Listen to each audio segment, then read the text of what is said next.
What would you sacrifice for unwavering faith? In the quiet hush of a sun-drenched landscape, a man named Job stands at the precipice of unimaginable loss, a pillar of strength about to be tested in ways he could never foresee. The air crackles with tension, the weight of fate hanging heavy around him. He is a righteous man, blessed with prosperity and a loving family, but shadows of doubt and despair are already creeping closer, whispering secrets that will soon erupt into chaos. As the sun sinks low, painting the sky in hues of crimson and gold, a sinister council convenes in the celestial realm. Here, unseen forces conspire, and a challenge is laid bare. Can Job's faith withstand the storm? In this realm of ethereal power, a figure cloaked in darkness watches with a predatory gaze, eager for the first crack in Job's steadfast resolve. The stage is set. A cosmic game of endurance is about to begin, where the stakes are nothing less than Job's very soul. The first strike comes like a thunderclap. It is swift and merciless.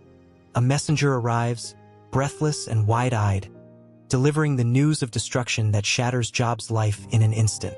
His wealth, his livestock, his very livelihood, all reduced to ash. The desolation is palpable, a choking fog that blinds him to the world he once knew. Yet, Job falls to his knees, trembling but unbeaten, his lips parting in a desperate prayer rather than a curse. But the storm is only gathering strength.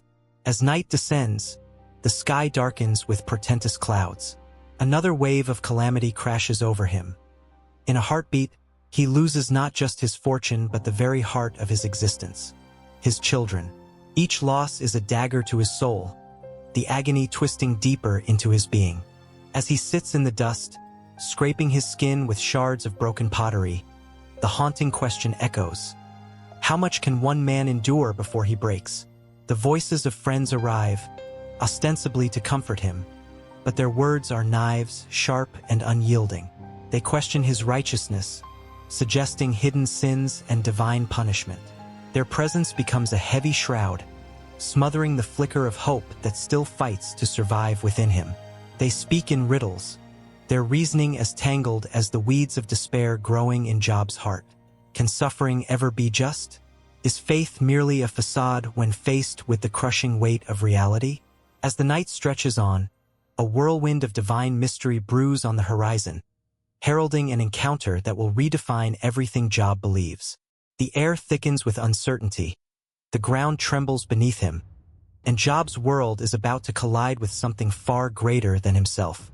A voice calls from the storm, demanding answers and painting existence in shades of awe and terror. In this tale, the ageless struggle between faith and doubt, righteousness and suffering unfolds. What will Job find when the dust settles? Will he emerge with his faith intact, or will he confront the very essence of despair? The answers lie just beyond the veil, waiting to be revealed in a narrative that has echoed through the ages, inviting all to contemplate the cost of belief in a world fraught with anguish. On a barren stretch of land, under a sky heavy with unrelenting clouds, there stands a man named Job. In a blink, serenity shatters.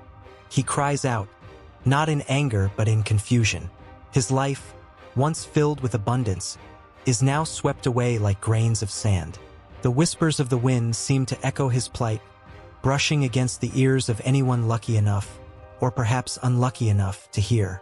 What is the fate that has befallen this righteous man? Why do the innocent suffer while the wicked flourish? These questions hang in the air like the heavy scent of rain. The Book of Job emerges not merely as a tale from ancient texts, but as a haunting mirror reflecting the struggles of humanity through the ages. Job is the emblematic figure, a man whose relentless faith is tested to its very core. He was known as a blameless man, deeply rooted in his belief, enjoying the fruits of prosperity, of family, and health. Yet, in one catastrophic sweep orchestrated by the celestial realms, everything is stripped away. Riches, children, health, all vanish in a heartbeat, leaving nothing but desolation. The significance of Job's story lies in its raw exploration of suffering. It is a profound inquiry into the nature of divine justice. Why do the innocent endure pain? Why do the righteous fall prey to calamity? As Job sits on the ash heap, Scraping his sores, the despair is palpable.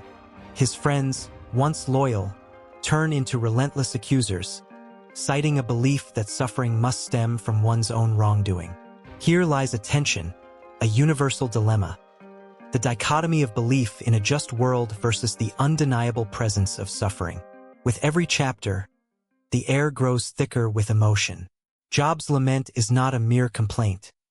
It echoes through the ages, resonating with anyone who has tasted sorrow.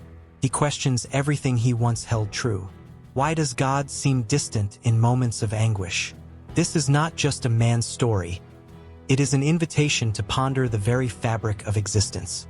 The emotional weight is overwhelming.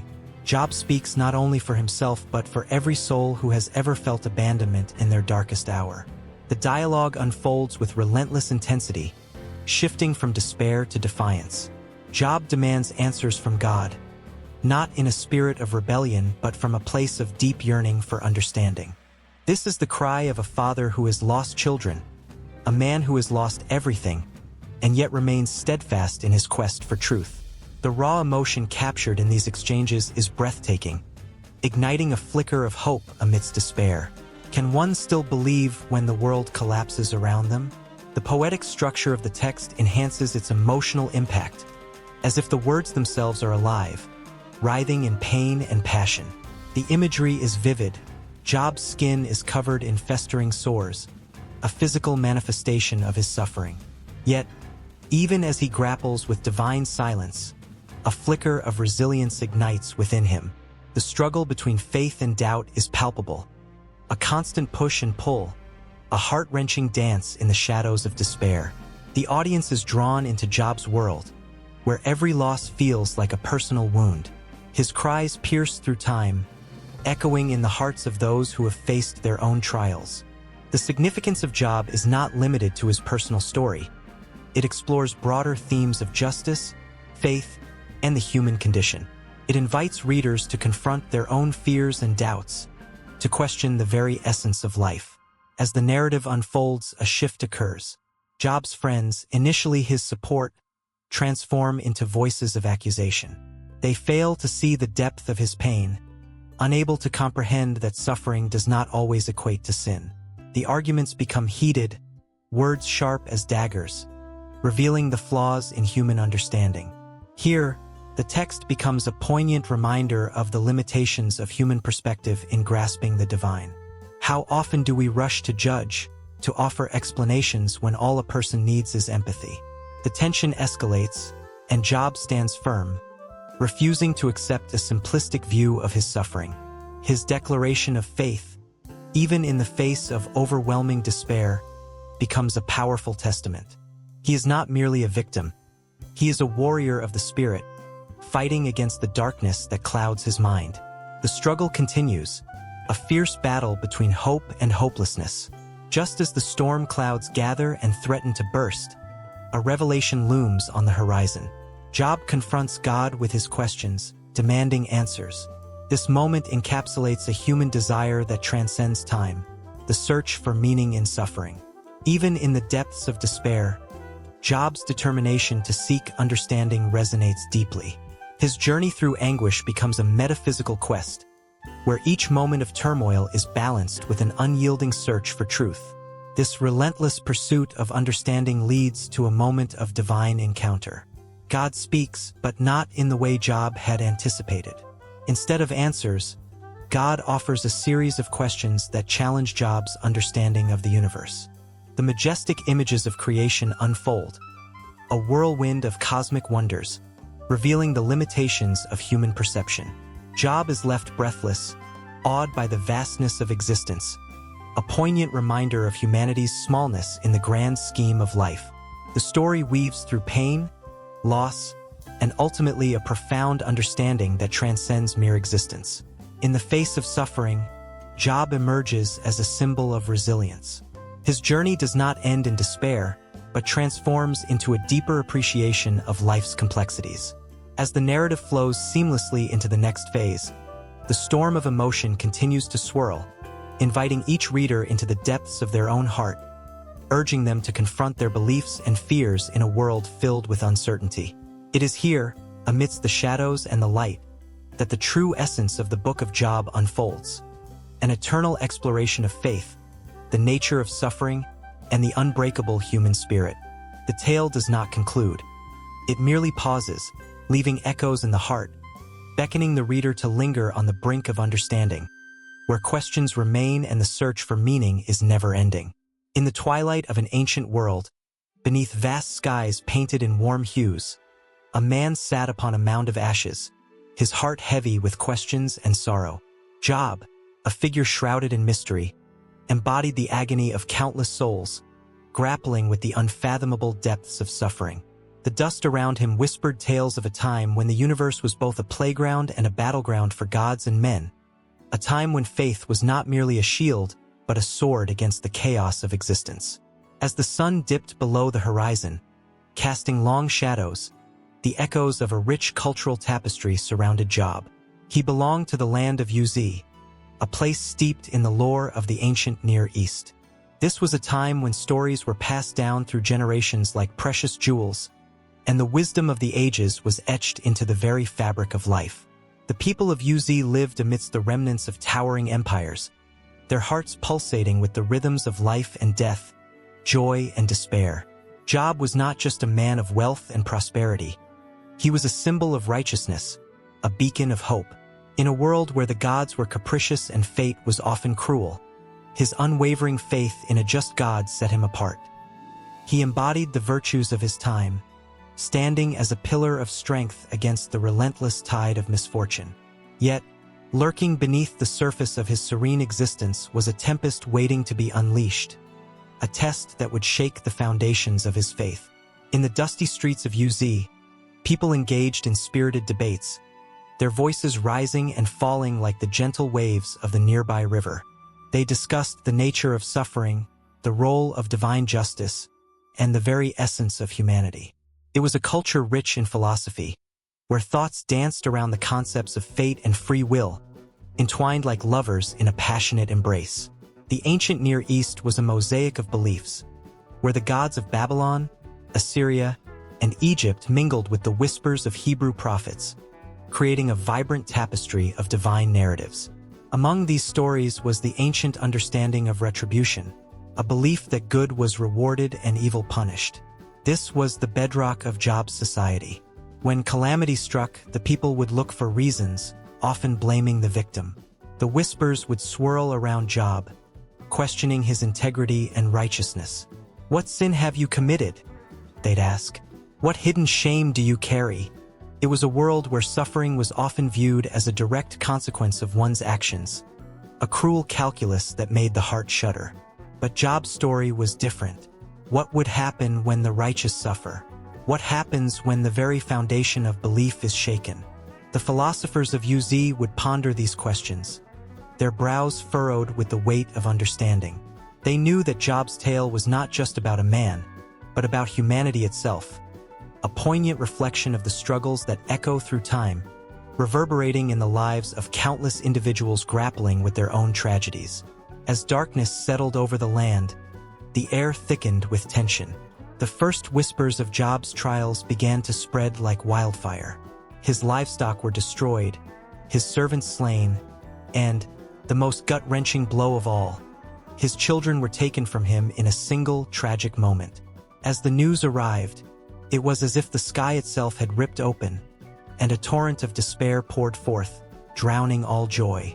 The hearts of the people of Uz ached for Job, yet their voices were laced with caution. What had he done to deserve such torment? Amidst this backdrop of sorrow and confusion, the ancient wisdom of the sages became a source of both solace and strife. They gathered in the moonlit night, their eyes gleaming with the flicker of torches, debating the nature of suffering and the justice of the gods. "Is not suffering a test?" one elder would proclaim, his voice trembling with conviction. "It is a refining fire, purging the soul of impurities." Yet, as they spoke, a gnawing doubt lingered in the air, a haunting question that refused to be silenced. What if suffering served no purpose at all? The dramatic tension of this unfolding narrative held the hearts of the people captive. Each new calamity that befell Job drew them in deeper, crafting a profound connection between their own struggles and his. They could feel the weight of sorrow on their shoulders, a collective burden shared in the flickering light of 1,000 candles. Would Job's faith withstand the storm? Would he curse the very ground that birthed him, or would he rise like a phoenix, a testament to the resilience of the spirit? In his darkest hour, Job's cries pierced the stillness of the night. "Why?" he would wail, his voice echoing against the craggy cliffs, every syllable a desperate plea for understanding. His friends, those who had once sat in reverence at his feet, came to him, their hearts heavy with concern. But instead of comfort, their words cut deeper, each remark a jagged stone thrown into the churning waters of his grief. "Repent," they urged, their own fears bleeding onto him. "Admit your sin." It was a cruel irony. In seeking to help, they only deepened his wounds. The tension within the narrative swelled, drawing on the emotions of the audience, making them hold their breath in anticipation. The world of Job was not merely a backdrop. It was alive, pulsating with the raw energy of human experience. The desert winds carried the sound of grief and inquiry, echoing the age-old struggle between belief and doubt. Each moment of despair was met with a flicker of hope, an unyielding belief that somewhere, somehow, there was a divine purpose hidden within the chaos. As the pages of history turned, the question loomed larger. What is the price of faith in a world of suffering? The Book of Job beckoned, its power rooted in the hearts of those who dared to confront the mysteries of existence. Job's trials were not just his own. They were the trials of humanity, reaching across the ages to touch the very essence of what it means to believe in a world that often feels devoid of justice. And as the story unfolded, the drumbeat of tension continued, each heartbeat resonating with the timeless struggle of the human spirit against the unfathomable depths of sorrow. In a dimly lit room, the flickering candle casts long shadows on the walls, whispering stories of the past. Each flicker seems to carry a heartbeat, a pulse that echoes through time, reminding us that words have the power to stir the soul. The pages of a book, weathered with age, hold within them a tapestry of emotions, woven together with threads of poetic elegance and prose that ripples like the surface of a tranquil lake.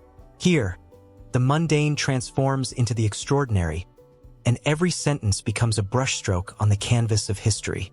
Just as the finest poetry relies on rhythm and sound, the prose too dances to its own melody.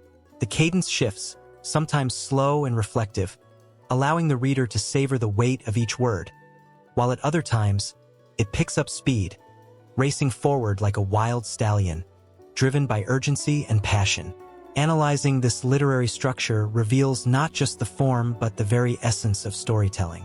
It is as if the text itself breathes, exhaling poetic verses that linger in the air, while prose delivers the sharp clarity of reality. Consider the moments when the text takes a poetic turn, painting vivid images that spark the imagination. Words roll off the tongue like a gentle stream, creating ripples that evoke emotions. A character might stand beneath a blossoming cherry tree, petals swirling in the air like confetti, each one a fragment of a fleeting memory. In these moments, the reader feels the cool breeze, hears the rustle of leaves, and tastes the sweetness of nostalgia. Such imagery is not mere decoration. It enhances the emotional gravity of the narrative, allowing readers to step into the shoes of the characters, to feel their joys and sorrows. The prose elements ground the text in reality, providing a sturdy backbone to the lyrical moments. Through concise, impactful sentences, the author captures the harshness of life, the triumphs, and defeats that shape existence.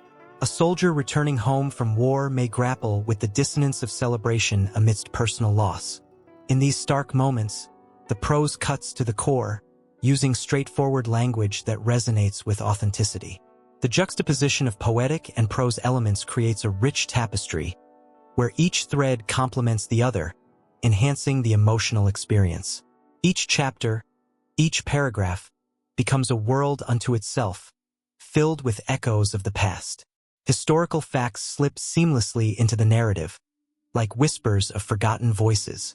A mention of the Great Depression might not just serve as a backdrop, but rather as a living entity that influences the character's actions, their dreams, and their very sense of self.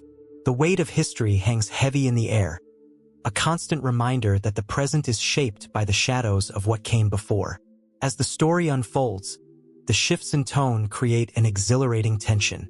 One moment, the atmosphere is thick with melancholy, as a character reflects on lost opportunities, their thoughts dripping with regret. The next moment bursts forth with the exuberance of a celebration, laughter ringing out like silver bells. This rhythm mirrors the unpredictability of life itself, where joy and sorrow often collide in unexpected ways. The reader is pulled along, unable to resist the emotional tides that ebb and flow, each wave crashing against the shore of their heart. Dialogue, too, plays a crucial role in this literary structure. It dances between prose and poetry, capturing the essence of human connection.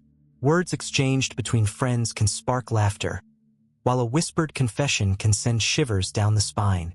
The cadence of speech brings characters to life, their voices echoing off the pages, drawing readers ever deeper into their world. The tension in a heated argument crackles like electricity, while tender exchanges wrap around the heart like a warm embrace.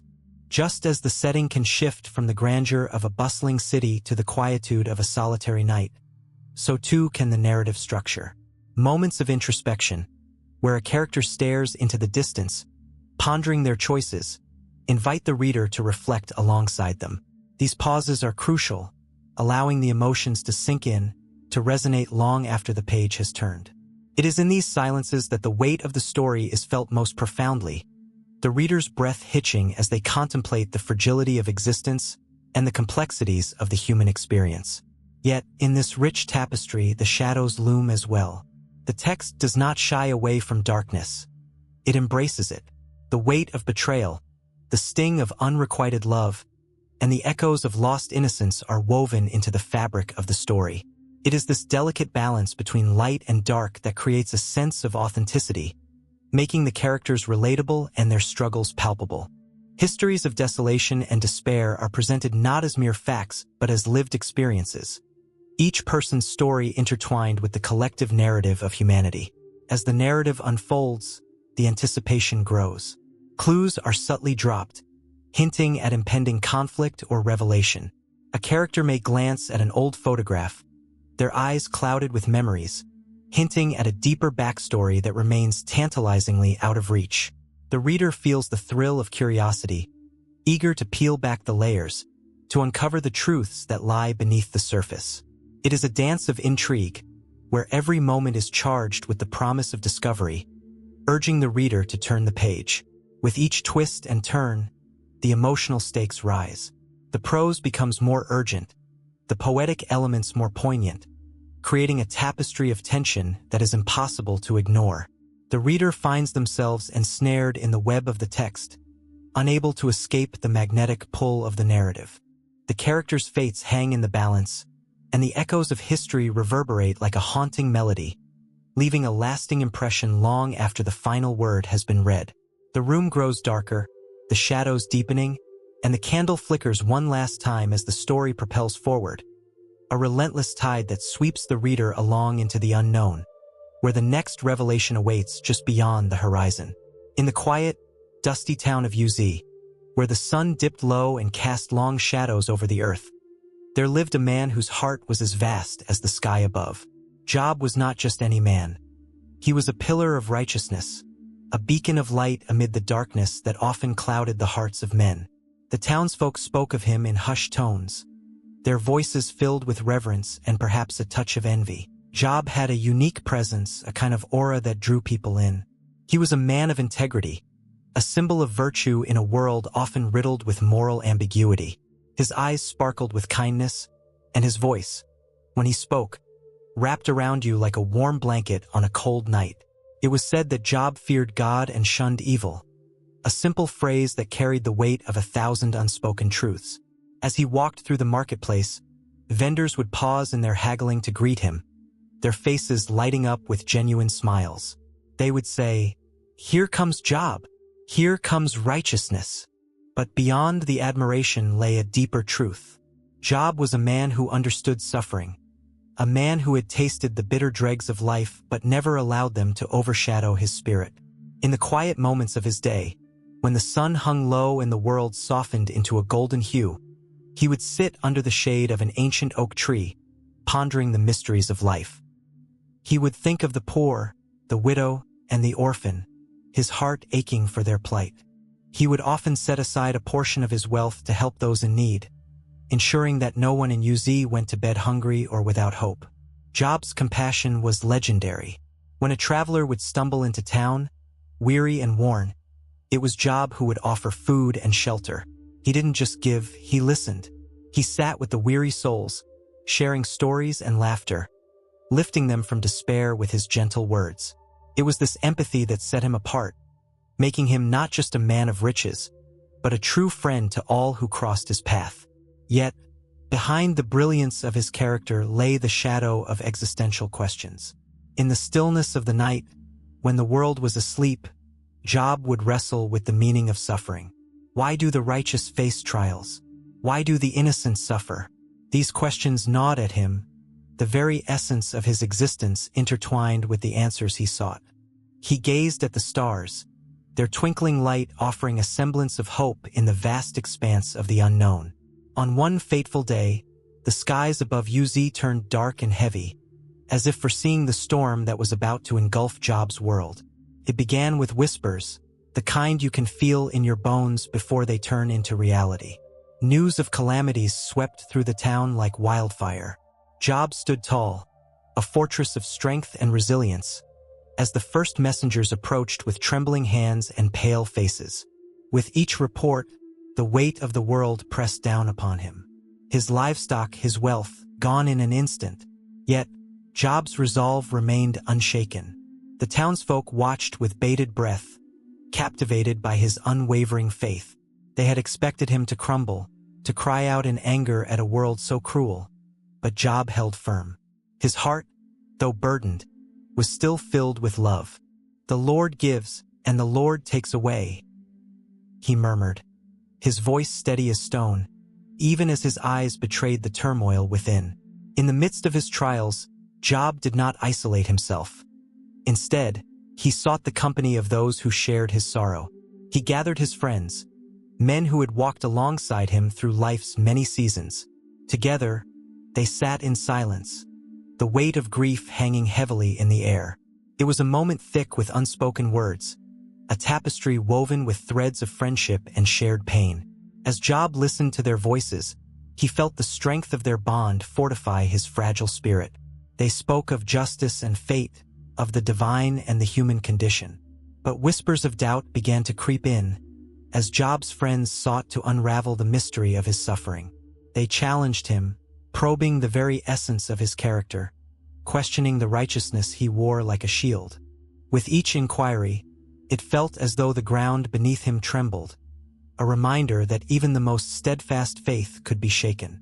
Yet, through their accusations, Job's heart remained anchored. He felt the fierce need to defend his integrity, the fire of truth blazing within him. In those moments, Job was not just a man of wealth or stature. He was a tempest of emotions, a blend of anguish and determination. His righteousness was not a shield against suffering but a guiding star through it. He cried out in anguish, but his cries were not for himself. They were for understanding, for clarity in a world that seemed so unfair. The empathy that had driven him to help others became a lifeline for his own spirit, even as the storm raged on. As the sun set over UZ, painting the sky with hues of orange and purple, Job stood at the edge of despair yet found himself taking a step forward, back into the world that felt so daunting. The challenges ahead loomed larger than ever, but so did the flickering flame of hope that refused to be extinguished. The whispers of the past echoed around him, the voices of the townsfolk, his friends, and the very essence of his own heart. What lay ahead was uncertain, but one thing was clear. Job's character would be tested to its very core. Would he remain steadfast, or would the trials consume him? The answers hung in the air like the last rays of sunlight, promising a tale that was only beginning to unfold. As darkness fell, the world held its breath, caught in a moment that would change Job forever. In a land cradled by the whispers of the wind and the warmth of the sun, there lived a man whose name echoed through towns and villages like a soft melody of hope and reverence. Job was no ordinary man. His life was a tapestry woven with threads of prosperity, family, and an unwavering moral compass that shone brighter than the rarest gems. As the sun dipped below the horizon, casting a golden hue over his vast estate, Job stood at the window of his grand home, a sanctuary of tranquility, and gazed upon the fields stretching endlessly before him. Fields that were not merely land, but the very lifeblood of his existence. Every corner of his estate spoke of abundance. Flocks of sheep grazed lazily in the pastures, their woolly bodies a testament to Job's success as a livestock owner. Each sheep, each sturdy calf, was a mark of his dedication and hard work, a foundation built on trust in the land and the gifts it offered. His barns overflowed with grain, enough to sustain not only his family but also to share with those in need. The bounty was so great that it spilled into the lives of his neighbors, who often looked to Job not only for assistance but as a beacon of hope in difficult times. The joy of sharing his prosperity brought a warmth to his heart that wealth alone could never provide. Job's wealth was palpable, yet it was the richness of his family that filled his soul with true pride. His home echoed with laughter and love, a sanctuary where his 10 children, 7 sons and 3 daughters, played under the watchful eyes of their parents. Each child was like a bright star in the night sky, their unique personalities glimmering with potential. The eldest, Joram, was already taking the first steps into leadership, often seen guiding his younger siblings with a gentle hand and wise words. Job spent countless evenings telling stories, his voice weaving tales of courage and kindness that his children would carry with them into adulthood. In their gleeful laughter, Job found the kind of wealth that could not be measured in silver or gold. Socially, Job was regarded as a pillar of the community. His tent stood tall among the others, not merely because of its size, but because of the respect it commanded. The townspeople sought his counsel, often gathering around his table to discuss issues that affected their lives. Job listened to them with a keen ear, offering advice tempered with wisdom and fairness. It was said that he had the ear of the elders, and his opinions held weight in matters of justice and morality. Yet, despite his elevated social standing, Job wore humility like a cloak, never allowing his wealth to cloud his compassion. When feasts were held, his table was laden with the fruits of his labor. The aroma of roasted lamb filled the air, mingling with the sweet scent of figs and pomegranates. Neighbors and friends gathered to celebrate life, love, and the bonds that brought them together. Job, at the head of the table, would raise a cup of wine, his eyes twinkling with joy as he offered a toast to friendship and unity. In those moments, all notions of wealth faded. It was the shared laughter, the clinking of cups, and the stories exchanged that were the true treasures of the evening. Yet, beneath this idyllic portrait lay a simmering tension, an undercurrent of uncertainty that lurked just beyond the horizon. The land that had rewarded Job so generously could just as easily turn its back upon him. Whispers of change fluttered in the air like leaves caught in a storm, reminding Job of the fragility of fortune. As he looked out at his fields, a chill crept into his heart, a haunting reminder of his mortality and the whims of fate. In the stillness of the night, Job often found himself lost in thought. He would ponder the weight of his responsibilities, the expectations of his family, and the ever-watchful gaze of the community. The love he felt for his children often clashed with the fear of loss, a fear that gnawed at him like a persistent shadow. How could he protect them in a world that was so unpredictable? Could he shield them from the storms that could sweep through their lives, leaving destruction in their wake? As the moon cast its silvery light over the landscape, Job's heart swelled with gratitude, yet a tremor of apprehension danced in his soul. The fragile balance he had cultivated felt precarious, a delicate house of cards that could topple with a single breath. And in that vulnerability lay a silent promise to his family, a promise to nurture, protect, and guide them through whatever challenges lay ahead. Job's story was not merely one of wealth.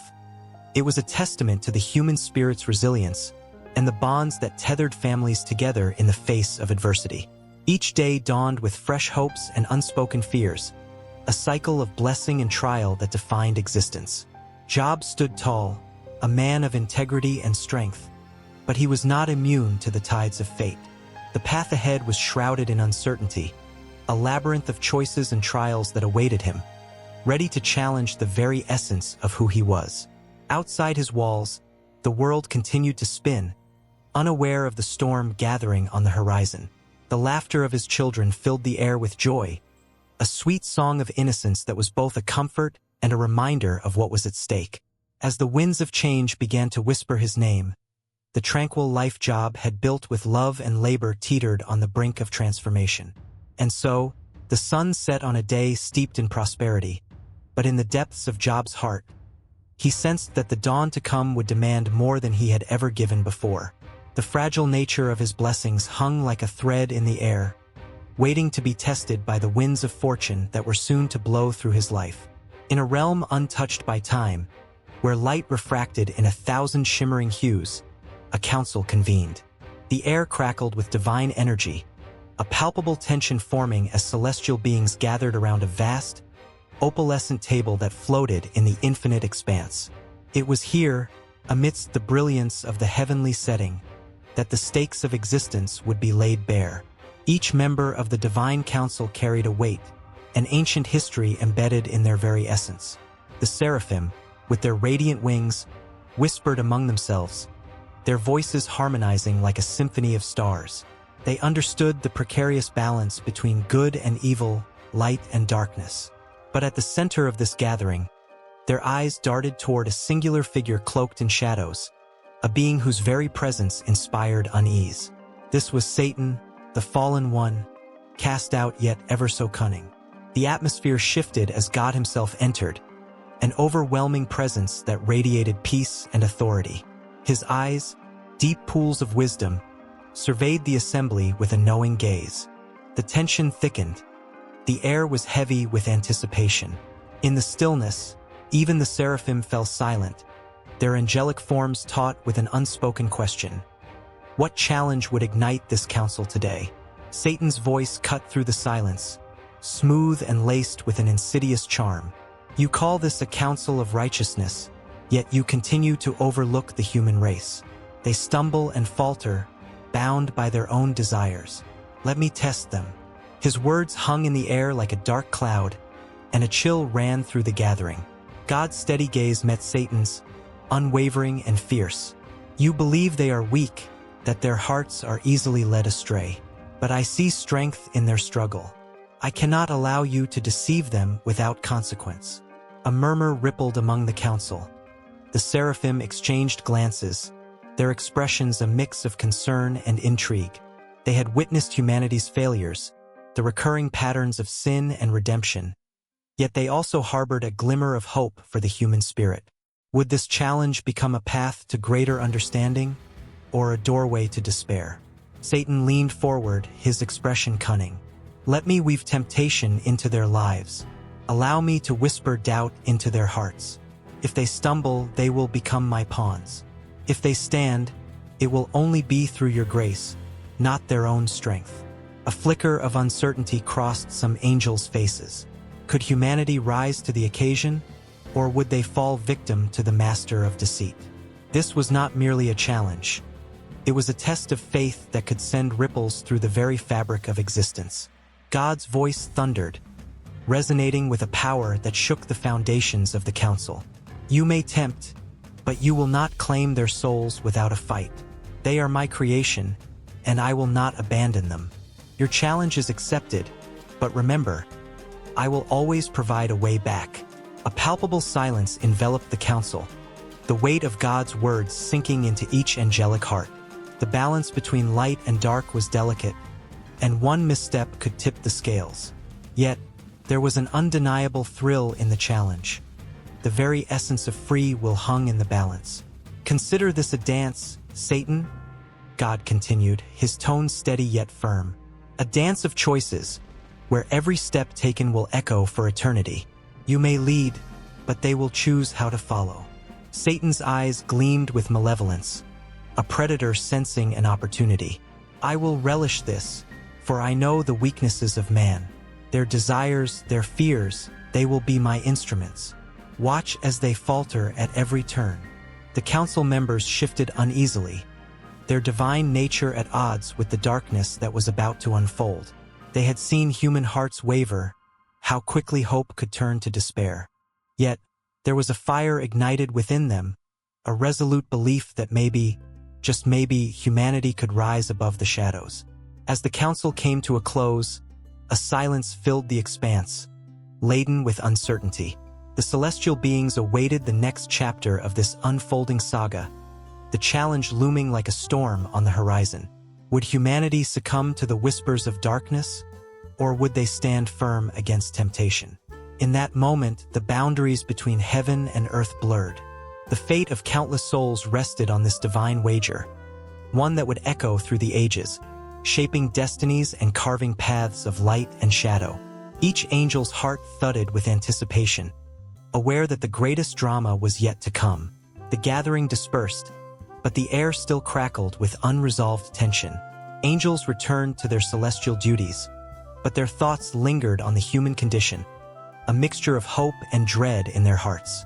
The challenge had been set, and the stage was prepared for the ultimate battle of wills. Across the vastness of creation, the first whispers of doubt began to reach humanity. The seeds of temptation were sown, and the delicate balance of choice hung in the air, shimmering like the stars themselves. Would they heed the call of goodness or succumb to the siren song of darkness? In the depths of the human soul, the struggle was about to begin. Little did they know, the eyes of the divine council remained ever watchful, ready to witness the unfolding of a tale as old as time, the story of humanity caught between the celestial and the infernal, a saga that would test the very essence of faith and free will. With every heartbeat, the cosmos held its breath. In a realm beyond human understanding, where shadows flicker and the weight of eternity hangs in the air, a confrontation unfolds that will change everything. The heavens shimmer with a stillness that belies the storm brewing just beneath the surface. In this cosmic courtroom, where the stakes are impossibly high, a figure cloaked in darkness steps forward, his presence sending a shiver through the celestial beings gathered around. Satan, the accuser, his voice smooth as silk yet dripping with malice, stands before God, daring to question the very fabric of righteousness. "Have you considered your servant Job?" he sneers, his eyes glinting with a cruel delight. The name resonates through the heavens, a whisper of both admiration and envy. Job, the man of unwavering faith, known for his piety and prosperity, is the very embodiment of devotion.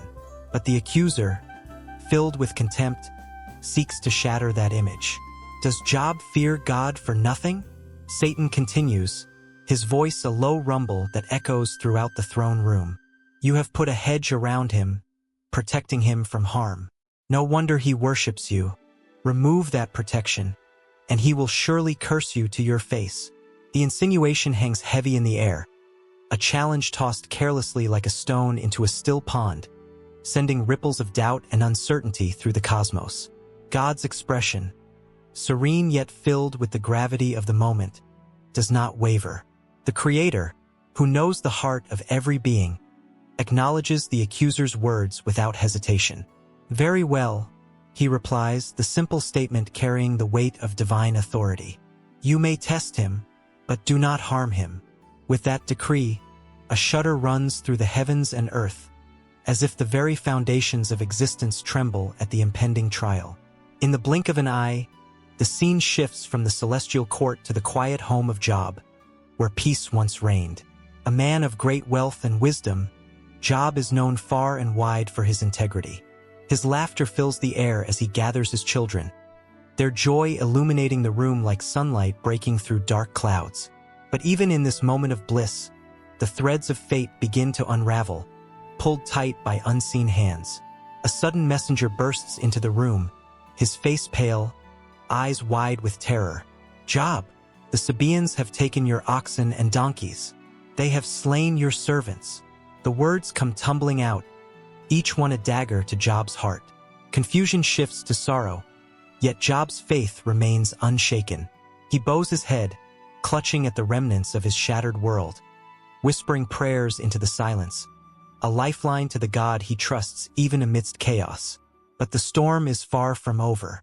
In rapid succession, more messengers arrive, each one bearing news of calamity.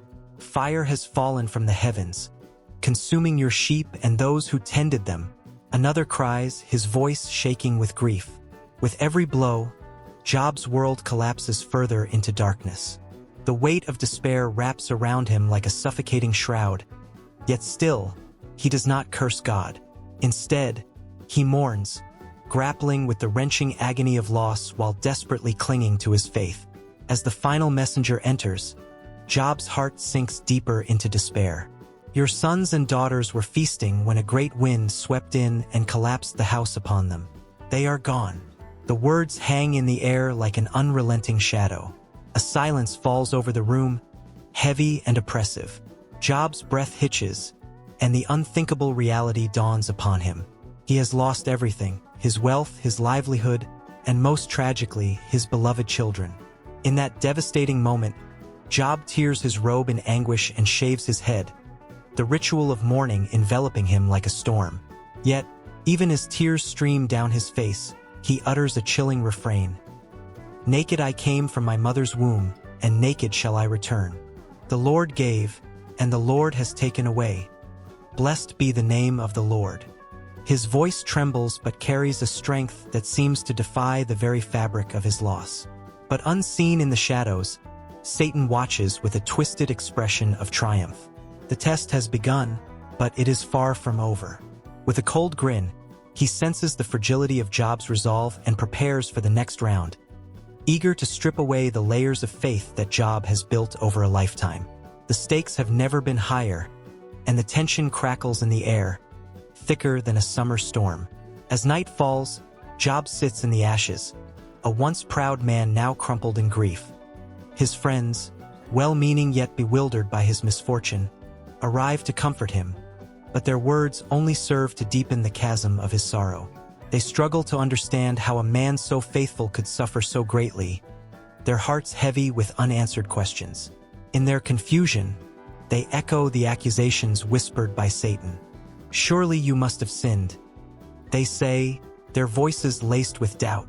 But Job, despite the anguish tearing at his soul, holds fast to his innocence. He cries out to God, seeking answers, yearning for understanding. Why, Lord? Why have you forsaken me? His voice breaks on the last word, shattering the silence that surrounds him. The heavens remain silent, but deep down, Job knows that his story, his steadfast faith amidst relentless trials, has just begun. In the cosmic battle that rages on, the stage is set, the players are in motion, and the outcome remains shrouded in mystery. The test has begun, but it will not end here. Unseen forces continue to weave their intricate patterns, and the echoes of Job's pain will resonate throughout time, reaching those who dare to listen. The ground beneath him may crumble, but Job's heart, though battered, will continue to seek understanding, a beacon of hope shining through the darkness, ready to face whatever comes next. The sun hung low in the sky, casting a golden hue over the vast fields and rolling hills surrounding the ancient land of Uz. Laughter rang through the air as Job's children gathered for a feast, their joy echoing like music through the simple yet vibrant homestead. It was a scene of warmth, comfort, and love, a perfect moment in a life that appeared untouched by sorrow. But in the shadow of that idyllic day, unseen forces were stirring, crafting a dreadful fate. The heavens above, usually a brilliant blue, darkened as if sensing the impending doom. With every soft breeze that rustled through the trees, a whisper seemed to carry a warning, though none could hear it. Job, a man known for his unwavering faith and deep, heartfelt piety, would soon find his world shattered. Without a hint of warning, the first calamity struck. A messenger, breathless and wide-eyed, burst through the door, his face pale as death. The rattle of his words fell like stones. Your oxen and donkeys, raiders have come, took them all. They have killed the servants who tended to them. Each word pierced Job's heart, a cruel blade cutting through the fabric of his life. The laughter of his children faded into a haunting silence, replaced by a gnawing dread that settled deep in his gut.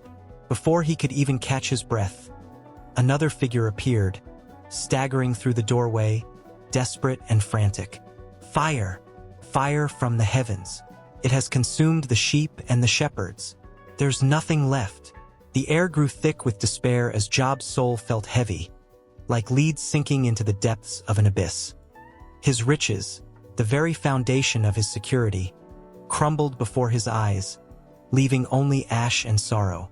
And just as he braced himself against the wall, trying to steady his wildly beating heart, another man rushed in, his face streaked with dirt and tears. The Chaldeans. 3 raiding parties. They took your camels and killed the servants. They are gone, Job, gone. The words echoed in the room, reverberating against the walls like a death knell. Job could hardly believe it. How could such devastation sweep through his life in the blink of an eye? With each calamity that struck, the warmth of his home turned icy, the laughter of his children replaced by an oppressive silence. His possessions, his wealth, his livelihood, his servants, were snatched away as if they were mere shadows of his existence. The ground beneath him felt like quicksand, and he was sinking deeper, feeling lost in a world that had just turned upside down. He staggered outside, the cool evening air biting against his skin. It was an unthinkable sight. The fields that had once been vibrant with life now lay desolate.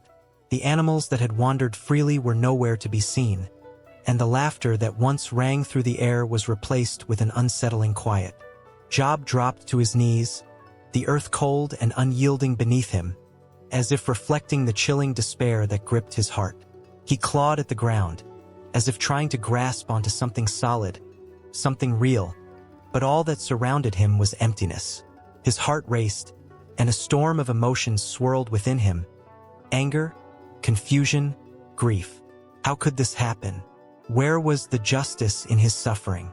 The weight of despair clawed its way through him, threatening to engulf him completely. As he knelt there in silence, tears streamed down his face, tracing paths of sorrow on his cheeks. Each drop felt like a prayer, a plea to the heavens for answers.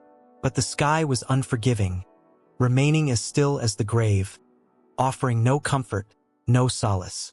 Job's soul screamed for understanding, but all he received was the echo of his own anguish.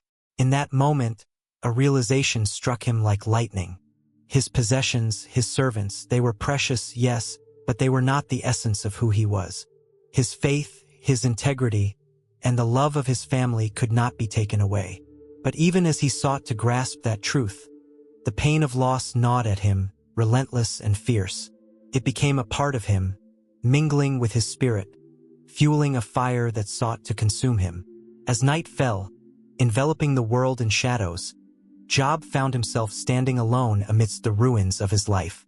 The stars twinkled overhead, indifferent to the turmoil on earth. He began to rise, a flicker of determination igniting within him. He would not let despair claim him, not yet. But even as he steeled himself against the night, he could feel the weight of his losses bearing down on him, a constant reminder of the fragility of life. His heart raced, tangled in a web of fear and defiance. What would tomorrow bring? More torment, or a glimmer of hope? He did not know. All he could do was brace himself for whatever came next. As he looked up at the starlit sky, a single thought coursed through him: he would endure. The world around him might have crumbled, but the strength of his spirit remained unbroken. Job turned to face the horizon, where the first hints of dawn began to break. The sun would rise again, casting light upon a world forever changed. But within that rising sun lay the promise of another day, another chance to seek meaning amid the chaos. He stood firm, anchored in faith as the darkness of his losses loomed behind him, a reminder that loss was not the end, but the beginning of a new chapter, one that would test the very core of his being in ways he never imagined. The sun hung low in the sky, casting an amber glow over the land, as laughter carried on the wind.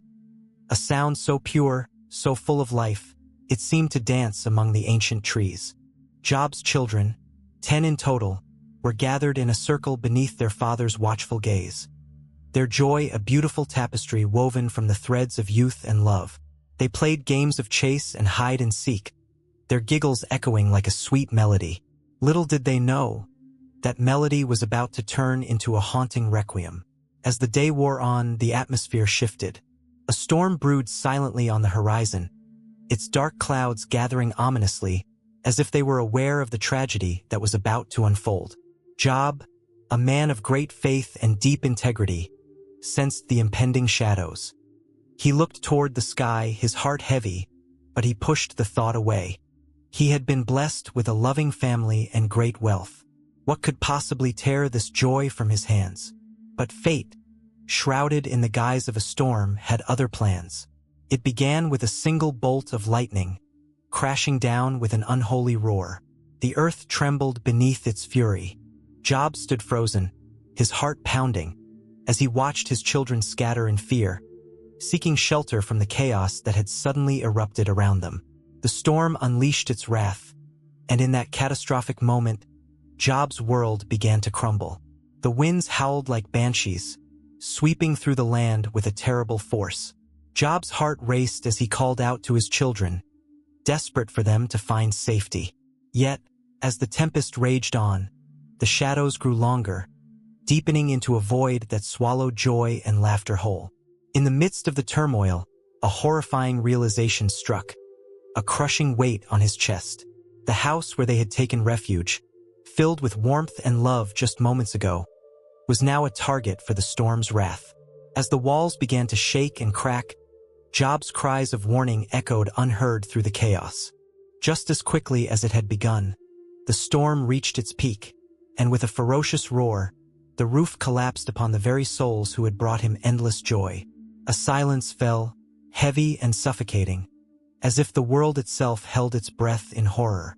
Job rushed toward the remnants of his home, the memories of laughter mingling with the acrid scent of destruction. Time felt like it had stopped, suspended in a moment of disbelief. His hands trembled as they sifted through the debris, fear and hope battling within him. Every breath he took felt like a razor's edge, slicing through the numbness that threatened to envelop him. "Where are you?" he shouted, choking back despair. But deep down, he knew. A father's intuition, a gnawing sense of loss, clawed at his insides. He pushed aside the rubble, heart racing, praying for the impossible. The wind whispered his children's names, each syllable a dagger in his heart. And then he found them. His beloved children, lifeless and still, caught in the embrace of a tragedy no parent should ever have to witness. Job fell to his knees, the weight of his grief crashing over him like a tidal wave. The laughter, the stories, the dreams they had shared. Now they lay shattered, fragments of a life that would never be again. He felt the world around him dim, as if all color had drained from life itself. How does one continue after such a loss? How does one soldier on when everything that mattered is taken in an instant? The land outside, once vibrant and full of life, now mirrored Job's despair. The sun had vanished behind the clouds, and the earth felt cold and unyielding. A deep, gnawing silence enveloped him, and for a moment, all he could hear was the echo of his own heart, beating a mournful rhythm that matched his sorrow. In that desolate moment, memories flooded his mind. He remembered their first steps, the way their eyes sparkled with mischief, how they turned his simple existence into a celebration of love. Each child had been a gift, a treasure he had cherished with all his being. But now, they were gone, leaving behind an ache that echoed louder than any storm. Job's spirit writhed under the weight of despair. He had been a righteous man, blessed with fortune and family, but now those blessings felt like cruel taunts from the universe. The friends who had once celebrated with him, where were they now? In his heart, he felt the sharp sting of solitude closing in, a reminder that no one could truly understand the depth of his pain. Days turned into nights, and still the storm raged within him. He wandered through the ruins of his home, haunted by memories that refused to fade. In the quiet moments, shadows danced at the edges of his consciousness, whispering doubts and fears that clawed at his soul. Had he been a good enough father? Had he done something to deserve this punishment? In the depths of his heart, the questions spiraled, consuming any flicker of hope that remained. With each passing day, Job's grief morphed into a heavy cloak that shrouded him in darkness. He would sit in the remains of what once was, clutching the earth tightly in his hands, feeling its coolness seep into his bones. He longed for his children, for their laughter to resonate through the air once more, to feel their warmth beside him. The world outside moved on, but for Job, time had frozen in that moment of unimaginable loss. And yet, amid the suffocating shroud of despair, a flicker of something else stirred within him, a stubborn ember refusing to be extinguished. It whispered to him, gently but insistently, urging him to rise from the ashes of his tragedy. Perhaps this was not the end. Perhaps there was still a purpose that awaited him. But as he wrestled with these thoughts, the shadows loomed larger, and the storm of doubt threatened to engulf him entirely. The winds howled once more, echoing with the cries of a father mourning his children. As Job faced the abyss of his grief, a distant thunder rolled in, a reminder that the storm was not just outside but also within. His heart ached with the weight of loss, yet a flicker of something greater began to emerge, pushing against the walls of his despair. The world may have turned dark, but somewhere in that darkness, a faint glimmer of hope whispered that perhaps, just perhaps, the story was not over. In the hushed stillness of dawn, when the world held its breath, a man named Job sat in the ashes of his once vibrant life. The sun peeked timidly over the horizon, casting a golden hue that hardly reached the depths of his heart. The emptiness around him echoed with the absence of laughter, the joyful shouts of children, and the warm embrace of a loving wife. Each breath felt heavy, as if the very air was laden with the weight of his grief. Job had been a man of wealth and honor, a pillar in his community, known for his generosity and unwavering faith. But now, in a matter of whispers, everything had changed. In one catastrophic sweep of fate, he lost everything. His children, his possessions, and even his health. The whispers of despair wrapped around him like a cold blanket, but amid the sorrow, there existed an ember, a flicker of faith that refused to be extinguished. As he sat upon the ground, the ashes of his former life clung to his skin like a shroud. The pain was raw and palpable, clawing at him like a relentless beast. He could still hear the echoes of his children's laughter ringing in his ears, a haunting melody that turned sweet memories into sharp daggers. The night they were taken from him felt like a shadow that would never lift. It was as if the sun had been snuffed out of his world, plunging him into an eternal twilight. Yet, even in the midst of his mourning, Job's heart held on to a fragile thread of belief. "The Lord gives, and the Lord takes away," he murmured, his voice trembling but resolute.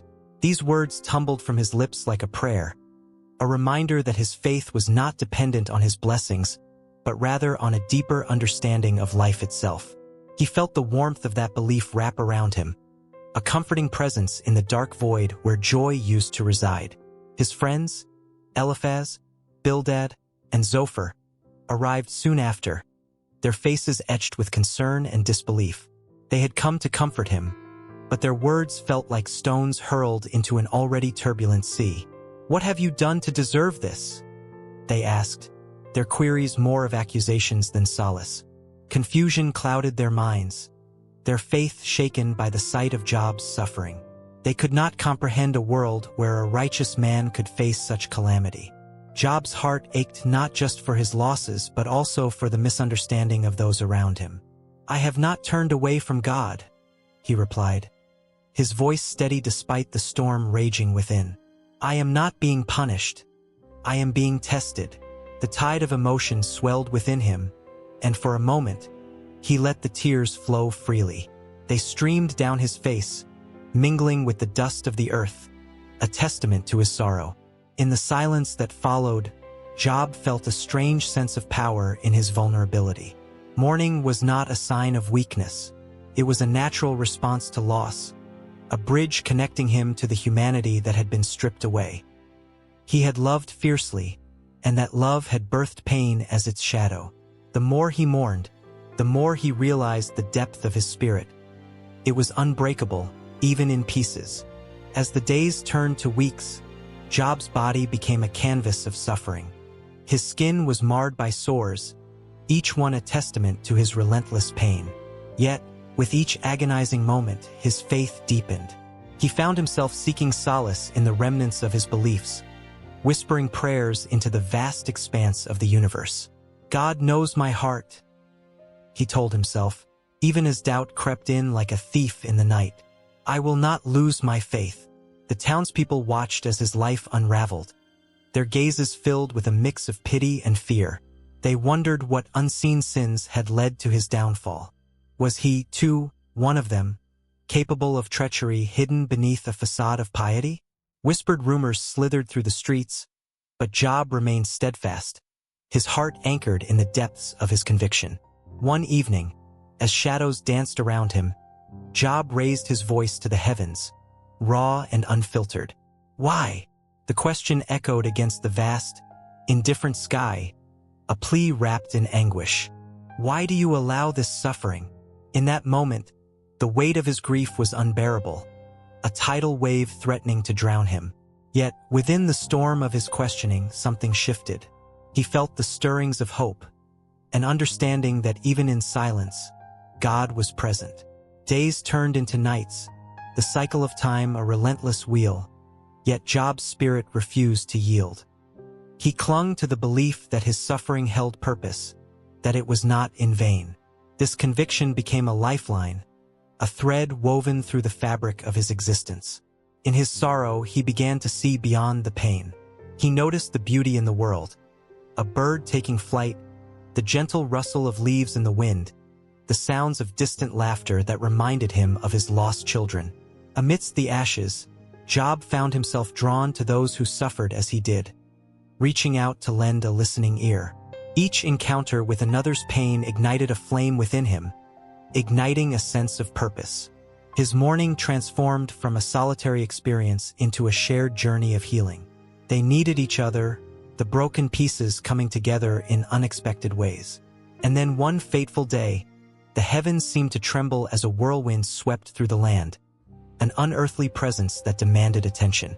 Job stood tall in the midst of it, not in defiance but in reverence. The storm was a reminder that he was not alone in his suffering, an acknowledgement that the divine could be found even in chaos. In that moment, he felt the presence of something far greater than himself, a connection that transcended his personal tragedy. As the tempest subsided, Job closed his eyes, feeling a profound sense of peace wash over him. The world around him might have been shattered, but within his heart, the flicker of faith blazed brighter than ever. In that sacred silence, he understood that mourning and faith could coexist, a duality that brought him closer to the essence of life itself. The quest for understanding continued, a thread leading him toward a deeper, unshakable truth. And so, he stood, ready to face whatever came next, the ashes of his grief transformed into a foundation of resilience. The sun hung low in the sky, casting long shadows across the barren land as Job sat in the ashes, a figure of desolation. The air was thick with the weight of sorrow, and the silence was deafening. His heart, once so full of life and laughter, now lay shattered like the pottery he had broken in his grief. Job was a man who had lost everything: his wealth, his children, his health. Any moment, he expected the ground itself to swallow him whole, to consume his pain and rage. But instead, it stood still, indifferent to his suffering. Then came the distant sound of footsteps, a hesitant echo on the dusty path. 3 figures emerged on the horizon, their silhouettes casting shadows that danced like phantoms across the earth. Eliphaz, the Temanite, was the first to reach him, his eyes filled with a mixture of concern and apprehension. In the solemnity of the moment, he was a man torn between the love he felt for his friend and the uncertainty of what to say.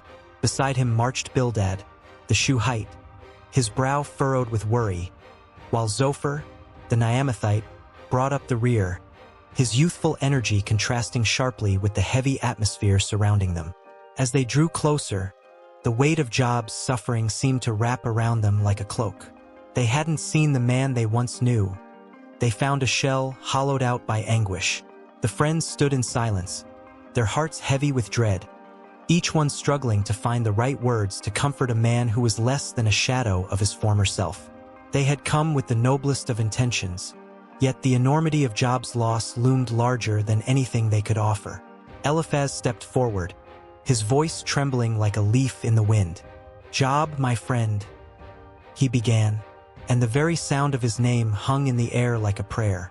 "We have come to mourn with you, to share your burden." The sincerity in his voice was palpable, yet it felt woefully inadequate. How does one console a man who had lost everything? The warmth of friendship struggled against the cold reality of despair. There was a flicker of hope in Job's eyes as he turned to look at them, but it quickly dimmed, like a candle facing an unforgiving storm. "Why have you come?" he asked, his tone sharp as a knife. The pain in his voice was unmistakable, and for a moment, the three friends stood frozen, their hearts caught in their throats. How could they find solace in words when the depth of Job's grief ran so deep? Bildad, the second to speak, took a step forward, his voice steady yet soft. "We are here to share in your sorrow, and to remind you that you are not alone." He paused, the weight of his own words pressing down on him. "God does not abandon the righteous," he added, a glimmer of hope in his tone. Yet even he knew that the statement felt hollow against the backdrop of Job's suffering. Zophar, the youngest, couldn't hold back his eagerness to lend support. "Job, there must be a reason for your suffering," he urged. "Perhaps this is a test, a chance for you to seek the truth." His words hung in the air, a mixture of wisdom and youthful exuberance. Yet in their haste to find understanding, they risked deepening Job's wounds. Each phrase seemed to twist like a dagger in the silence, cutting into the heart of the matter. Job's response was a storm of emotion. "What is the truth?" he cried out, his voice rising like thunder. "Is it found in the loss of my children? In the ruin of my life?" The anguish that poured from him was a flood, washing over the three men who had come to comfort him. They flinched at the rawness of his pain, their own hearts breaking in unison. Each word from Job was a reminder of the fragility of existence, a testament to the reality they all faced. They had arrived with the intention of offering solace, yet they stood helpless, overwhelmed by the depth of his despair. This was not merely the lament of a man. It was a lamentation that echoed through history, reverberating in the hearts of all who dared to listen. Eliphaz, Bildad, and Zophar exchanged glances, seeking solace in each other's eyes. They were bound by friendship, yet they felt the chasm of understanding widening between them and the man they had come to support. Each second stretched out like an eternity, laden with unspoken words and unshed tears. The silence was excruciating, an oppressive weight that pressed down on them all. Job's gaze fell to the ground, and for a moment, he seemed lost in a world of his own making. Memories flickered like shadows, laughter shared with his children, the warmth of his wife's embrace, the joy of prosperity, all of it gone. And there he was, a solitary figure in an unforgiving landscape, grappling with the very essence of his existence. Eliphaz finally spoke again, choosing his words with care. "Perhaps you could find some comfort in recounting your blessings, Job. Remember the times when your life was full of joy." That simple suggestion felt like throwing a stone into a vast ocean of pain, as if trying to mend a shattered heart with mere words. The mention of blessings only deepened Job's sorrow, a reminder of everything he had lost. Bildad, sensing the tension, attempted to shift the atmosphere. "In our youth, we learned that suffering brings wisdom, teaches us to trust in the divine." But his voice was now tinged with uncertainty. How could he suggest trust when Job's faith was crumbling like the ground beneath him? Zophar watched intently, his youthful face a mask of concern. "Job, you must not lose hope. God sees you, even in your darkest moments." Yet, as he spoke, realization washed over him. Their words, once intended to lift Job's spirit, felt more like chains binding him to his misery. The three friends stood at the edge of a precipice, their hearts entwined with Job's despair. The sun dipped lower in the sky, casting a crimson hue over the horizon. As the shadows lengthened, a profound silence enveloped them. A silence pregnant with unspoken fears and unresolved questions. Would they find a way to reach Job, to lift him from the void? Or would they only deepen the chasm between them? In those moments, as day turned to night, they knew their task was more complex than mere words of comfort. They had come to heal, but in the face of Job's suffering, they felt like spectators at a tragic play. With every heartbeat, an unrelenting tension pulsed through the air, setting the stage for an emotional battle that would test the very fabric of their friendship. The evening breeze whispered secrets of pain and resilience, echoing through the landscape, as the three friends braced themselves for the journey ahead.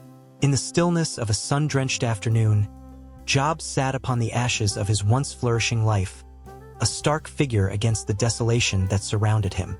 The air was thick with an eerie silence, as if even the heavens had drawn their breath in disbelief. He had lost everything: his wealth, his children, his health. Each loss cut deeper than the last, carving a void that echoed with grief.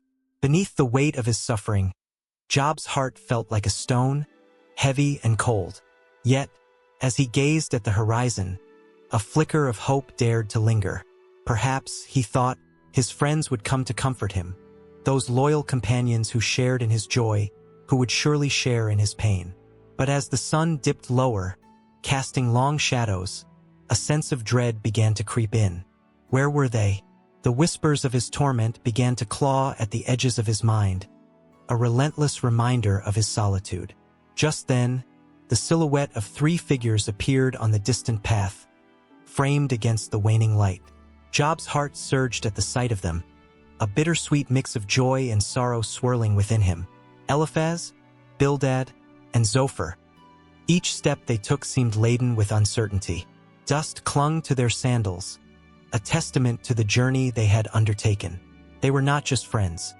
They were men who had once feasted at Job's table, shared laughter, and celebrated victories. Yet, approaching now, they wore the solemnity of mourners, their faces etched with concern.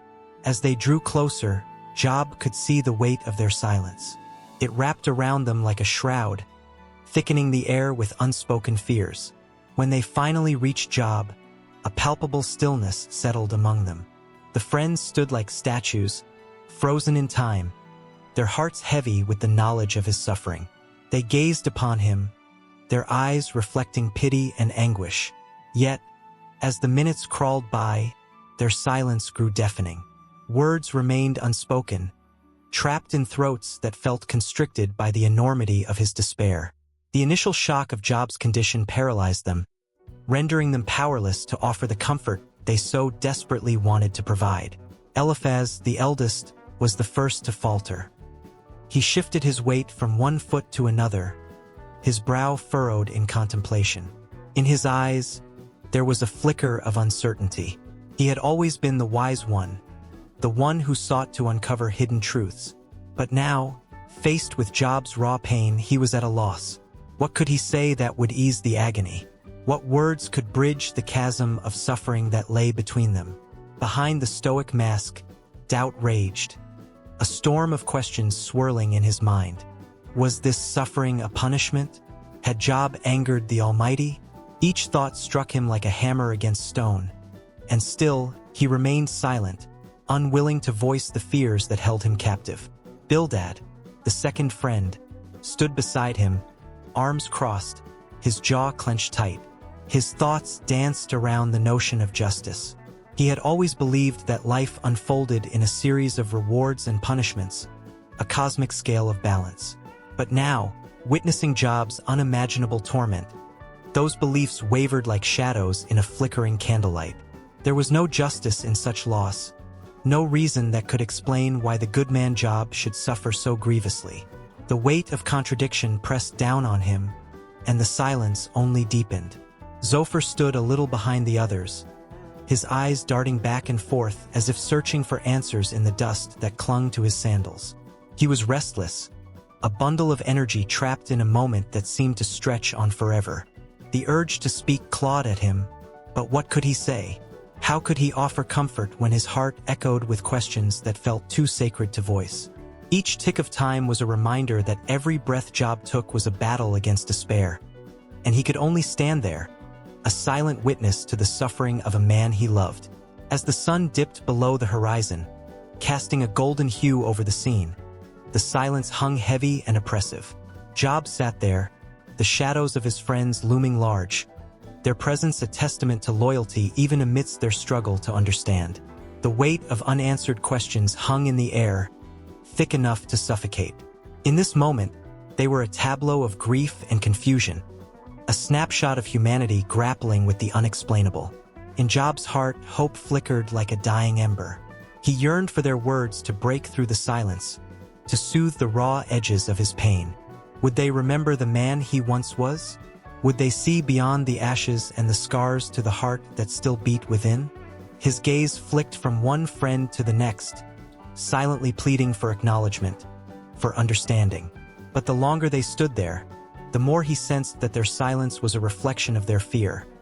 A fear of confronting the fragility of life, the uncertainty of existence, the reality that suffering could strike any of them at any moment. And there, amidst the shadows, Job felt a profound loneliness seep into his bones. A chilling reminder that while friends may come to comfort, they, too, are often lost in the labyrinth of their own emotions, unsure of how to navigate the darkness. The initial response to grief is an enigmatic dance between empathy and fear, and as Job's friends stood silent, the dance played on, leaving each of them on the precipice of despair. As the stars began to twinkle overhead, their distant light felt both comforting and cruel. Job clung to the hope that, despite their silence, his friends would find their voices. Would they dare to step into the realm of his pain? Would they risk their own comfort to stand beside him in the ashes? As the night deepened, the tension grew thicker. Each passing moment felt like an eternity, a breath held in anticipation of words that might never come. The silence loomed larger, weaving a complex tapestry of unspoken grief, lingering doubts, and the haunting quest for understanding. And so, they stood, three friends and one man, suspended in a moment that felt as eternal as Job's suffering, waiting, hoping, fearing, and longing for a connection that seemed just out of reach. The world around them faded, leaving only the stark reality of their shared silence, echoing like an unfinished symphony, poised on the brink of a revelation that might shatter them all. The dawn broke with a pale light, casting shadows that danced upon the ground. Yet Job lay awake, ensnared in a nightmarish grip that refused to loosen.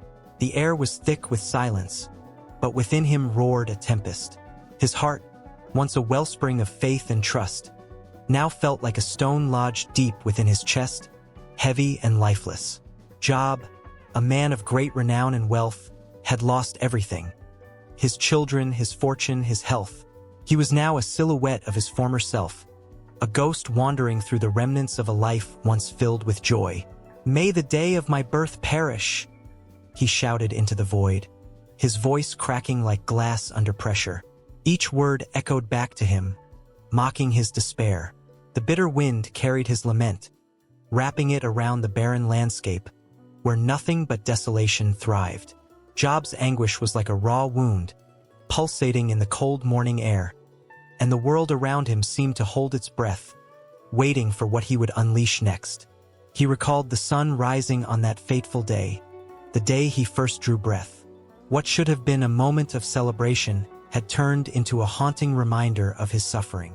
"Let that day be darkness," he wept, clutching his tattered robes as if they could shield him from the weight of his grief. "Let it not be included in the calendar of the year." Every word dripped with bitterness, a powerful curse spilling forth from his lips, each syllable weaving a tapestry of despair that hung heavy in the air. In his mind's eye, Job could almost see the faces of his children, their laughter ringing like sweet music, their playful antics a balm to his heart. Now those precious memories twisted like thorns in his soul, reminding him of all that had been stolen. "Why was I ever born?" he cried, his voice breaking as a wave of sorrow crashed over him. To see the light, only to be swallowed by darkness? The bitterness of his questions hung in the air, an unanswered plea to the heavens. Job's skin, once smooth and strong, was now marred by sores that oozed and burned. The ache in his body was a mere echo of the turmoil within. He had been a man of honor, a pillar of his community, a father and a friend. How had it come to this? The weight of his anguish crashed down upon him, and with each breath, he felt the walls of his spirit closing in, suffocating him slowly. "I would have rather been stillborn," he sobbed, the words tearing from him like flesh from bone. "Let me have never seen the sun, never tasted joy, if this is to be my end."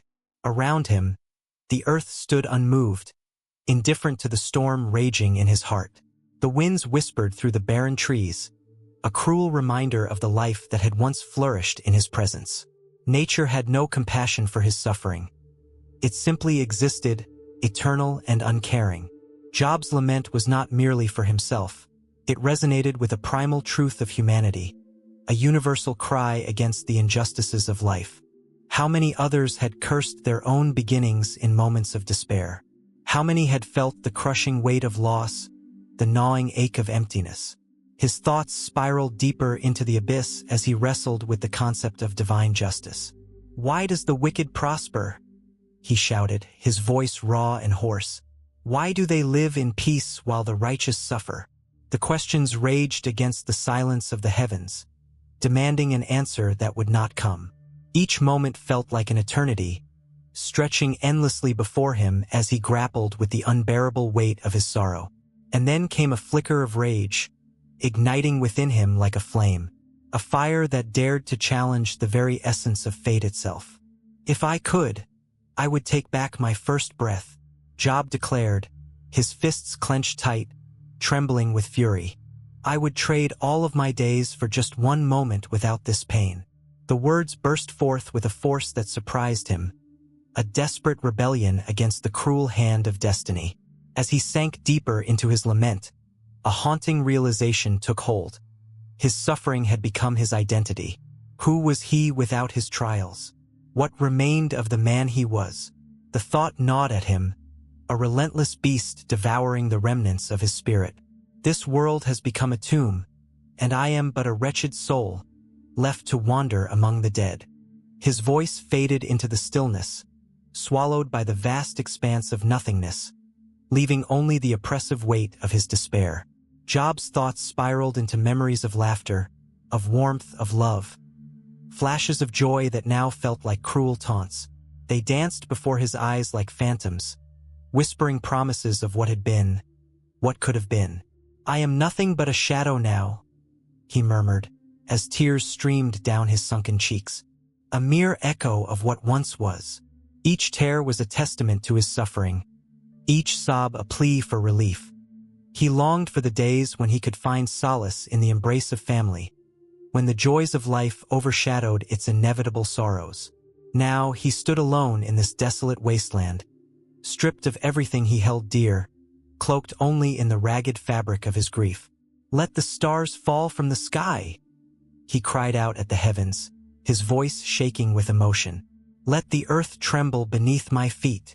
His anger, a fierce inferno, was both a comfort and a torment. It reminded him he was still alive, still capable of feeling, of hurting, of raging against the injustices of life. Yet, in that very awareness lay the cruel twist of his reality. To feel so deeply was both a blessing and a curse. In that moment of raw emotion, Job was a man unbound. His spirit lay bare before the universe. He stood at the crossroads of despair and defiance, caught in a storm that raged within him. Would he let darkness consume him, or would he rise, like a phoenix, from the ashes of his anguish? As the day wore on, the sun rose higher in the sky, indifferent to his plight, and yet he remained, a living embodiment of suffering and a testament to the strength of the human spirit. With each heartbeat, he felt the fire within him shifting, transforming his lament into a fierce determination to confront the shadows that threatened to engulf him. As he took a deep breath, preparing to unleash yet another howl against the heavens, a flicker of hope ignited amid the darkness, beckoning him toward the next chapter of his tumultuous journey. Job sat amidst the ash and ruin of his life, the sun dipping low on the horizon, casting long shadows that felt like fingers grasping at his heart. The earth beneath him was scarred, a reflection of the turmoil within. Once a prosperous man, blessed with wealth, family, and health, he now bore the weight of unbearable grief and loss. The whispers of the wind carried the echoes of his past joys, now replaced by a haunting silence that threatened to consume him whole. "Why, God?" he cried, his voice raw, trembling on the edge of despair. This question hung in the air, a thread of anguish woven into the fabric of his existence. The stars began to twinkle above, indifferent to his suffering, and yet he felt their weight pressing down on him. How could the heavens shine so brightly when a man lay broken, stripped of everything he held dear? Job's thoughts churned, a tempest of confusion and heartache. He looked at the empty seats around him, once filled with the laughter of his children. He could almost hear their voices, ringing clear as chimes in the distance, but they were just echoes now, memories taunting him with sweetness that had turned bitter. The grief felt tangible, like a heavy cloak he couldn't shake off. What had he done to deserve this? He had always been righteous, always sought to lead a life of integrity and faith. "Have I not fed the hungry and cared for the widow?" he shouted into the eternal silence, his fists clenched tight at his sides. The world felt impossibly vast at that moment, and God, once so close, now seemed a distant shadow. Each word he spoke was a stone thrown into the void, ripples of frustration and sorrow washing back upon him. His mind raced back to the days when he felt invincible, surrounded by the warmth of family and friends. He remembered the weight of his children in his arms, the soft glow of their laughter lighting up his darkest days. How swiftly had joy turned to anguish. He thought of the storms that had shattered his life. First, the raiders came, stealing away his livestock, his livelihood. Then, a great wind had swept through his home, claiming his children in a tragedy that felt more like a nightmare than reality. And now his body, once strong and able, was racked with sores that festered and bled. "Is this what you call justice?" he asked, his voice now a choked whisper, filled with disbelief. "Is this your plan for a faithful servant?" The night air grew heavy around him, filled with the weight of his unanswered questions. Job felt like a lone ship adrift in a storm, tossed by waves of despair with no land in sight. His friends, once companions of laughter, now sat in silence, their eyes filled with pity and confusion. They had come to comfort him, but how could anyone offer solace when they did not understand? Their stony faces only deepened his isolation, and he began to wonder if they too had questioned God's presence in their own lives. Did they not feel the same pang of betrayal? Did they not wonder why the righteous suffer while the wicked thrive? "Why do you hide your face from me?"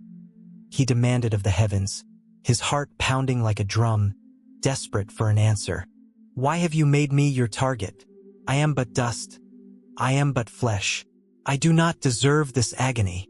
Each cry echoed back to him, as if the universe itself had turned a deaf ear to his plight. As the shadows lengthened and the chill of night settled in, Job's thoughts spiraled deeper. He recalled the teachings he had learned throughout his life, the tales of God's mercy, his unwavering justice. Yet here he sat, a living testament to the contrary. "Where is your mercy?" he implored, his voice breaking like fragile glass. "I have called upon you day and night, and yet you do not answer." He felt a flicker of anger ignite within him, a fire against the injustice that had befallen him. The very ground beneath him seemed to tremble in response, mirroring the turmoil of his spirit. "You have taken everything from me, and for what? To teach me a lesson." His chest heaved with the weight of his emotions, grief and rage entwined like snakes coiling around his heart. "If you would but show yourself, I would plead my case before you. I would demand the chance to understand." The stars twinkled above him, cold and unfeeling, a canopy of distant hopes that felt utterly unreachable. Job closed his eyes, his mind racing with the thought of standing before God, of laying his soul bare. "Do you even see me?" he shouted into the night, his voice hoarse from the strain. "Do you know my name? Do you know the depths of my pain?" His breath came in ragged gasps, the weight of his sorrow threatening to crush him. He felt more alone than he ever had in his life. The silence that enveloped him was deafening, a reminder that answers might never come. "I do not seek riches or glory," he murmured, his voice softening, trembling on the edge of hope. "I seek only understanding. I seek your presence." The darkness around him thickened, a heavy fog that seemed to wrap itself around his shoulders. A faint rustle of leaves stirred in the quiet night, a whisper of something beyond the veil of his suffering. Somewhere, far away, the world continued to turn, lives continued to unfold, and yet here he sat, suspended in a moment of profound isolation. His heart ached with longing, not just for his family, but for the reassurance that he was not abandoned. "I am tired of being the righteous man who suffers," he said, his voice cracking under the weight of his truth. "I want to know why I am here, why you have forsaken me." Each question fell like a stone in a still pond, stirring ripples of anguish that would not fade. With tears trickling down his cheeks, Job gazed up at the stars once more, searching their depths for an answer, a sign, anything that could break the silence. But the cosmos remained indifferent, a vast ocean of mysteries beyond his reach. And in that moment, amid the ash and the desolation, Job felt the strange, flickering warmth of hope and despair entwined. A tension that promised to unravel in the depths of the night, as the dialogue with God, and with himself, had only just begun. Eliphaz, with a voice that echoed like thunder through the chambers of Job's heart, stood before his friend, a man shattered by grief. The sun hung low in the sky, casting long shadows that seemed to whisper of the weighty conversation that was about to unfold. The air was thick, charged with a tension born from the unspoken pain that clung to Job like a shroud. Eliphaz, the first among the three friends, had come not just to comfort but to confront the very essence of justice itself. "Job," he began, his eyes glinting with a fiery resolve, "I have seen visions in the night, and the truth is as clear as the dawn." The words hung in the air, heavy with the promise of a revelation that could either mend or further shatter Job's already fractured soul. Eliphaz had long believed that behind every suffering lay a reason, a divine order that governed the universe. He was a man of faith, grounded in the ancient wisdom passed down through generations, and he felt the weight of responsibility to share that wisdom with his friend. As he spoke, the world around them seemed to fade, the landscape painted in hues of despair and hope. "I know you are righteous, Job, yet even the most upright among us can falter. Is it not written that the innocent will not suffer needlessly?" His voice trembled, not with doubt but with the urgency of conviction. "Consider this, if calamity has befallen you, what does it say about the path you tread? The Almighty does not act without reason." Job, his heart racing, felt the chill of Eliphaz's words wrap around him like a winter's night. He looked up, searching his friend's face for compassion, but found only the stark reflection of a belief that felt, at once, both comforting and isolating. How could Eliphaz, who had once shared in the joys of his life, now speak of his suffering in such a detached manner? The grief that had engulfed him felt like a raging storm, and yet here stood Eliphaz, a lighthouse in the distance, shining the light of divine justice, but perhaps too far to reach. "There are spirits," continued Eliphaz, "that walk among us, carrying messages from the heavens. I have spoken with them in dreams, and they have shown me that suffering is often a call to repentance. Perhaps this is not just an affliction but a chance for your soul to find its way back to God." His words rang out, a mixture of hope and admonishment, suggesting that Job's trials were not merely random acts of cruelty, but a deliberate orchestration of divine will. Job felt a surge of anger, something raw and primal. How could Eliphaz claim to know the mind of God? How could he reduce a lifetime of pain to a mere lesson in morality?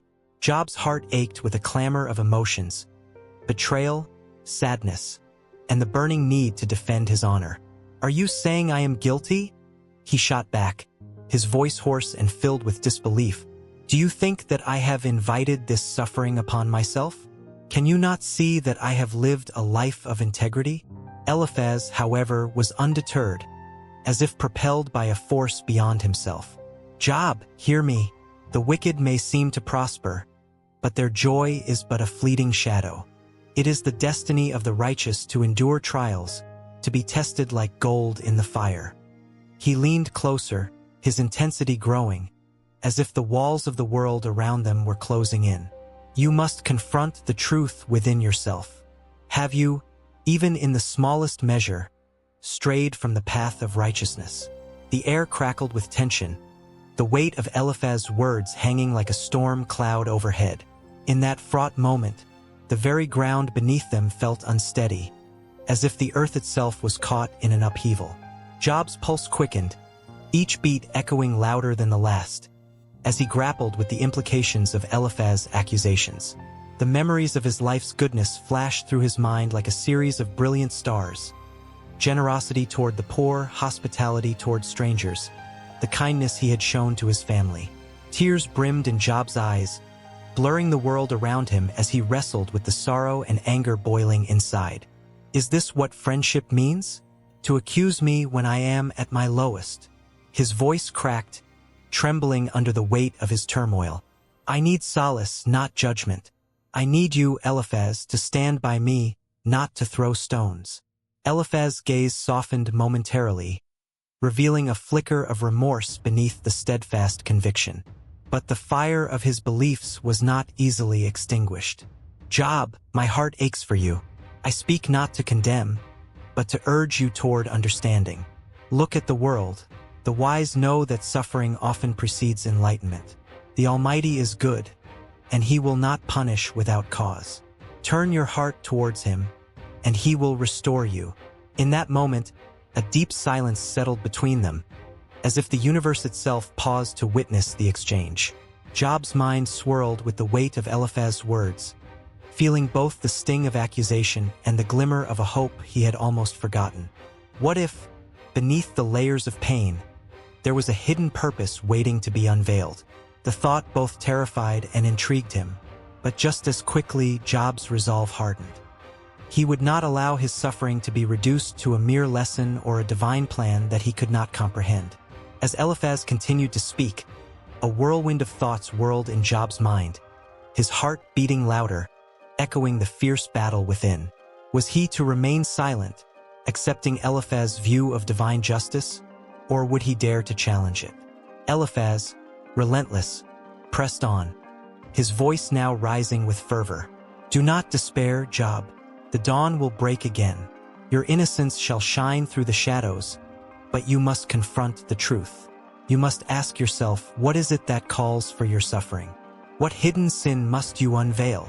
The question hung in the air, heavy and unresolved, like a storm cloud pregnant with rain. Job's breath quickened, a mixture of despair and defiance swirling within him. He could feel the ground trembling beneath him, a heart that beat against the very fabric of fate, as he prepared to respond. The conversation, a delicate thread woven between solace and confrontation, pulled taut, ready to snap or bind them closer together. Emotions tangled, waiting for the next words to unleash the storm brewing inside. Job sat in the ashes, the weight of despair pressing down on him like a heavy cloak, while the sun dipped low in the sky, casting long shadows across the barren landscape. The world around him felt like a cruel reflection of his inner turmoil. His skin, once robust and full of life, now bore the marks of suffering, as if every loss had etched itself into his very being. Friends gathered around him, their faces a mix of concern and judgment, their words sharp as thorns. Eliphaz, the eldest among them, spoke first, his voice steady yet laced with the kind of pity that cut deeper than any wound. "Job, you must understand. No one suffers without cause. Surely, there's some hidden sin that you haven't acknowledged." His words hung in the air, a heavy accusation cloaked as wisdom. Job's heart raced. Anger bubbled beneath the surface, not just at Eliphaz but at the entire situation that had spiraled out of control. "Is this how you comfort me?" Job replied, his voice steady but trembling, like a taut bowstring ready to snap. "You stand there, cloaked in your own righteousness, And you dare to point fingers at my integrity? You speak of hidden sins, but you know nothing of my heart." The intensity of his words echoed off the barren ground, a challenge thrown into the face of his so-called friends. With every word, Job could feel the heat rising within him. It wasn't just the unbearable pain of his body, but the betrayal of those he once called friends. "Have I not been honest with you all? Have I not lived a life of integrity? My hands are clean. My heart is pure." The emotion surged through him like a raging river, threatening to spill over. As Job spoke, the memories flooded back. Memories of joy, laughter, and the blessings he had shared with his family. The faces of his children danced before his eyes, their laughter a haunting reminder of what was lost. How could Eliphaz dismiss all that? How could he reduce his suffering to mere punishment for unseen sins? "Eliphaz, you speak of visions and dreams, but what of my reality?" Job's voice rose, the sorrow morphing into a fierce determination. "You weave your theories as a spider spins its web, but I am the one trapped within. You will not find me guilty of crimes I did not commit." Each word was a battle cry, not only against Eliphaz but against the very injustice that had befallen him. The air crackled with tension as the weight of Job's plight hung between them. His friends shifted uncomfortably, the truth of their own failures washing over them like an unexpected tide. They had come to comfort him, but their words had only added to his anguish. "Have you ever considered that perhaps the innocent suffer?" Job continued, his eyes blazing with a fire fueled by both sorrow and rage. "What of the unjust? What of those who walk through life without a single obstacle?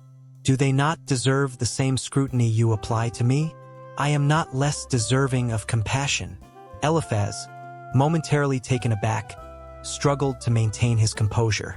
The words of Job pierced through his carefully constructed arguments, leaving behind a gaping hole of uncertainty. The truth of Job's suffering was undeniable, raw and real like an open wound. "Look at me," Job cried out, gesturing toward his ravaged body. "You see a broken man, but I am still here, still fighting. Do not mistake my silence for weakness. I question my God. I rage against the heavens, but I will never deny my integrity."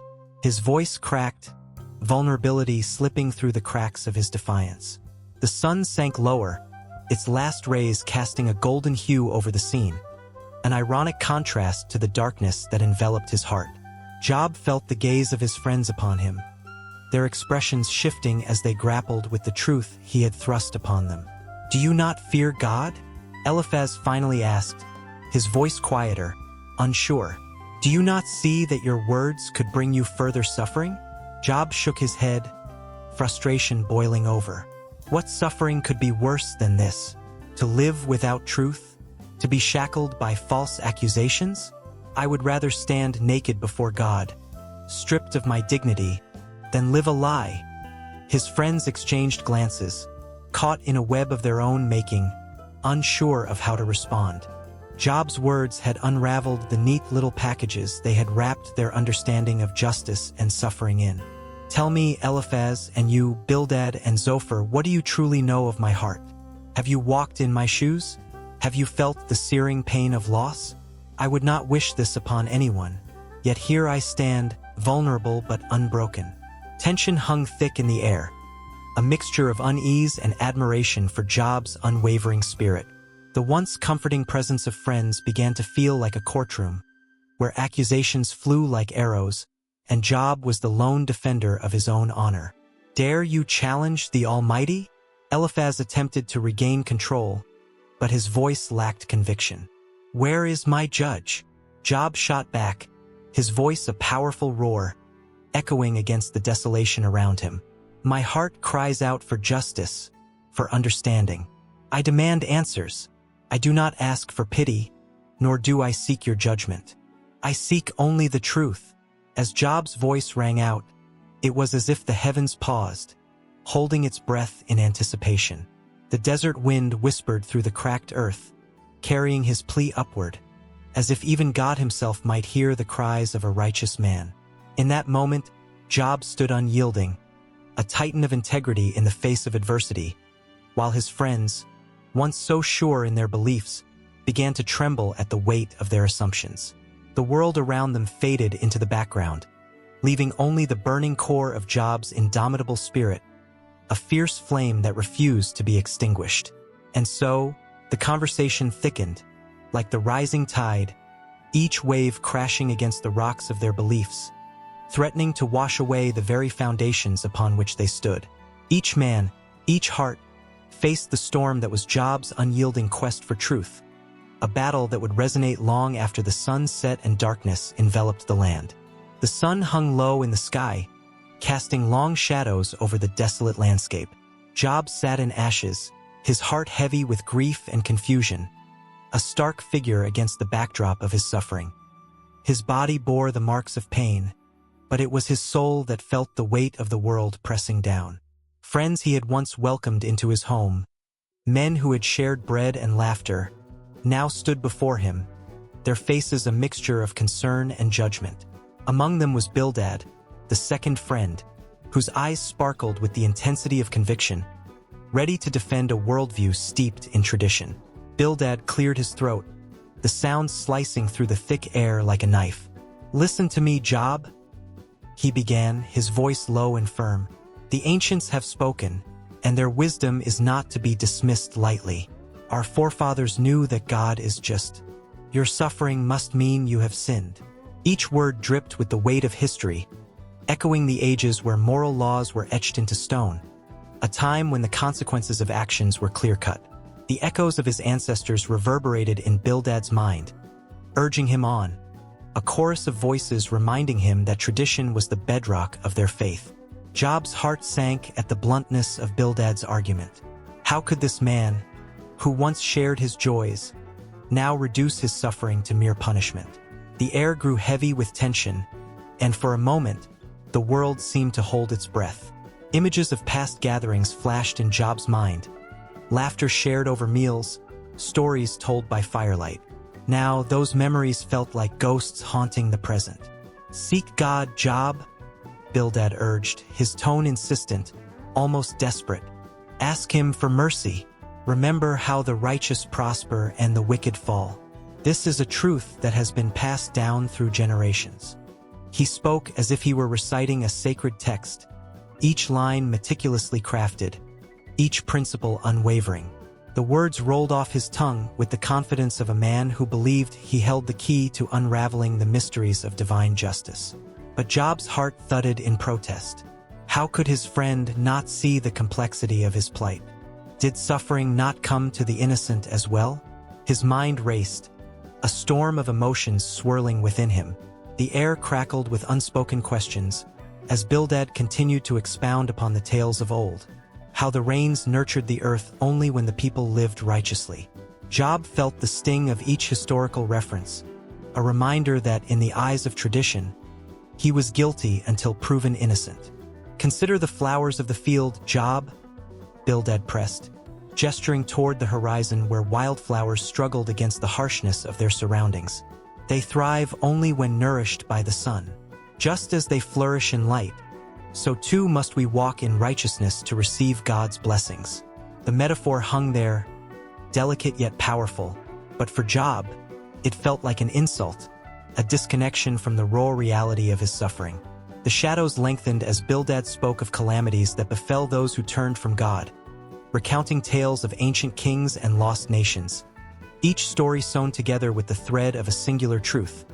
The fear of the Lord is the beginning of wisdom. The weight of tradition pressed down on Job like a shroud, the faces of those who once embraced him now leering through the veil of belief that he had somehow fallen from grace. "Job, you must remember," Bildad continued, his voice rising with fervor, "that the wisdom of the ages is not for nothing. Our forebears were not fools. If they aligned their lives with the Almighty, they flourished. Look at your own life. Was there not once a time when everything was in harmony?" The words struck Job like arrows, sharp and wounding, forcing him to recall the days of abundance that felt so distant now. With every word, Bildad wove a tapestry of historical truths that seemed unassailable.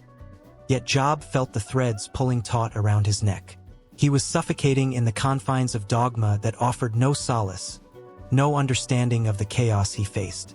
In this moment of tension, anger flickered like a candle flame within him, threatening to ignite a blaze of defiance against the very traditions that Bildad held so dear. "But Bildad," Job finally interjected, his voice quaking with emotion, "what of those who did right yet still fell into despair? What of the innocent who suffer unjustly?" His heart pounded, each beat echoing his desperation for understanding, for a friend who would see him in his pain without judgment. Bildad, momentarily taken aback, drew in a breath like a man about to plunge into icy waters. He was a man of tradition, a custodian of beliefs that had fortified communities for centuries. Yet here stood his friend, a living testament to the complexities of life that were not easily explained by ancient wisdom. The silence stretched between them, pregnant with unspoken words. "All I offer is what has been spoken," Bildad replied, his voice softer now, almost a whisper. "The traditions of our ancestors are a guide, a light shining through the darkness of uncertainty." But even as he spoke, doubt crept into his mind.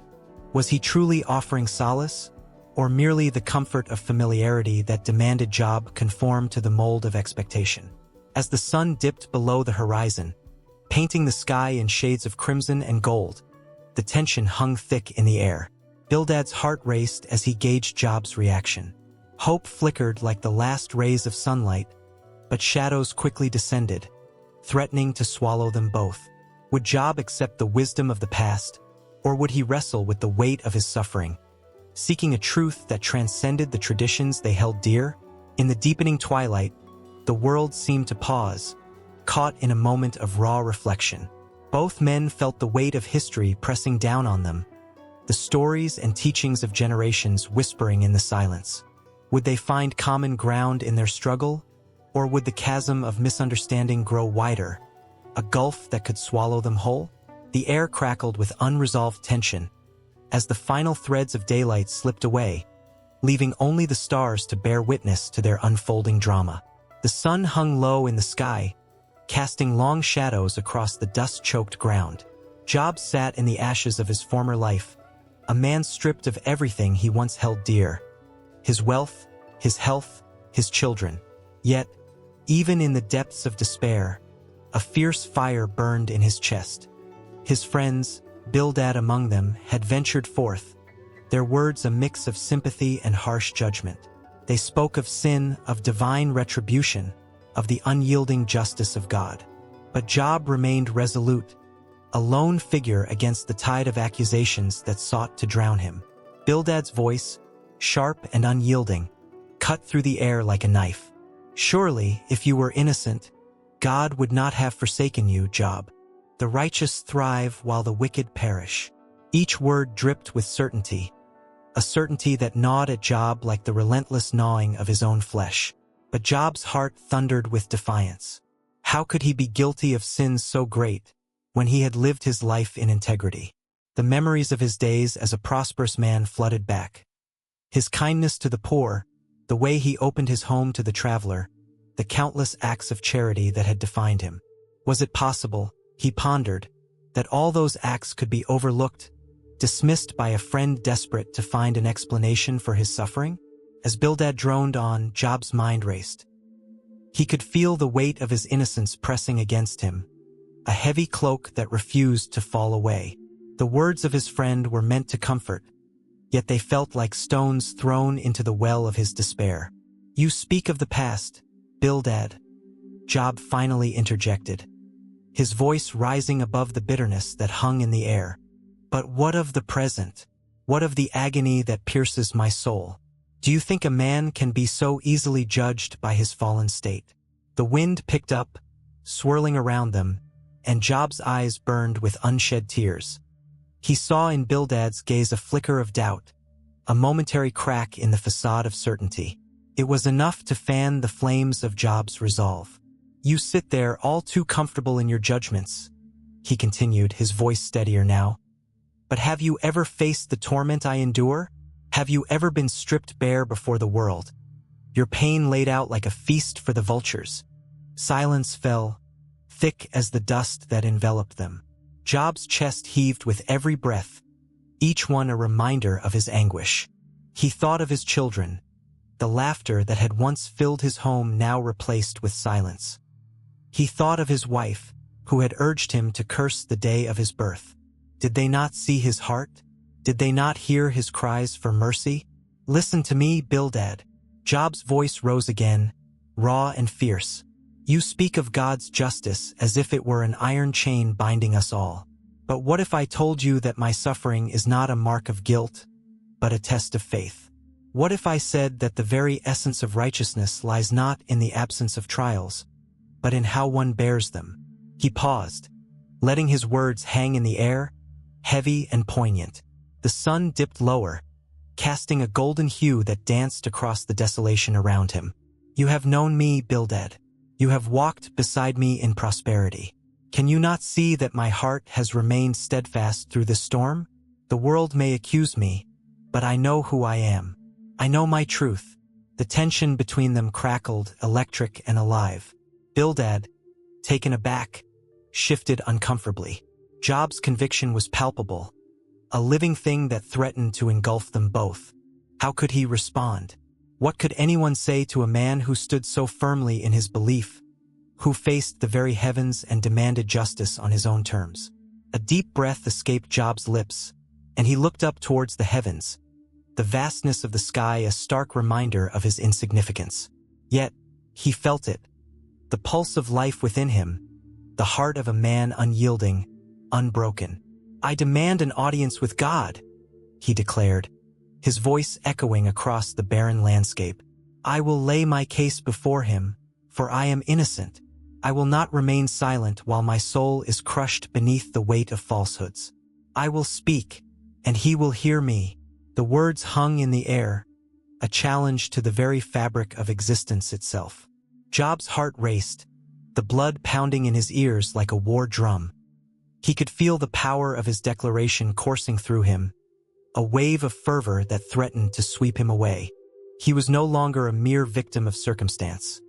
He was a man of strength, of purpose, a beacon shining defiantly against the darkness that surrounded him. As he stood there, a figure of resolve amidst the ruins of his life, he sensed a shift in the atmosphere. The air crackled with energy, as if the universe itself was leaning in, listening. Job, with every ounce of his being, believed that truth would emerge victorious. There was a power in his voice, a conviction that could not be snuffed out by the doubts of those around him. In that moment, he was more than just Job, the man who had lost everything. He was a warrior, fighting not just for his own soul, but for the souls of all who had ever suffered in silence. He would not back down. He would not be defeated. He was alive, and that itself was a testament to his strength, his innocence, and the unbreakable spirit that lay within. This fierce determination pulsed between him and Bildad, each man embodying the struggle between despair and hope, between accusation and defense. And in that charged silence, a new chapter began to unfold, one where questions hung heavy in the air, waiting to be answered, where the line between right and wrong blurred, and the quest for truth soared like a flame against the encroaching night. In the heavy stillness of the dimly lit room, the air crackled with tension like a tightly wound spring ready to snap. Job sat in silence, his body weary and his spirit crushed under the weight of unbearable loss and affliction. 3 friends had gathered around him, and while their intentions might have started with compassion, the atmosphere now felt charged with unspoken judgments and assumptions. The flickering oil lamp cast shadows that danced eerily on the walls, reflecting the turmoil simmering within the hearts of these once loyal companions.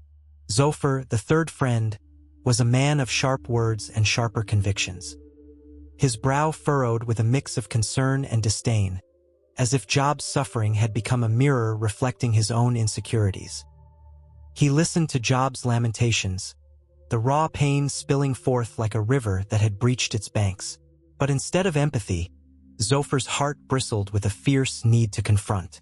How could Job, a man once revered for his piety, now find himself wallowing in despair? Zophar could feel the weight of his own thoughts pressing down on him, urging him to speak. "Job," he finally said, his voice cutting through the tension like a knife. You must consider that your plight is not without reason. Perhaps this suffering is a consequence of your own actions. Have you not turned away from the path of righteousness? The words hung in the air, heavy and accusing. Job's heart sank further into the abyss. Was this what he had become to his friends? The man who deserved rebuke rather than compassion? Zophar's harsh tone intensified the ache within Job, as his mind raced to understand how his friends could so easily cast aside the love they once shared. Emotion twisted in the air, a palpable force that swirled around them. Each word from Zophar felt like a stone thrown into an already tumultuous sea. You have been proud, sitting in the seat of the righteous, blind to your own failings. Zophar continued, weaving a narrative that painted Job as the architect of his own ruin. The wicked are punished, and you must accept that this is your due. Job, shaken by the onslaught of Zophar's assumptions, felt the heat of resentment wash over him. How could Zophar, who had once shared meals and laughter with him, now stand as judge and jury? The betrayal cut deeper than any physical pain he had endured. He thought of the days when their friendship was a source of strength, when their laughter echoed through the hills.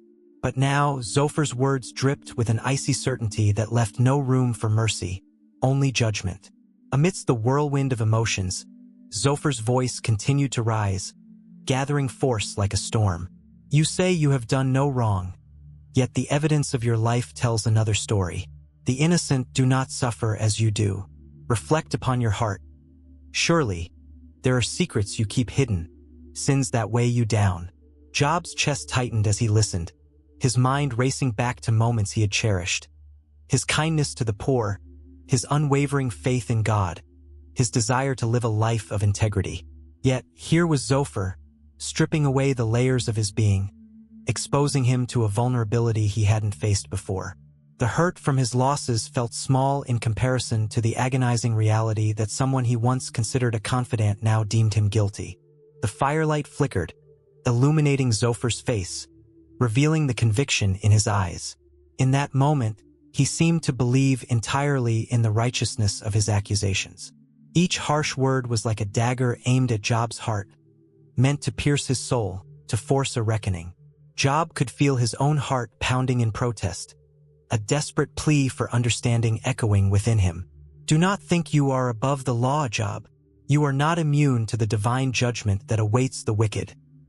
Zophar thundered, his words resonating with a chilling finality. The room seemed to close in, the walls echoing back Zophar's sentiments like a sinister choir, amplifying the bitterness that had enveloped them. Job's spirit writhed under the relentless barrage.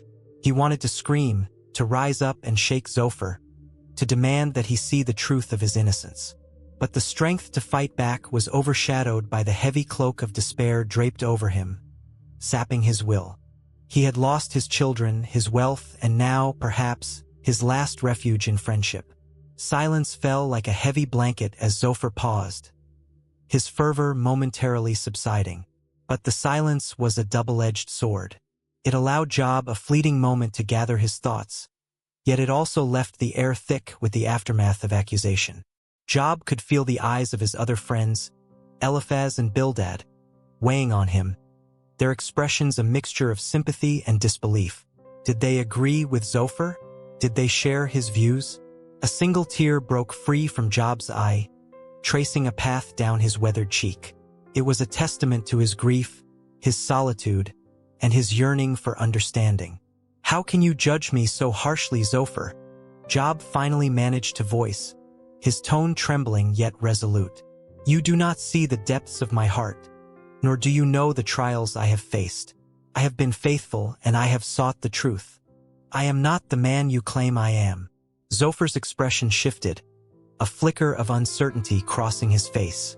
But the moment was fleeting, quickly buried beneath the armor of his convictions. The truth is a mirror, Job, and you must be willing to face your reflection. Do not expect others to bear your burdens when you have failed to carry your own.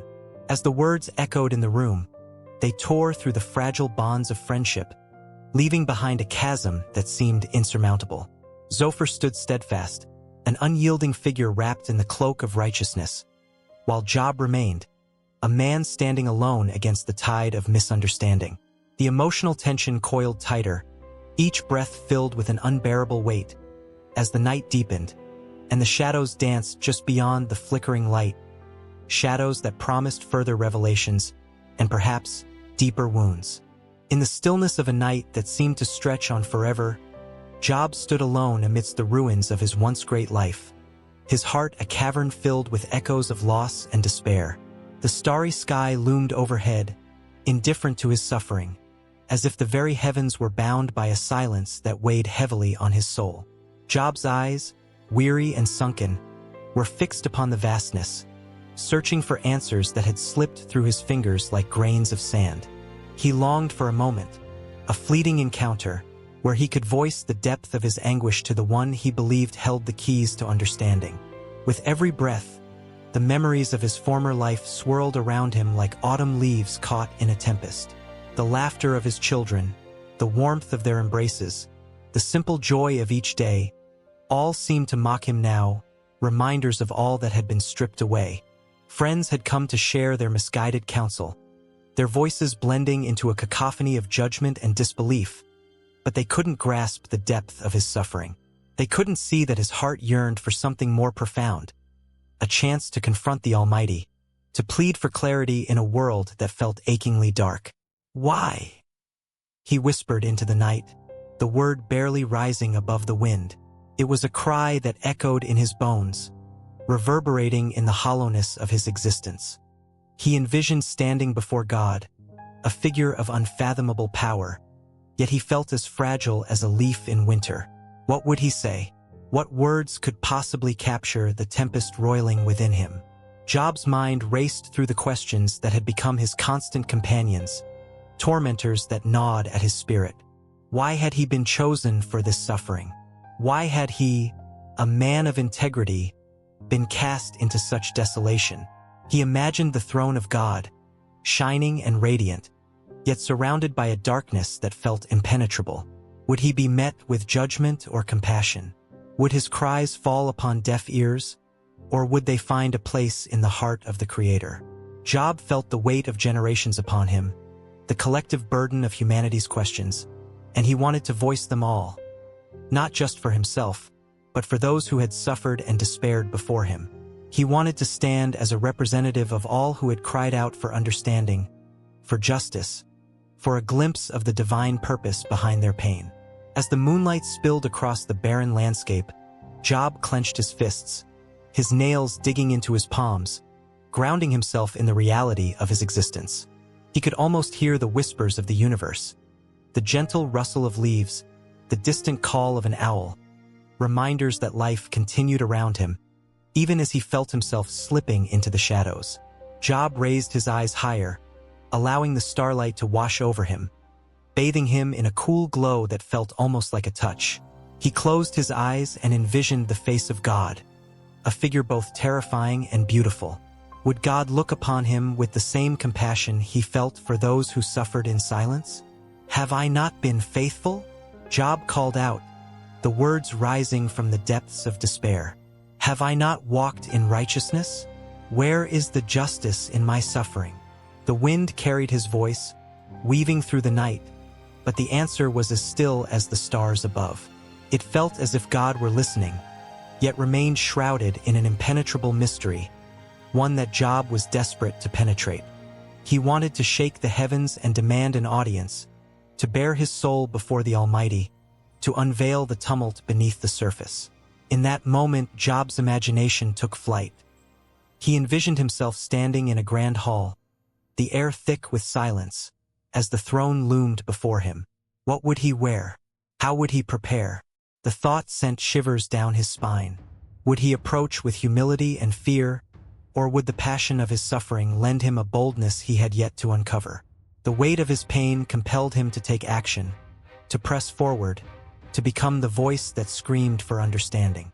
And in that vision, he saw faces, faces of those who had suffered injustice, those who had been cast aside, those who had felt the sting of betrayal and loss.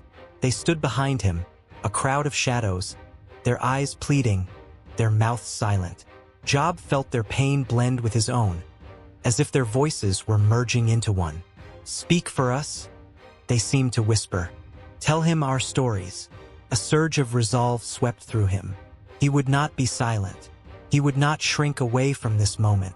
The thought of standing before God wasn't merely a desire for answers. It became a fierce calling, a responsibility to echo the cries of the brokenhearted.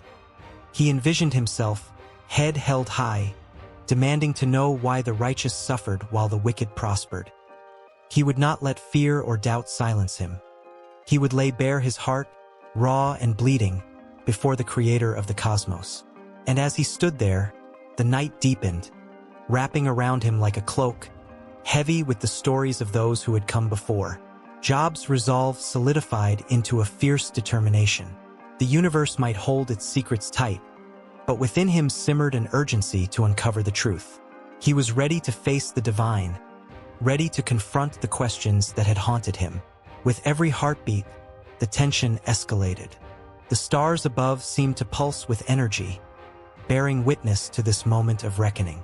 Job felt the very fabric of existence tremble, as if the heavens were holding their breath, waiting for the man of faith to summon the courage to demand understanding. In his soul, there was a flicker of hope, a tiny flame that refused to be extinguished. Would God meet him in his anguish or turn away, leaving him alone in the night? As the wind rustled through the desolate landscape, there was a sense that something profound was about to unfold, a connection between the mortal and the divine, a bridge forged in the fires of suffering and hope. Job's heart raced as he prepared himself for the encounter he had yearned for, the moment that would change everything. The air crackled with anticipation, and in that charged stillness, the world awaited his plea. In the stillness of a desolate land, under a sky painted with hues of despair, Job sat in ashes, his once vibrant life reduced to whispers of memory. The air was thick with the weight of his anguish, a palpable thing that seemed to cling to him like the tattered rags he wore. Friends gathered around him, their faces etched with confusion, unable to comprehend the depth of his suffering. They had come, hoping to offer solace, yet found themselves lost in the shadow of a man whose very existence challenged every notion of justice and mercy. Job, a man of wealth and integrity, a father and a devoted servant of God, had suddenly found himself at the mercy of calamity. His livestock, the source of his riches, had been stolen or slaughtered. His children, once the laughter of his home, were taken in a single, devastating blow. And now, with his health stripped away, he was left with nothing but the bitter taste of loss and the searing question: why? As the days stretched into weeks, the unyielding silence of the heavens mocked his cries.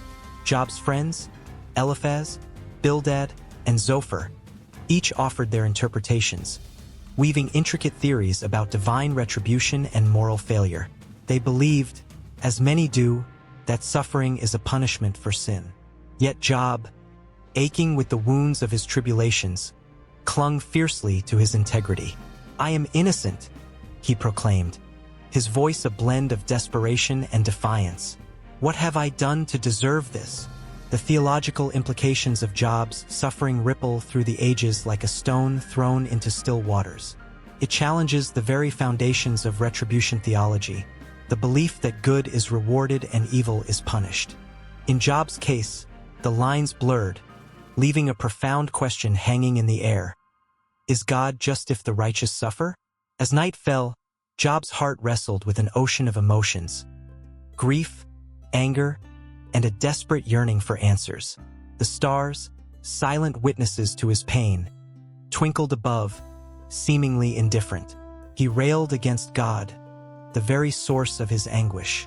His cries were raw and unfiltered, echoing through the dark expanse. "Why do you hide your face? Why do you treat me like your enemy?" Each word dripped with the weighty sorrow of a man searching for meaning in the midst of chaos. His lamentations painted a vivid portrait of suffering, not as a mere consequence of sin, but as a profound mystery intertwined with the human experience. Job's story begs the question of whether suffering can serve a purpose beyond punishment. The painful journey through grief can lead to transformation, awakening a deeper understanding of love, faith, and the divine. And as Job grappled with the anguish of his soul, he began to glimpse the flickering light of resilience. The loss of his worldly possessions and the death of his children did not strip him of his humanity. Instead, it revealed the depth of his spirit, a foundation built not on the sands of material wealth but on the steadfastness of faith. His suffering became a crucible, forging a new understanding of who he was and his place in the universe. In this profound moment of realization, Job encountered the presence of God. The whirlwind that came was not a storm of wrath but a gentle reminder of the mystery of creation.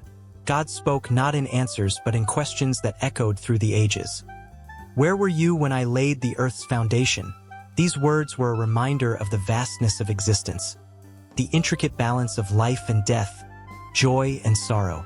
The moment was electric, charged with both fear and awe. Job, in the shadow of the Almighty, felt his smallness but also his significance in the great tapestry of life. He realized that suffering is not just a burden to bear, but a pathway to deeper understanding, a call to wrestle with the divine. The theological implications are staggering. If God is sovereign and good, then suffering must also be part of a greater narrative, one that we may not yet comprehend. As Job surrendered to the mystery, a profound transformation unfolded within him. He shifted from questioning God's motives to seeking a relationship with the divine. His cries turned from accusations to humble pleas for understanding. The very act of suffering became a bridge, connecting him to the heart of God, revealing a love that does not promise a life free from pain, but offers companionship in the midst of it. Around him, his friends fell silent, their arguments crumbling under the weight of his newfound wisdom.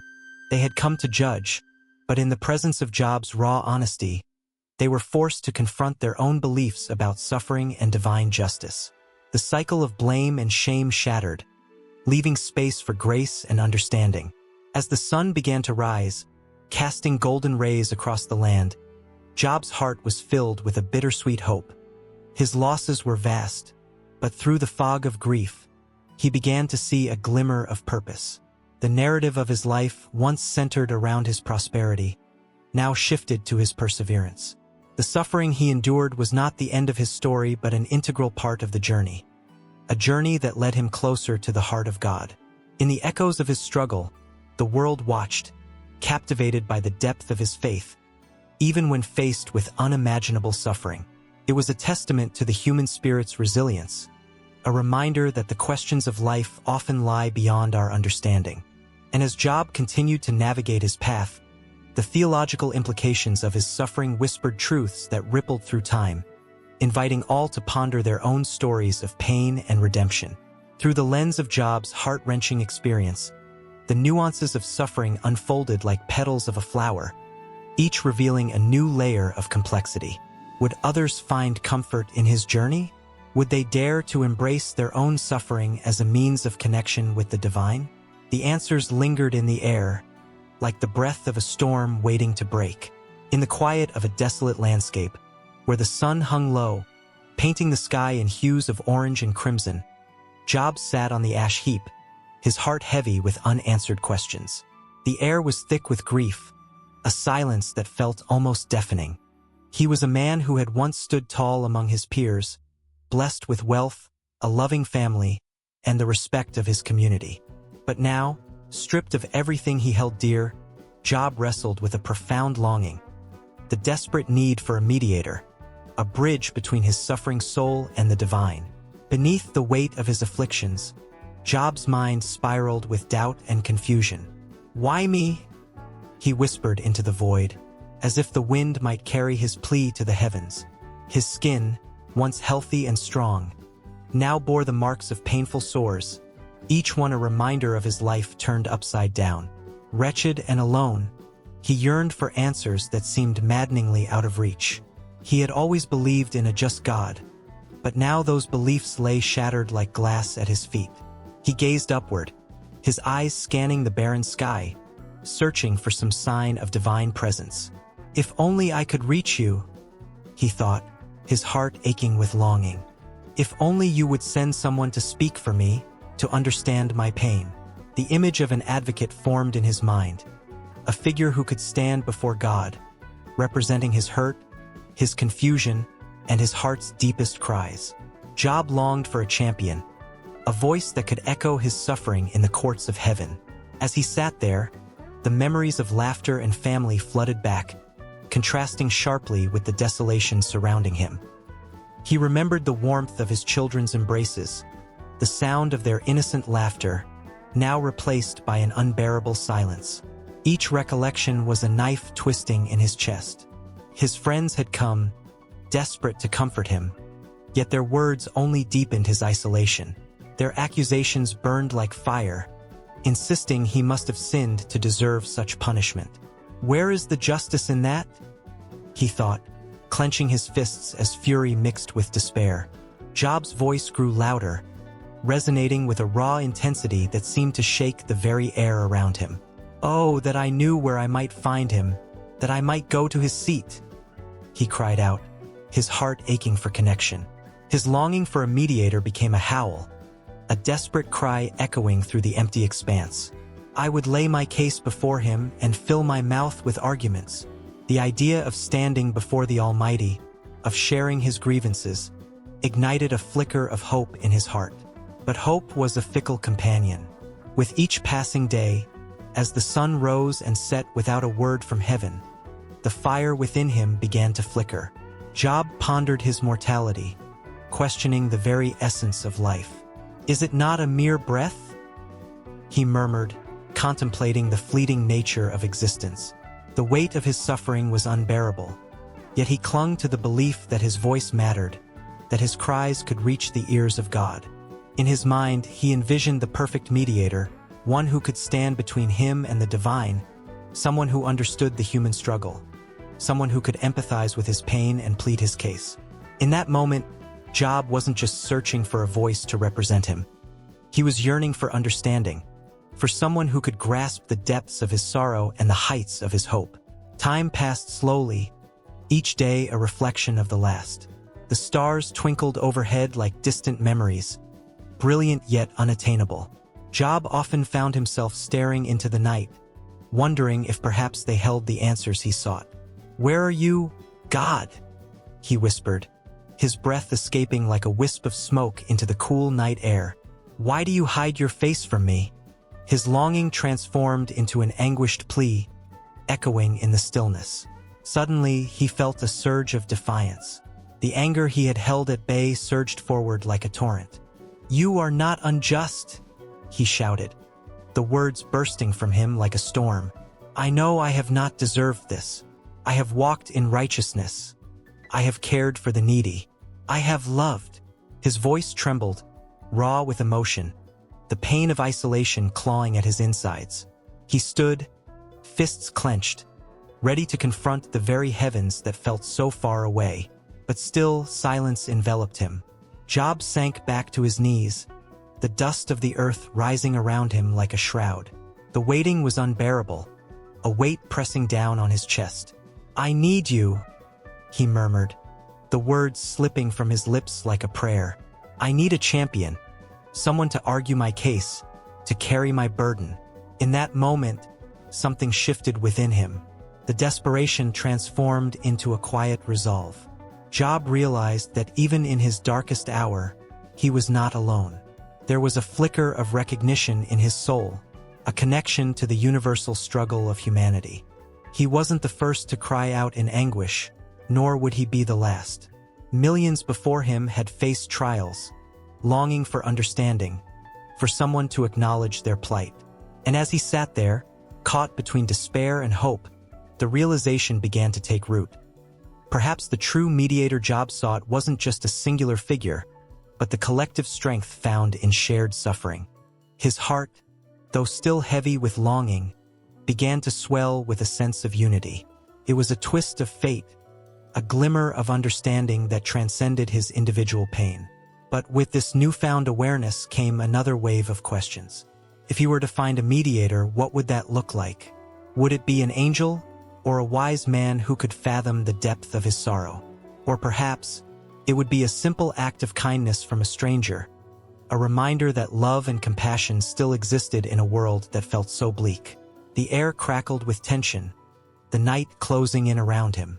Job could feel the weight of the world upon his shoulders as he turned his gaze back to the heavens, waiting for an answer that was yet to come. The stars shone above, silent witnesses to his plight, and in that aching stillness, he resolved to continue searching, not just for himself, but for all who had ever felt lost, forgotten, and alone. With each beat of his heart, the longing for understanding grew deeper, a fire that would not be extinguished. The question remained vivid and real. Where was God in all of this? Job knew he would not rest until he found the answers he sought, and so the search continued, as relentless and fierce as the storm that brewed within his spirit. The air crackled with tension, the kind that made hairs stand on end. Around the flickering campfire, shadows danced like restless spirits, casting a haunting glow on the faces of Job and his friends. The night had drawn a curtain around them, as the stars above bore witness to an age-old conflict. A battle not of swords, but of words and beliefs. Job, once a prosperous man, now sat in tattered robes, his body marred by painful sores, yet his spirit flickered with defiance. His friends, Eliphaz, Bildad, and Zophar, were not just companions but voices of doubt, their arguments piercing the eerie stillness of the night. They came to comfort, yet their words often felt like daggers, each accusation sharper than the last. "Is it not the innocent who suffer?" Eliphaz questioned, his voice low and gravelly, like the rumble of distant thunder. "Surely, Job, you must have brought this upon yourself. Have you not seen the ways of the wicked? Their end is destruction. You are a righteous man, but perhaps there are shadows in your heart, hidden even from your own sight." The fire crackled, sending up sparks that flickered like the embers of Job's hope. How could they think him guilty? Each word from his friend struck him as an arrow, piercing deeper into his already wounded soul. Job's faith was an anchor, but the storm of doubt brewed fiercely around him. Bildad, with his stern countenance, chimed in. "Your children perished, a heavy price for your sins, Job. God doesn't act without reason. Retribution is the natural order of the world. Repentance is your only path back to favor." Every syllable dripped with authority, yet it felt like a weight pressing down on Job's chest. His children, his beloved children, gone. Could he ever find solace in the idea that their deaths were a consequence of his hidden failings? Each accusation twisted like a knife in him, and his heart raced with a mix of outrage and sorrow. "Listen to me." Job's voice broke through the night, raw and trembling. "I have walked with integrity. I have cared for the poor, the widowed. My hands have not shed innocent blood. Why must I be punished? Why must I endure this torment while the wicked thrive?" The fire crackled louder, as if echoing his anguish. Zophar, with an air of righteous indignation, leaned forward. "Job, your words are those of a man too proud. You claim righteousness, yet you question God. Who are you to demand answers? You must submit. Humble yourself before his might." The intensity of their debate grew, each man's voice rising above the crackling flames, each accusation igniting Job's fury and despair. The night air thickened with the weight of their arguments, each one a stone cast against the fragile walls of Job's faith. As the moon hung heavy in the sky, Job's thoughts spiraled.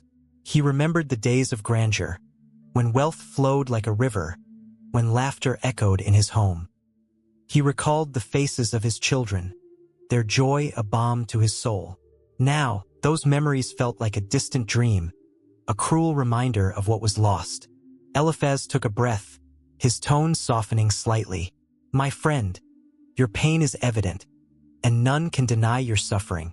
But in your sorrow, do not cling to innocence as if it were a shield. God is just. Seek him earnestly, and perhaps he will reveal the truth of your heart." The flickering firelight revealed the shadows of doubt that danced across Job's face. "Is this what friendship looks like? To bury me under accusations while I bleed? I seek understanding, not condemnation. I cry out to God, yet I feel silence. Am I a fool to expect answers in my darkest hour?" A cold breeze swept through the camp, chilling them, as if the very universe held its breath. The weight of Job's plight hung heavy, an invisible shroud that wrapped around him tighter with each word exchanged. He felt their eyes upon him, their judgment hanging like a cloud, threatening to rain down despair. Bildad's eyes narrowed. You speak of silence, yet have you truly listened? Repentance is the path to rectitude. You must confront your sins, no matter how buried, before healing can begin. Job's heart raced, pounding against the confines of his chest. You speak of sins, but I have searched my soul and found none. Have I not been faithful? Have I not loved? Must I bear this burden alone, under the weight of your assumptions? Here, in this circle of friends, the lines between comfort and condemnation blurred. Their faces, once familiar and comforting, morphed into masks of accusation. The night stretched on, each moment heavier than the last, the arguments spiraling like a storm. Zophar, unable to contain his fervor, leaned in closer, his voice a hiss. Do not think of yourself as blameless. In your trials, there is revelation. God's purpose is greater than your understanding. You must submit to his will. Only then can you find peace. Job shook his head, anger flaring within him. Peace? Is that what you call this torment? I am more than my suffering. You are my friends. Yet you strip away my dignity with your accusations. Can you not see the anguish in my heart? The night deepened, cloaked in shadows, yet the fire blazed bright, illuminating the raw emotions that swirled among them. Each man grappled with his convictions, their voices mingling in a cacophony of loyalty and betrayal. As the arguments raged, Job felt the weight of despair bear down upon him. His skin ached, but it was the words of his friends that cut the deepest. They debated his righteousness as if it were a mere concept, unrelated to the man who had lost everything. The air grew thick with unresolved tension, and as the stars twinkled like distant eyes, Job raised his voice once more, a declaration filled with fury and pain. I will not be broken. I will stand firm. Even if the world crumbles around me, I will seek God, not your judgment. Silence fell, a heavy pause, as the fire crackled, sending sparks spiraling into the night. In that moment, a chill swept through the air. Job knew, deep down, that the battle was far from over. The heat of debate mingled with the chill of uncertainty. As the night stretched on, an endless cycle of anguish and hope, tears and resilience. The sun hung low in the sky, casting a golden hue over the desolate land of Uz, where Job sat amidst the ashes of his once thriving life. The weight of his suffering felt like a mountain pressing down on his chest, each breath a reminder of what he had lost. His body, once strong and healthy, was now riddled with painful sores that oozed and throbbed, a physical manifestation of the anguish that consumed him. As he looked out at the barren fields, where his children once played, a chilling chill ran through him, an echo of laughter now silenced by tragedy. With every passing moment, despair tightened its grip. He could no longer recognize the man he had been, filled with joy and purpose. Friends who once admired him had become distant, their sympathetic eyes filled with pity rather than understanding. They had come to visit, yes, but they lacked the words to soothe his aching soul. Their whispers, meant to comfort, felt like daggers cutting deeper into his spirit. Surely you have sinned, they murmured. What have you done to anger God? Was it a punishment? Did he deserve this torment? The questions gnawed at him like a relentless swarm of locusts.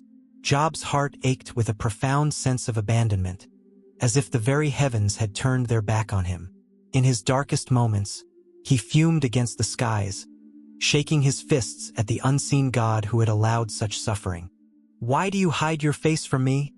He cried, his voice echoing through the empty air, swallowed by the silence of a God seemingly indifferent to his plight. In the quiet moments, when the air was still and the sun dipped below the horizon, a certain reflective calm would wash over him. He thought of the days when his wealth was vast, his heart full of gratitude. He had been a man of great standing, admired by his community. The sacrifices he made at the temple were a testament to his faith. Yet now he felt like a stranger in his own skin, like an old coat discarded and forgotten. His thoughts wandered to his children, the laughter of their youth a haunting melody in his mind, the way they played in the fields, the way their eyes sparkled with life. How could he have imagined such joy would be overshadowed by such darkness? They had been taken from him in an instant, swept away like leaves in a storm. Memories of family feasts danced before him, the table laden with food, love, and laughter. Now only emptiness remained. Each recollection was a stab to his heart, a reminder of what was lost forever. And there were nights when the weight of it all became unbearable. The stars shone brilliantly above, twinkling like cruel reminders of all he could no longer hold.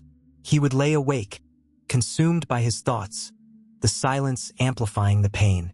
He imagined his children's smiles, their soft voices calling out to him. The longing became a physical ache, a hollow pit in his stomach that no amount of earthly comfort could fill. Yet, amid the depths of his despair, flickers of hope would sometimes emerge, fragile as a candle flame in the wind. He would recall the stories of others who had suffered, who found strength in their trials. Would he too find a way to rise from this darkness? Perhaps there was meaning behind it all, a lesson waiting to be learned. But the more he reached for hope, the more elusive it seemed. It felt like grasping at smoke. The harder he tried, the quicker it slipped away. Then, in the depths of his anguish, his friends Eliphaz, Bildad, and Zophar arrived, their faces etched with concern. They sat beside him in silence, their presence a bittersweet balm. But their words, meant to console, only deepened his despair. "You must repent," they urged, their voices tinged with urgency. "God must be punishing you for some hidden sin." Each accusation was like a stone thrown at him, and with every stone, he felt more isolated, as if he was standing on a cliff, staring into an abyss of loneliness. "Am I not a righteous man?" Job pleaded with them, his voice rising in frustration. "Have I not cared for the widow and the orphan? Have I not shared my bread with the hungry?" The righteousness of his heart clashed against the harshness of their words, leaving him feeling more lost than ever. He longed for understanding, for someone to see him, not as a sinner, but as a man broken yet striving for grace. As the days turned into weeks, Job's skin grew more decadent, and his body more frail. The ash that coated him felt like a physical representation of his inner turmoil. Each time he looked in the mirror, he was met with a stranger's reflection, one that echoed the pain and suffering that had become his identity. In those moments, he would question every choice he had made, every prayer he had offered. Had he somehow invited this calamity upon himself? And yet, through it all, there was a flicker of resilience. Though the nights were long and the days heavy, there remained within him a whisper of defiance. "Though he slay me, yet will I trust in him," he muttered to himself, clutching tightly to that truth as if it were a lifeline thrown to him in the stormy seas of despair. With every ounce of strength, he fought against the crushing weight of his suffering, yearning for a glimpse of light in the suffocating darkness. As he sat alone, the shadows of doubt whispered all around him. Fear clawed at his insides, gnawing relentlessly. What if this darkness was all there was? What if the God he had loved and served had truly abandoned him? Each question felt like a stone in his heart, each thought sinking him deeper into a pit of despair. But even here, within the darkness, Job's spirit flickered, a stubborn ember refusing to die, awaiting the breath of life that might one day fan it back into flames. In the stillness of a dimly lit chamber, where the flicker of candlelight danced on the stone walls, a faint rustle broke the silence. Elihu, a young man with eyes that held the weight of unspoken thoughts, stepped forward. His heart beat like a drum, a rhythm of anticipation and dread. The air thickened with tension, an electric charge that hinted at the storm of emotions brewing just beyond the surface. For so long, the voices around him had risen and fallen like waves crashing against a shore, filled with anger, sorrow, and confusion.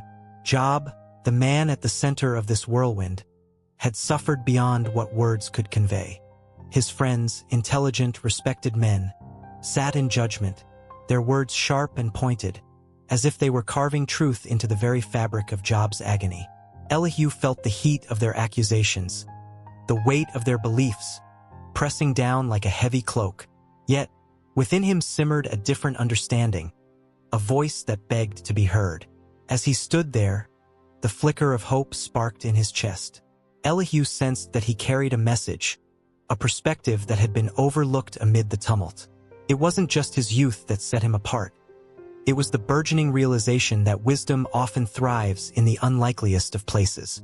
The elders around him had their convictions, yet Elihu felt a stirring within, a call to speak, to challenge, to open their eyes to something new. The memories of his upbringing echoed in his mind, the stories of old men sharing their wisdom by the fireside, their laughter mingling with the crackle of burning wood. But more than that, Elihu remembered the lessons learned from the quiet moments of observation, watching the world unfold around him. He often sat at the feet of the wise, absorbing their words, but now he hungered to be the one who spoke. "Listen to me," he began, his voice steady but laced with urgency. The room grew hushed, the air thick with anticipation as every set of eyes turned towards him. This was not just a plea, it was a call to attention, a spark igniting the dry kindling of a new thought. "You have spoken of justice, of sin, and of God's wrath. But what if I told you that there's another way to see this?" A murmur rippled through the crowd, a mix of skepticism and curiosity. Elihu noticed the furrowed brows and the narrowing of eyes. He felt the weight of their doubt but pressed on, determined to carve his path through the thick brush of their preconceived notions. He painted a picture of God not just as a judge wielding a sword but as a teacher, one who uses suffering to mold character and fortify the spirit. Elihu's words flowed like a river, carving new channels in the minds of those who listened, rippling outward with the potential to change everything. He spoke of the beauty in hardship, how the darkest nights often reveal the brightest stars. The wisdom of suffering, he argued, could lead to a profound understanding of oneself and one's place in the universe. Elihu's voice rose and fell, dancing between soothing whispers and impassioned crescendos. There was fire in his heart, and with each word he spoke, he felt the flames licking at his soul, urging him on. Among the gathered, he caught glimpses of faces softening, eyes widening in realization. Could it be that this young man, so often dismissed due to his age, held a truth they had failed to grasp? Elihu felt the pull of emotion tightening in his throat as he made eye contact with Job. The man who had endured so much suffering gazed back, his weary features momentarily softening as a flicker of understanding ignited. Elihu pushed forward, aware that he was not just speaking to Job, but to the very essence of humanity. "God speaks in many ways," Elihu continued, his voice now a fervent whisper, catching the attention of even the most hardened hearts. "In the silence of our suffering, he reaches out, teaching us lessons we might never learn in times of peace. What if this trial is not punishment but a path toward enlightenment? What if Job's pain is not a sign of God's wrath but an invitation to seek deeper truths?" His words hung in the air, thick with possibility.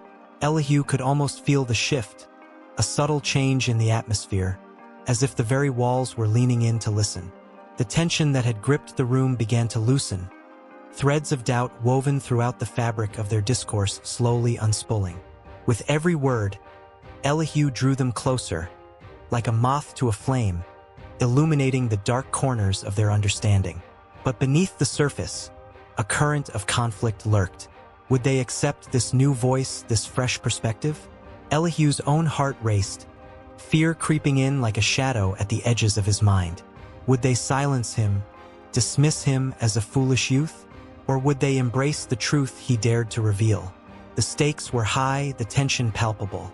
Elihu could sense the weight of history resting on his shoulders, the echoes of past conversations swirling around him.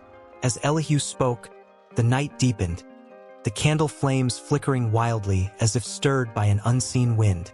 His words were a battle cry against complacency, cutting into the hearts of his listeners, igniting a flame of introspection that could not be easily extinguished. In that moment, Elihu became more than just an observer. He was a catalyst for change, a new voice in a sea of despair.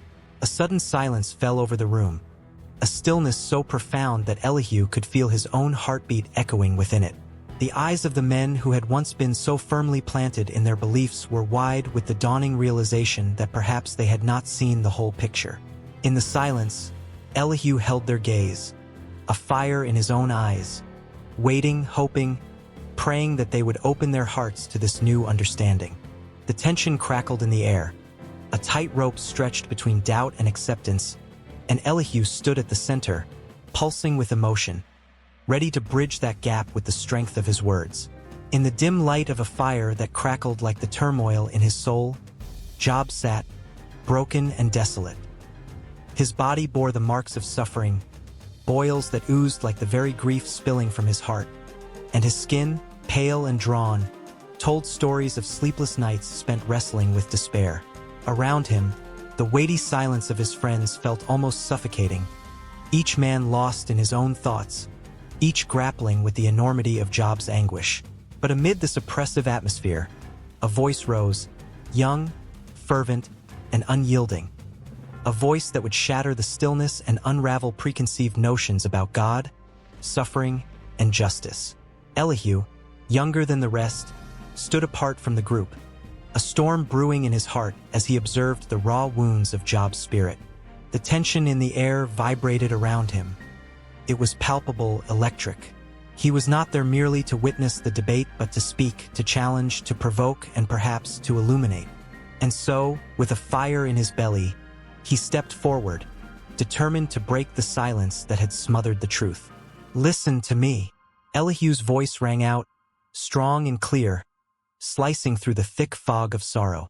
There was no hesitation in his stance, for he believed he was called to a higher purpose. He felt the weight of the world on his shoulders, as if the heavens themselves had entrusted him with a divine message. "I may be young, but my spirit burns within me. Pain has a way of teaching, even when it feels like a cruel teacher." The eyes of his audience flickered toward him, curiosity and skepticism mingling in their gazes. Elihu could feel their doubt, like a chill in the air, but he pressed on, unyielding. He spoke of suffering as a necessary part of life, an essential chapter in the human saga. "God speaks in a multitude of ways," he declared, his voice rising with the fervor of his conviction. "Sometimes through dreams, sometimes through afflictions, to draw us closer to him." His words echoed with a truth that had been lost amidst the cacophony of Job's friends, who had offered only platitudes and hollow explanations. Elihu painted a picture of God that was not distant and detached, but intimately involved in the struggles of humanity. "Why do we suffer?" he asked, his voice softening, inviting reflection. "Is it punishment, or is it a lesson? Our pain can be a catalyst for change, a bridge to understanding the divine." Job, listening intently, felt a flicker of hope ignite within him. Was it possible that his suffering had purpose? Could the relentless agony he endured lead to a deeper relationship with God? Elihu continued, the rhythm of his speech an emotional tide, rising and falling like the waves of Job's despair. God is just, and his justice is not always understood by our limited minds. We see the world through a glass darkly, but he sees the whole tapestry. As Elihu spoke, he wove in stories of past heroes who had faced trials, their faith tested like gold in fire. He recounted the tales of Joseph, who had suffered betrayal yet emerged as a beacon of hope, of Job himself, whose faith had been unshakable even in the face of despair. These stories were not mere anecdotes. They were lifelines thrown to Job, fragile yet filled with the promise of resilience. With every word, Elihu's passion grew, igniting the spirits of those who listened. God's justice does not always look like retribution, he insisted, his voice gaining strength. Sometimes it is found in the very act of suffering itself. He is teaching us, shaping us, calling us to reflect his image. Each statement landed with the weight of truth, reverberating in the hearts of his listeners, pulling them into a shared contemplation of suffering's purpose. Yet, even as Elihu spoke of God's justice, he acknowledged the deep pain that remained in Job's heart. "I do not minimize your suffering, Job," he said, his tone shifting to one of compassion. "You are in the crucible, and I can only imagine how hot the flames are. But believe me, you are not alone. God is here even in the silence. He hears your cries." Job's eyes glistened with unshed tears, the rawness of his experience meeting the hope that Elihu offered. His heart ached to believe that his pain might have meaning, that it could be woven into a larger story, one that was not solely about punishment but about growth, transformation, and ultimately redemption. "Do not think that your suffering is a sign of God's abandonment," Elihu urged, his voice rising to a passionate crescendo. "It is a testament to his faithfulness, a reminder that he is working in ways we cannot comprehend. The world may feel chaotic, but God's hand is steady, guiding us through the storm." In that moment, the air became charged with emotion, the tension palpable. Job could feel the weight of Elihu's words pressing upon him. It was as if the very heavens had cracked open, and a glimmer of understanding was peeking through the clouds of despair that had loomed over him for so long. Could there be a purpose to his suffering? The thought was both terrifying and exhilarating. As Elihu continued, he spoke of the grace that accompanies suffering, the gift of perspective it can bring. "We are made stronger through trials," he declared, his voice steady and sincere. "And while the pain may feel unbearable, it is also a doorway, a chance to encounter the divine in a way we never thought possible." With each passing moment, the fire in Job's spirit flickered to life, a small flame kindled by hope. Elihu's words were like a balm, soothing the raw edges of his spirit, igniting a flicker of trust in the God who seemed so distant. And yet, as Elihu's speech flowed on, a new tension began to build, the air thick with unspoken questions. What does true justice look like? How can one reconcile suffering with faith? Elihu sensed the shift, the questions lingering in the hearts of those gathered. He knew his words were only the beginning, a prologue to the deeper understanding they all craved. As he stood, poised and passionate, the fire crackled beside him, illuminating the faces of those who listened with rapt attention. There was more to say, more to unveil about God's nature, about the grand design that bound suffering and justice together. Elihu felt it rising within him, a message of hope, of divine love, and the profound mystery of faith. The tension was thick, electrifying, as the night deepened, and the promise of what was to come hung in the air, a tantalizing whisper that beckoned them all forward, ever forward. The air crackled with tension, a silence so profound it felt as if the universe itself held its breath. Job, a man once prosperous and revered, now sat in the dust, his heart heavy with sorrow and confusion. His body bore the marks of suffering, each wound a testament to the trials he had endured. Friends had come and gone. Their words, once comforting, now felt like stones cast upon his already burdened soul. Yet, a flicker of hope lingered, hope that perhaps, just perhaps, God might hear him. Then, without warning, the sky darkened, clouds roiling like a tempest. A wind howled, fierce and wild, spiraling like a dancer unleashed from the constraints of reality. It was not an ordinary storm. It was a divine whirlwind, a manifestation of power that struck fear into the hearts of men. Job's breath caught in his throat. He had cried out to God, yearning for answers, and now, the very heavens rumbled in response. From the depths of the storm, a voice emerged, deep and resonant, echoing through the chaos. "Who is this that obscures my plans with words without knowledge?" The words crashed down upon Job like waves against a rocky shore. They were not gentle, not soothing. They were raw, demanding. He felt both terror and awe gripping him, an overwhelming sense of being in the presence of something far greater than himself. "Brace yourself like a man. I will question you, and you shall answer me." The voice, both commanding and compassionate, stirred something deep within Job. Was this the rebuke he feared, or an invitation to understand?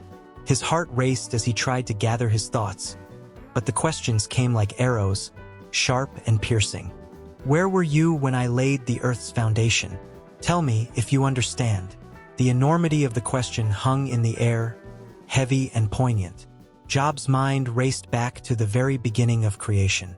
He could see the stars being flung into place, the mountains rising, the seas being formed. And yet he was not there. How could he answer? His silence spoke volumes, a testament to his smallness in the face of such infinite majesty. Who marked off its dimensions? Surely you know. The laughter in the voice was not mocking.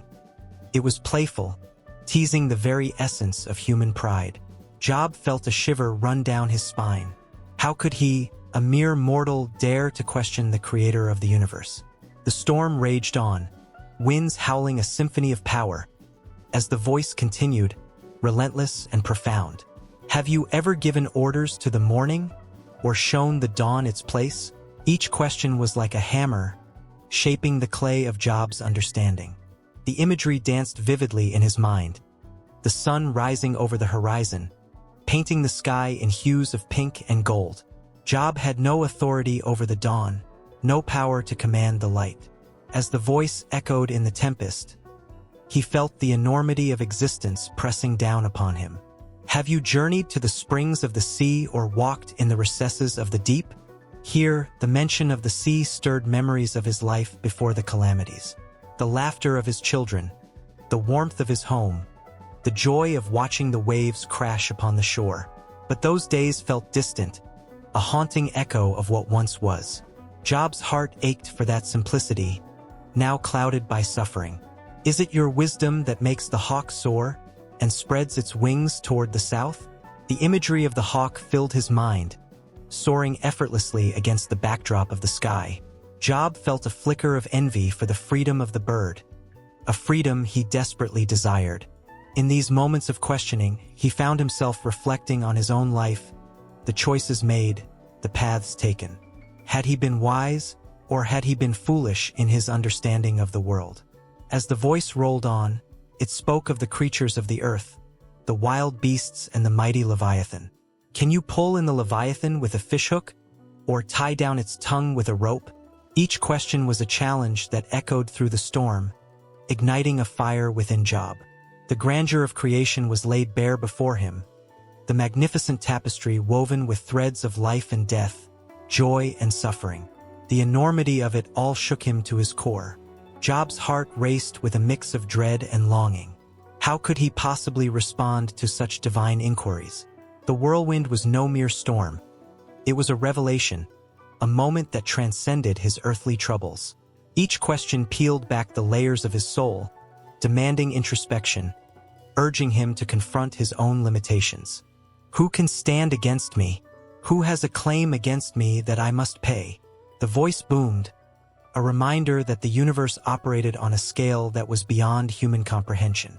Job felt his own smallness, the weight of his complaints and questions dissipating in the face of such power. The storm raged on, and amidst the turmoil, Job's heart began to shift. As the whirlwind swirled around him, he realized that this was not just a moment of reckoning. It was an invitation to engage, to wrestle with faith amidst doubt, to embrace the mystery of existence. He could feel the tension in the air, an electric charge that pulsed with possibility. Will the one who contends with the Almighty correct him? The question hung heavily in the air, a challenge laced with grace. Job stood on the precipice of understanding, the storm both frightening and liberating. The divine presence was not merely asking him to remain silent, but was offering him a chance to respond, to engage in a conversation that transcended the mundane. With each booming question, Job felt his spirit awakening, drawing him closer to a truth that had eluded him. This moment was not about winning or losing. It was about wrestling with the profound, dancing with the divine. As the winds howled and the voice called out, Job's heart began to beat in rhythm with the storm, a pulse that signaled a shift, a transformation waiting to unfold. And as the whirlwind raged, an understanding began to dawn within him, a deep, abiding recognition that perhaps the answers he sought were not found in the resolution of his suffering, but in the very act of searching, of questioning, of being fully human amidst the divine. The journey did not end here.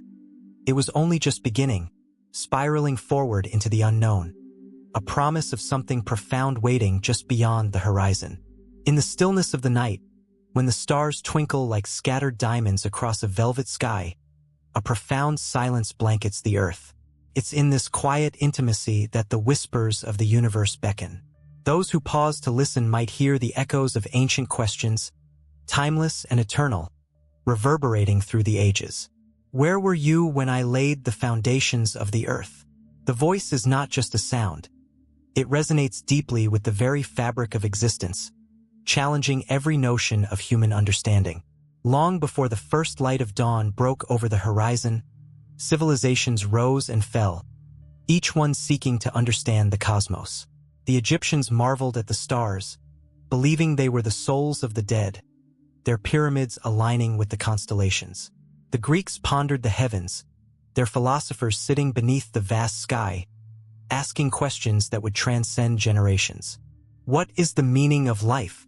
Is there a purpose to our existence? Yet, amidst the grandeur of their thoughts, a singular truth prevailed. The universe was brimming with mysteries far beyond mere human grasp. As ancient scholars sketched celestial maps, they gazed upward, searching for answers. The Babylonians calculated the movements of planets with remarkable precision, while the Mayans crafted calendars that intertwined with the cosmos.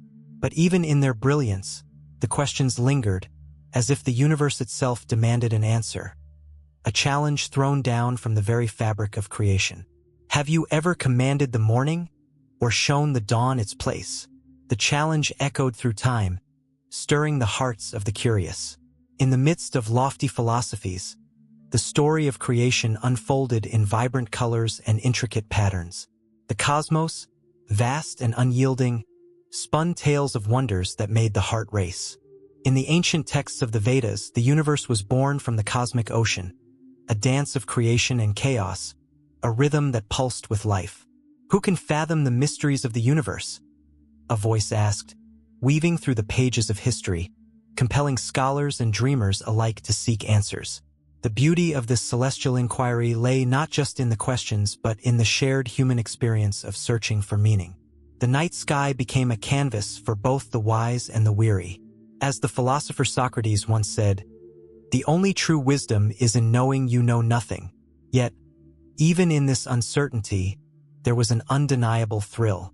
The thrill of standing beneath an infinite expanse, of feeling the weight of existence pressing down, and lifting one's gaze to the stars, where everything seemed possible, and every question became a doorway to understanding. Fast forward to the Age of Enlightenment, where curiosity ignited the hearts of many. Galileo, with his telescope, peered into the heavens and saw moons dancing around Jupiter, sparking a revolution in thought. What lies beyond our understanding? He seemed to ask with each observation. His findings were not just about celestial bodies, but about challenging the very nature of belief itself. Each discovery was a question posed to the cosmos, a dialogue between humanity and the divine. But questions of creation do not reside solely in the realm of science. They echo in the sacred texts of faith. The Book of Job, with its poignant inquiries, captures the essence of human struggle against the backdrop of divine power. Can you bind the chains of the Pleiades, or loosen Orion's belt? The words resonate like a thunderclap, a reminder of the awe-inspiring complexity of the universe and the creators who crafted it. The tension hangs thick, a palpable sense of both insignificance and wonder, as if every heartbeat is a testament to the relentless pursuit of understanding. In the quiet of the night, as the world sleeps, another question stirs. What do you see when you gaze into the abyss of the cosmos? There's a raw vulnerability in the act of looking up, a moment of connection with something greater than oneself. The sheer magnitude of the universe, the billions of galaxies, the swirling nebulae, the endless expanse, invites both fear and fascination.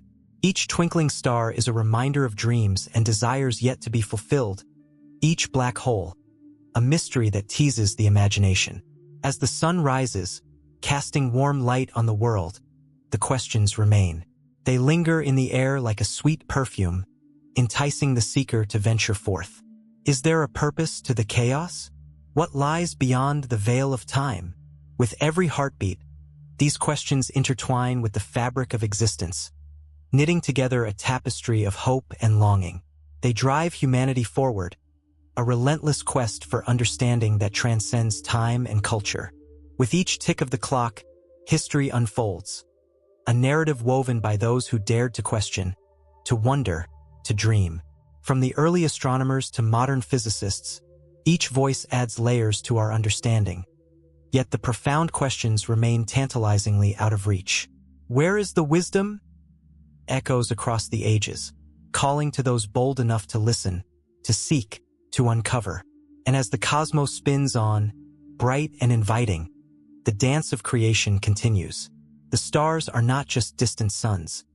They are guides in the dark, lighting the way for those brave enough to confront the unknown. What is your role in this vast universe?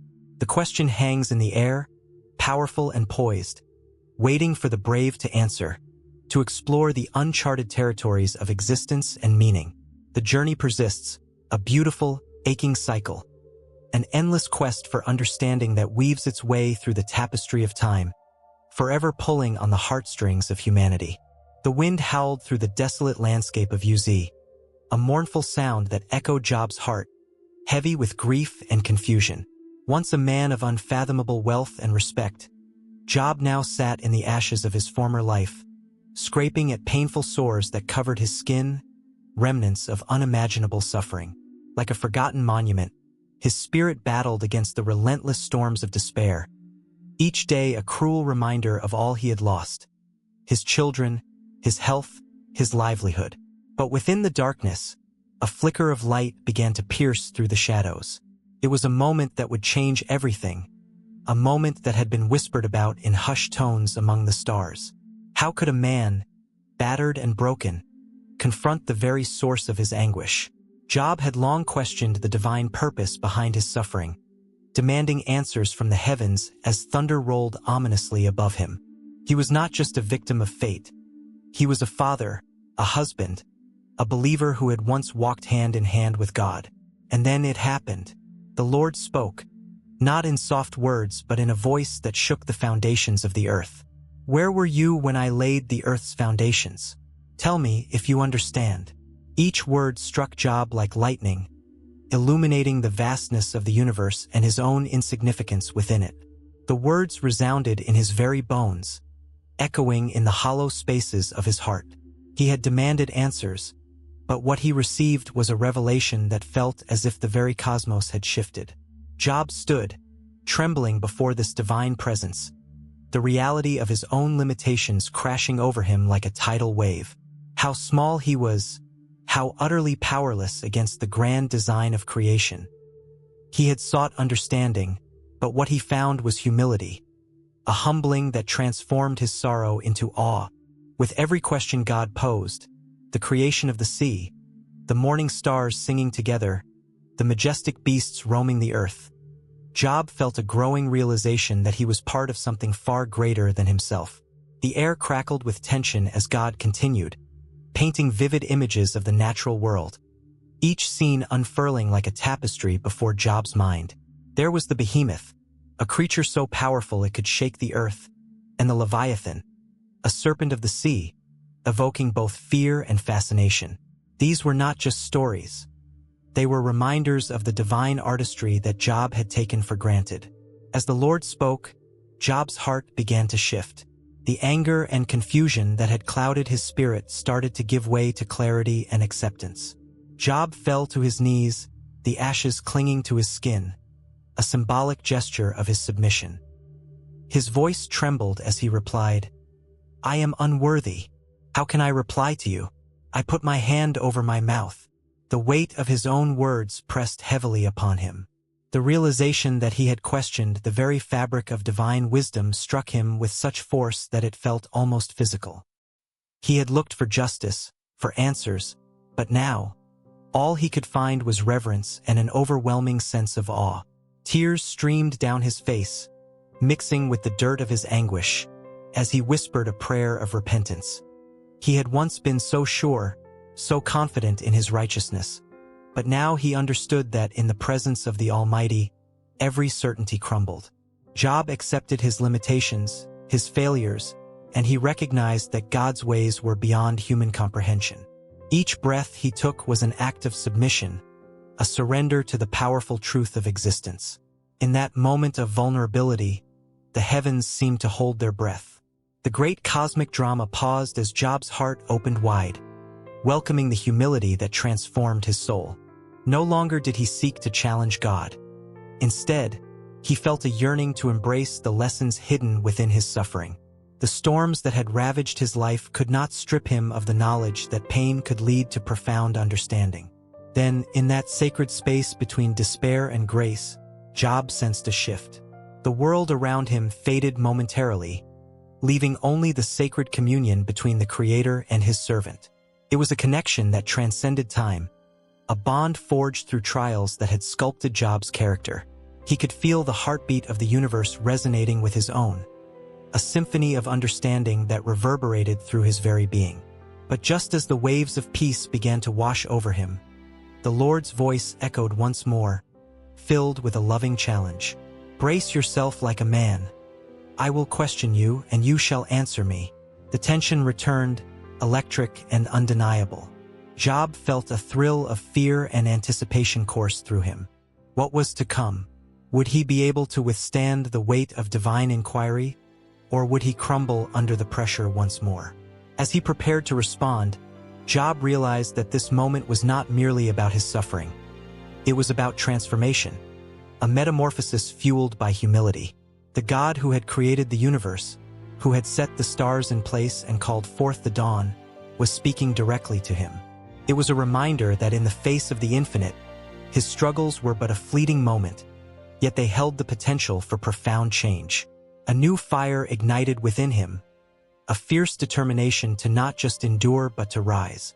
Job, once broken and battered, was beginning to emerge anew, forged by the hammer of adversity and cooled in the waters of humility. The air grew heavy with potential as he steadied himself for the questions that would follow, knowing that the answers were not just for him but for generations to come. Each heartbeat echoed with the promise of revival, a promise that the story was far from over. The divine play continued to unfold, and Job was at the center of it, ready to face whatever came next. In the dusty, sun-baked land of Uz, the air crackled with tension. The storm had raged over Job's life, leaving nothing but destruction in its wake. Silence hung heavily, a shroud over the broken remnants of hope. Job, once prosperous and revered, now sat in the ashes of despair, his heart a battlefield against the relentless accusations of his friends. They whispered and debated, each voice rising like a wailing wind, tearing at the fabric of his shattered faith. In this moment of anguish, the atmosphere thickened, pregnant with the unspoken truth that loitered just beyond the edge of awareness. Job's friends, Eliphaz, Bildad, and Zophar, perched on the edges of their convictions, had come to comfort him but instead wielded their words like swords, piercing through the very essence of his suffering. Their theology was simple yet profoundly flawed. Suffering was a direct punishment for sin. Job, they insisted, must have erred grievously to deserve such a fate. But the truth, as it often does, lingered in the shadows, waiting for the right moment to break forth. And that moment was about to come. From the midst of this turmoil, the voice of God thundered, a sound that sent shivers through the heavens and earth alike. It was not a gentle whisper, nor was it a mild reproach. It was a powerful declaration that echoed through the ages. God's words crashed into the atmosphere like lightning, illuminating the darkness of flawed understanding. Who is this that obscures my plans with words without knowledge? There was no question. This was a divine intervention, a fierce reminder of his sovereignty. The friends recoiled, their arrogance shattered, as they stood bare before the Almighty. God's reprimand was not merely directed at their misguided beliefs. It was a piercing indictment of their very hearts. They had assumed the role of judges, believing they could comprehend the divine workings of justice and mercy. How easily they had forgotten that the Creator of the universe dances in the mysteries that elude human understanding. As God continued, each word was laced with a gravity that demanded attention. "Where were you when I laid the earth's foundation? Tell me if you understand." The rhetorical questions fell like thunderclaps, each one stripping away the layers of their self-righteousness. Eliphaz, who had claimed to possess the wisdom of ages, felt the weight of his own folly. Bildad, the relentless accuser, found himself speechless, grappling with the enormity of God's presence. Zophar, once quick to judge, now stood paralyzed, his mouth agape, the truth settling in like a heavy fog. Job's heart raced as he listened, his spirit stirring with a mix of fear and awe. God's voice was a balm to his wounded soul, a clarion call to the truth he had clung to amid the storm. He had longed for vindication, for someone to affirm his innocence, but what he received was something infinitely more profound, a divine revelation that addressed the very core of his friend's faulty theology. In that moment, the air around them shifted, infused with a potent mixture of humility and revelation. God's words poured forth, painting a picture of creation so vivid that the friends could almost see the stars being flung into the night sky, the oceans being birthed, and the mountains being carved by unseen hands. Each image ignited a deeper understanding of the divine plan that transcended their narrow beliefs. The cosmos danced to a rhythm that they could not fathom, and here they were, trying to box God into their limited understanding. Have you ever given orders to the morning, or shown the dawn its place? God's voice pierced through their minds, dismantling the structures they had built with their misguided assumptions. The dawn, the very essence of renewal and hope, was beyond their comprehension. Could they grasp the unfathomable depths of God's wisdom? Could they dare to assume they understood the reasons behind Job's suffering? Tears streamed down Job's face, not of despair but of revelation. The weight of his friend's accusations began to melt away under the light of God's truth. The fear that had gripped him for so long began to dissolve in the warmth of divine presence. Job realized that his suffering was not a sign of God's absence, but rather a paradox of divine intimacy. God was with him in the ashes, in the pain, even in the silence. The friends shifted uncomfortably, their hearts pounding in the presence of the Almighty. It was a moment that would echo throughout eternity. They had come to judge, yet they were now being judged by the very words they had spoken against Job. The silence that fell was heavy, thick with remorse and understanding, as they grasped the enormity of their error. Will the one who contends with the Almighty correct him? God asked, the question lingering in the air like an open wound. The friends stood speechless, caught in the web of their assumptions, their faith crumbling like ancient ruins in the wake of divine scrutiny. They had wanted to bring answers to Job's suffering, to fix what they thought was broken, but in their haste, they had overlooked the depth of God's wisdom. As God's voice faded, there was a palpable shift in the room. The friends were left alone with their thoughts, haunted by the echoes of a reprimand that pierced their hearts. They had entered as comforters but now stood as the condemned. The truth that God had spoken was a mirror reflecting their own inadequacies, a reminder of the humility that must precede understanding. And as the sun sank below the horizon, casting long shadows over the land of Uz, Job remained seated in the ashes, a heart reborn in the fire of divine revelation. The storm outside mirrored the tempest within, but instead of despair, there blossomed a flicker of hope. He was not alone. God was with him, speaking in the silence, offering strength in the midst of suffering. The journey was far from over, but in this moment, the chains of misunderstanding were broken, and the path forward shimmered with the promise of renewed faith.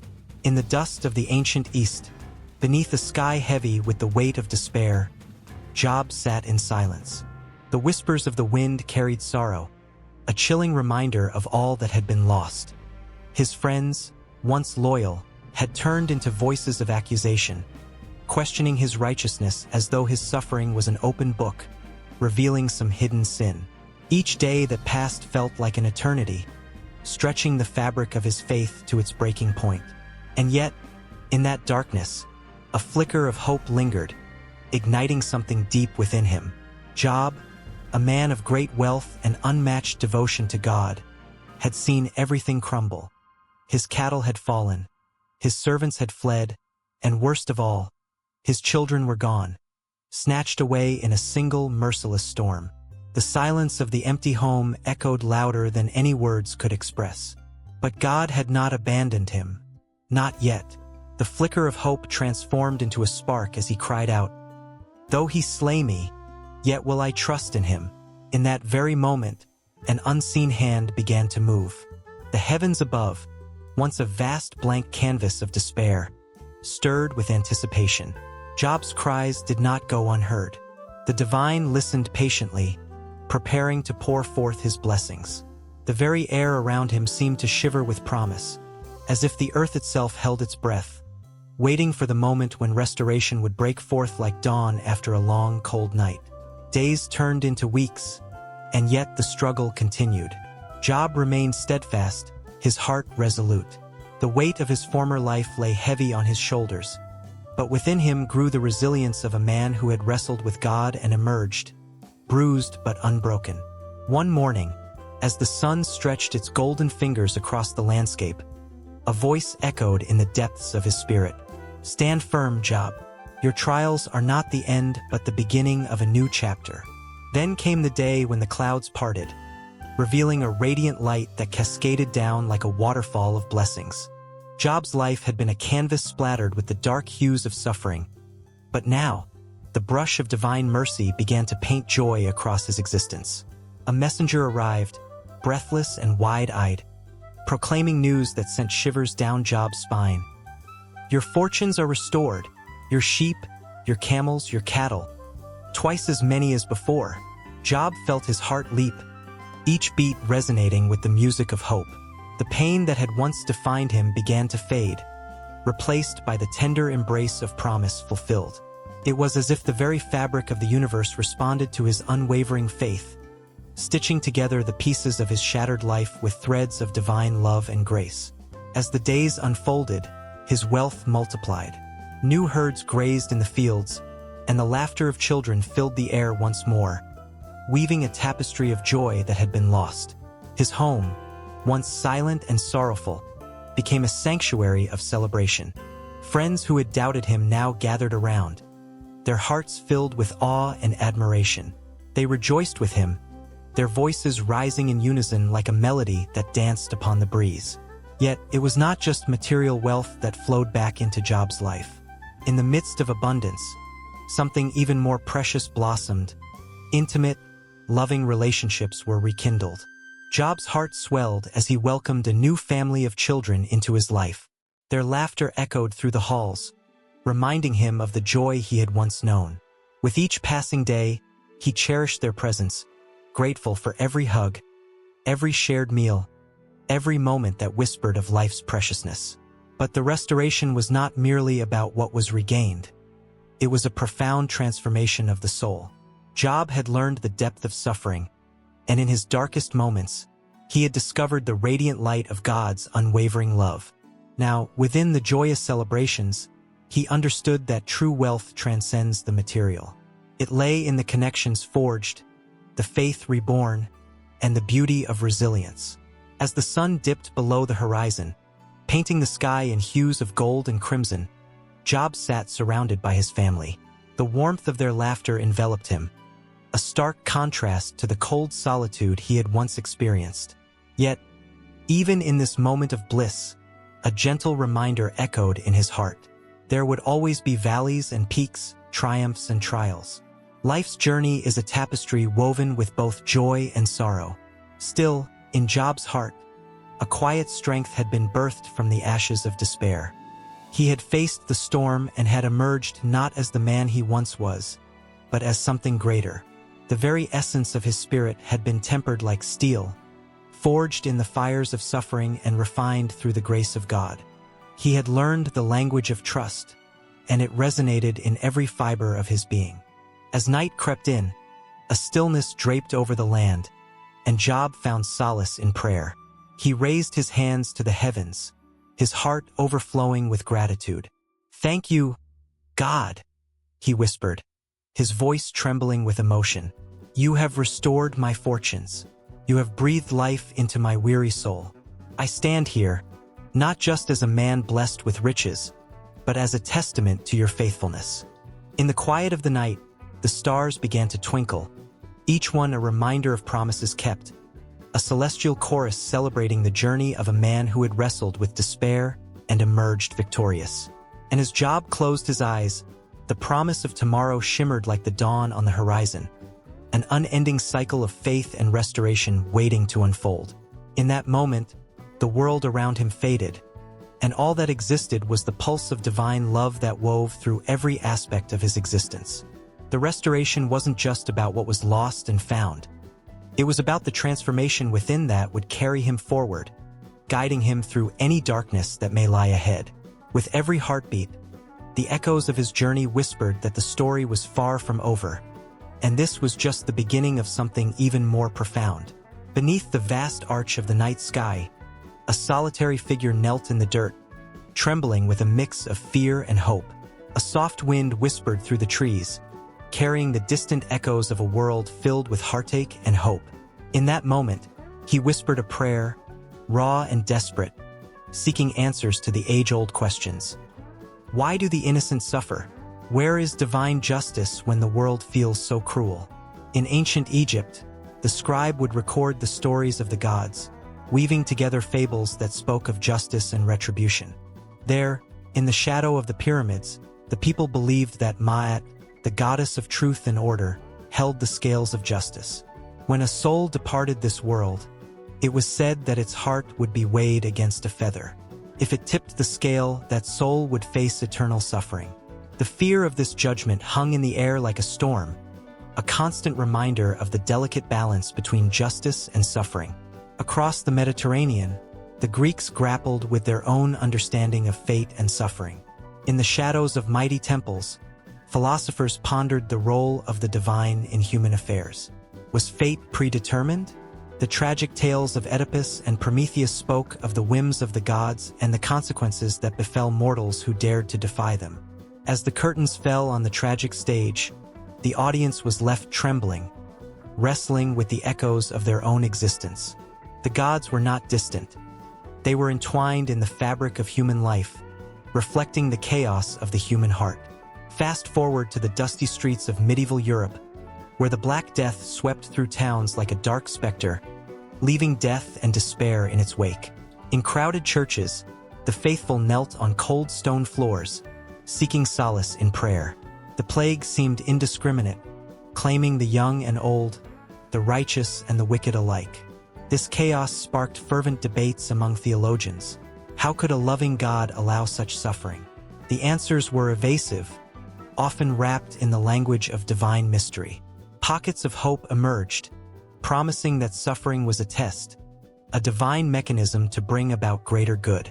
Still, the question lingered, was this truly justice, or merely a cruel twist of fate?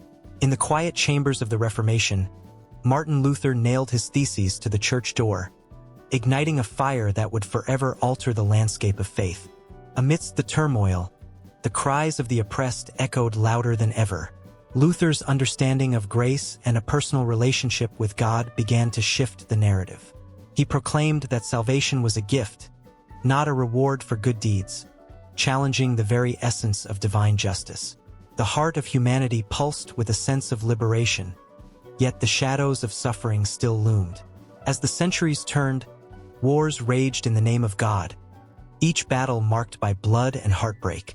Entire societies crumbled under the weight of injustice, and the cries of the suffering pierced through the silence of indifferent heavens.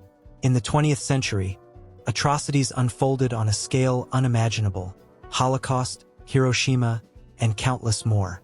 Philosophers and theologians were faced with the unspeakable, challenged to reconcile the existence of a loving God with the brutal reality of suffering. Amidst the chaos, voices arose, voices that dared to challenge the notion of divine justice. They painted pictures of a God who weeps alongside those in pain, who walks through the valleys of despair, comforting the brokenhearted. This God was not distant, but intimately involved in the suffering of humanity. Theologians spoke of the theology of the cross, suggesting that true divine justice was found not in retribution, but in empathy, in understanding the depth of human suffering through the lens of love. In an unexpected twist, the writings of liberation theologians sparked discussion in the heart of the Church. They emphasized the plight of the poor and oppressed, arguing that divine justice must reflect a commitment to social justice. They ignited a movement that sought to place the marginalized at the center of theological discourse, challenging institutions steeped in privilege and power. The message resonated like a thunderclap. Could it be that divine justice was not only about the afterlife but about transforming the world here and now? As the sun dipped below the horizon, casting long shadows across the land, the figure in the dirt felt a flicker of hope. The stories of the past echoed in his heart, weaving together the threads of human experience, suffering, injustice, and love. He pondered the idea that perhaps divine justice was not a distant promise but an active force in the world, calling upon humanity to rise, to stand against the injustice that plagued their existence. Yet the tension remained palpable. Questions hung heavy in the air. As the distant stars began to twinkle, they seemed to mock the silence. Would justice ever truly be served? Would the cries of the suffering be answered? The heart ached with uncertainty, the weight of history pressing down, unraveling the threads of faith and understanding. The world continued to turn, each day marked by moments of both profound suffering and breathtaking grace. And in that tension, in the struggle to comprehend divine justice amidst human suffering, a flicker of understanding began to emerge. The echoes of the past reverberated through time, intertwining with the pulse of the present, reminding the figure on his knees that the quest for understanding was never truly over. As the darkness deepened around him, he felt a stirring in his soul, a yearning for connection not only to the divine but to his fellow beings. Each heartbeat echoed a reminder that if humanity was to understand the depths of suffering, they must also embrace the light of love and justice. The path was not clear, nor was it easy, but the story was far from finished. With the stars as his witness, he rose, heart racing and spirit ignited, ready to face the complexities of faith, justice, and suffering. The night whispered promises of hope, guiding him toward a horizon where understanding awaited, still shrouded in mystery, but tinged with the possibility of redemption. The quest for answers was just beginning, and he felt it in every fiber of his being. The journey through the shadows of existence was as vital as the light itself, each step forward a testament to resilience, faith, and the unfathomable depths of the human spirit. In the dim light of a flickering candle, a worn-out figure kneels on the dusty floor, his hands clasped tightly, a picture of despair and hope entwined. Job, a man who once possessed everything, wealth, a loving family, a life filled with blessings, now finds himself stripped bare. His body is covered in painful sores. His heart, once full, is now heavy with sorrow. Yet, amidst the turmoil, he lifts his voice to the heavens, crying out for understanding. This moment, raw and powerful, resonates through time, echoing in the hearts of countless generations. Job's story, an ancient tale, has traveled through the corridors of history, leaving imprints on the souls of many. In the Hebrew Bible, he stands as a symbol of unwavering faith, a testament to the human spirit's resilience. His profound questions about suffering, loyalty to God, and the nature of divine justice have sparked debates, ignited passions, and nurtured hope in the darkest of times. Across centuries, people have found solace in his plight, a reflection of their own struggles. His story is not merely about loss. It is a narrative that weaves through the very fabric of existence, inviting reflection on the fragility of life. In Christianity, Job's legacy takes on a new hue. The New Testament weaves his trials into the broader tapestry of suffering and redemption. The Apostle James, in his letter, holds Job up as an example of perseverance. "You have heard of the patience of Job," he writes, urging believers to look to this ancient figure when facing their own tribulations. For them, Job becomes a beacon of hope, a reminder that suffering can lead to profound spiritual growth. His journey from despair to hope resonates powerfully in the teachings of Christ, who himself faced immense suffering. The connection is palpable, drawing believers into a deeper understanding of their own struggles as part of a divine plan. In Islamic tradition, Job, known as Ayyub, is revered as a prophet, exemplifying patience and faith. His narrative unfolds in the Quran, where his unwavering trust in God amidst unbearable trials becomes a source of inspiration. Ayyub's story is one of immense suffering, yet it is also a tale of redemption. Muslims recount how he endured his pain without complaint, steadfast in his devotion. The Quran emphasizes not just his suffering but the eventual relief that came from God's mercy. His story serves as a reminder that faith can be a refuge in times of distress, a powerful affirmation that God's grace is always within reach. The legacy of Job stretches beyond the pages of holy texts. It seeps into the very essence of human experience. In literature, poets and playwrights have drawn upon his narrative, using his trials to explore themes of suffering, justice, and the human condition. Writers like John Milton and Arthur Miller have shaped their characters through the lens of Job's resilience, creating deep emotional connections that resonate with readers. In the face of adversity, these characters echo Job's struggles, inviting audiences to ponder their own challenges and the search for meaning in pain. Job's emotional legacy is palpable in art as well. Painters throughout history have captured his story in vivid imagery, depicting his desperation and spiritual resilience. The tormented figure of Job, often portrayed with anguished eyes and outstretched arms, conveys a universal cry for understanding. These timeless works provoke thoughts about suffering and faith, allowing viewers to connect on a profound emotional level. Each stroke of the brush reflects the struggle between despair and hope, mirroring the timeless battle within the human soul. In contemporary culture, Job's legacy continues to resonate. His story is often referenced in discussions of mental health, social justice, and the search for meaning in a chaotic world.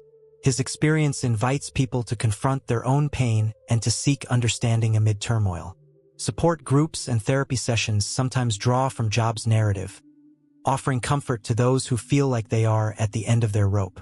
In these moments, Job becomes more than a historical figure. He transforms into a companion in suffering, reminding individuals that they are not alone in their struggles. As modernity wrestles with doubt and despair, Job's questions ring as relevant today as they ever were. Why do the righteous suffer? Resonates in the hearts of many who seek answers in a world filled with chaos and uncertainty. The complexities of life, the inexplicable tragedies that strike without warning, force people to grapple with their faith and beliefs. Job's story serves as a guide through these tumultuous waters, offering a framework for understanding that transcends religious boundaries. His journey captures the essence of humanity's quest for meaning in suffering, a theme that unites people across cultures and eras. In the quiet corners of homes, Job's legacy whispers to those affected by grief and loss.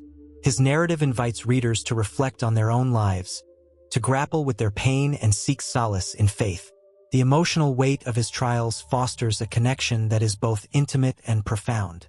In times of struggle, people reach for the story of Job, finding in it a mirror of their own experiences, a thread that weaves through the ages, binding souls in shared suffering and hope.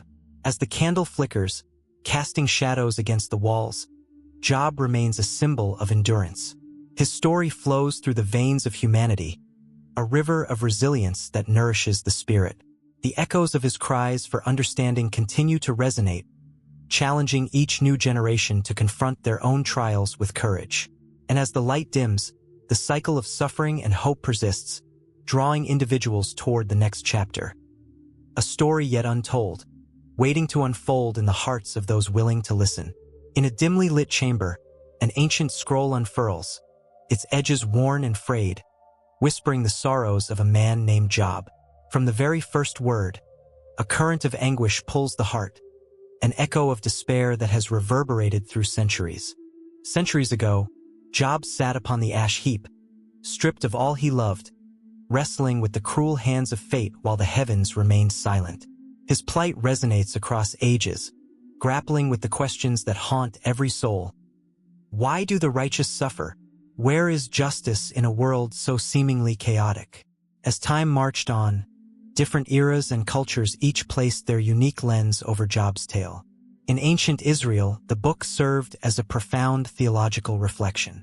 Scholars of the time were both intrigued and horrified. They grappled with the idea that a man so good, a man so pious, could face such unbearable pain. The discussions became fervent, igniting debates in synagogues, where the murmurs of the faithful echoed against stone walls. They sought answers in Job's silence, a silence that screamed for understanding, igniting a fire of inquiry that would blaze through the ages. When the Greeks came to know Job's story, they were fascinated by its complexity. They transformed it into a philosophical treatise, pondering the morality of the gods. To them, Job became a figure of tragic nobility, standing firm against the capriciousness of fate. This interpretation ignited the flames of intellectual discourse in the bustling streets of Athens, where wise men gathered, their voices raised in heated arguments about divine justice. Job became a symbol for the struggle of humankind against arbitrary fate, a hero wrapped in sorrow, impassioning hearts and provoking thoughts. The Romans, ever keen to blend art with philosophy, found beauty in Job's suffering. They painted him in vibrant hues, creating sculptures that captured the very essence of his torment. To them, he was not just a man but a canvas upon which the colors of human emotion were splashed. They took his story and turned it into a theatrical spectacle, with plays that drew crowds to the amphitheaters. The weeping of Job echoed through the halls, as spectators were left breathless, their hearts pounding in rhythm with the unfolding tragedy. With the rise of Christianity, the Book of Job took on yet another form. The early church fathers saw Job as a precursor to Christ, a righteous man who endured suffering to redeem humanity. His patience and faith became a beacon of hope for believers. This interpretation ignited a spiritual revolution, leading to sermons that inspired the masses. Pastors would stand before their congregations, invoking Job's name, urging the faithful to endure their own trials, reminding them that suffering was not a sign of divine abandonment, but rather a step towards divine connection. The faithful filled the pews, their hearts aflame with the conviction that their struggles were meaningful, echoing Job's unwavering faith in the face of despair. As the Middle Ages unfolded, mystics and theologians found solace in Job's lamentations. To them, the text was not merely a story but a pathway to understanding the divine. They turned to Job's words as a form of prayer, his cries becoming a bridge between the earthly realm and the heavens. Their writings reflected a deep yearning to reconcile suffering with faith. Monks in candlelit cells would meditate on Job's anguish, believing it brought them closer to God, reminding themselves that even in the depths of despair, they could still reach for the divine. Then came the Enlightenment, where thinkers began to challenge traditional interpretations. The Book of Job was scrutinized under the sharp lens of reason. Philosophers dissected its themes, questioning the very nature of good and evil. Job transformed once more, becoming a figure of rebellion against a seemingly indifferent universe. He was no longer just a patient man but a voice for the disillusioned, speaking for those who felt abandoned by Providence. The pages turned rapidly, the ink still wet with the fervor of those seeking truth in an age of reason. In the 19th century, the existentialists seized upon Job's plight as a testament to human resilience. They painted him not just as a victim but as a warrior against the absurdity of life itself. The existential weight of his struggles resonated deeply with those who felt lost in the modern world. Writers like Dostoevsky and Nietzsche referenced him, framing Job as a symbol of the human spirit that refuses to bow in the face of despair. The fervor of their words ignited passionate discussions in salons, where voices clashed and melded, weaving a tapestry of thought that explored the very essence of existence. As the world entered the tumult of the 20th century, the horrors of war and suffering took center stage. Job's story became a rallying cry for those who witnessed the darkest sides of humanity. His words echoed in the hearts of poets and artists who sought to portray the raw essence of pain.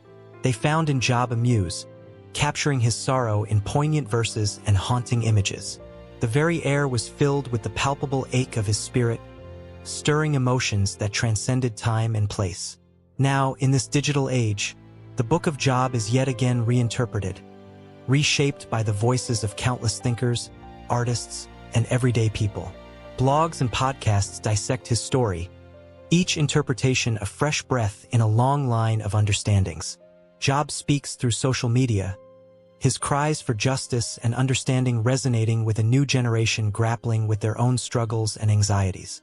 The timeless tale binds together the threads of human experience, weaving a narrative that continues to evolve. And so, the story of Job spirals on, forever unraveling yet never fully understood. Each interpretation a testament to the unyielding nature of human curiosity and resilience. His journey is not just a tale from ancient times. It is a living pulse that beats within the hearts of all who dare to question, to feel, and to seek meaning in the unexplainable. Each interpretation adds a layer to the tapestry of human experience, inviting us to listen, to reflect, and to connect with our shared struggles, weaving an infinite thread of empathy and understanding. In a dimly lit room, a single candle flickers, casting dancing shadows on the walls. A figure hunched over a parchment, quill in hand, is caught in a moment of profound struggle. The words flow like the tears of 1,000 lost souls, echoing the ancient tale of a man who wrestled with despair and emerged with questions that would echo through the ages. Job, the epitome of suffering, sits at the crossroads of anguish and faith, and in his trials, he has become a timeless muse for countless artists, writers, and thinkers throughout history. In the realm of visual art, Job's story has often been painted with brushes dipped in the colors of sorrow and hope. The Renaissance saw great masters like Caravaggio and Rembrandt take up their palettes to interpret the biblical figure. Caravaggio's Job in Distress captures the moment of profound despair, his face twisted in agony, while the stark contrast of light and shadow pulls viewers into a vortex of emotion. Rembrandt, on the other hand, captures the essence of divine justice and mercy in his portrayal of Job, his face illuminated, revealing the human spirit's tenacity against the backdrop of suffering. Each stroke of the brush not only depicts Job's pain but also serves as a mirror, reflecting the audience's struggles and resilience. In literature, Job has become a symbol of the human condition, a theme that resonates through centuries of written word.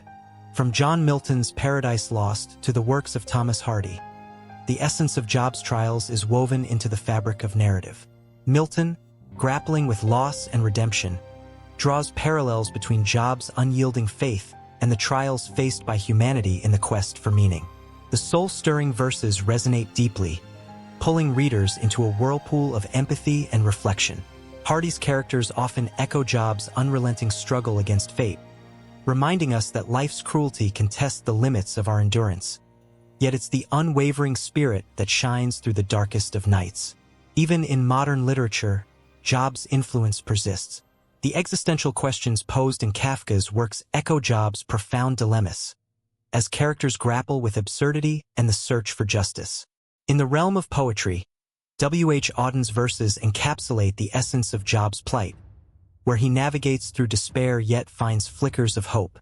Auden's exploration of suffering weaves an intricate tapestry that resonates with the universal experience of loss and the longing for understanding.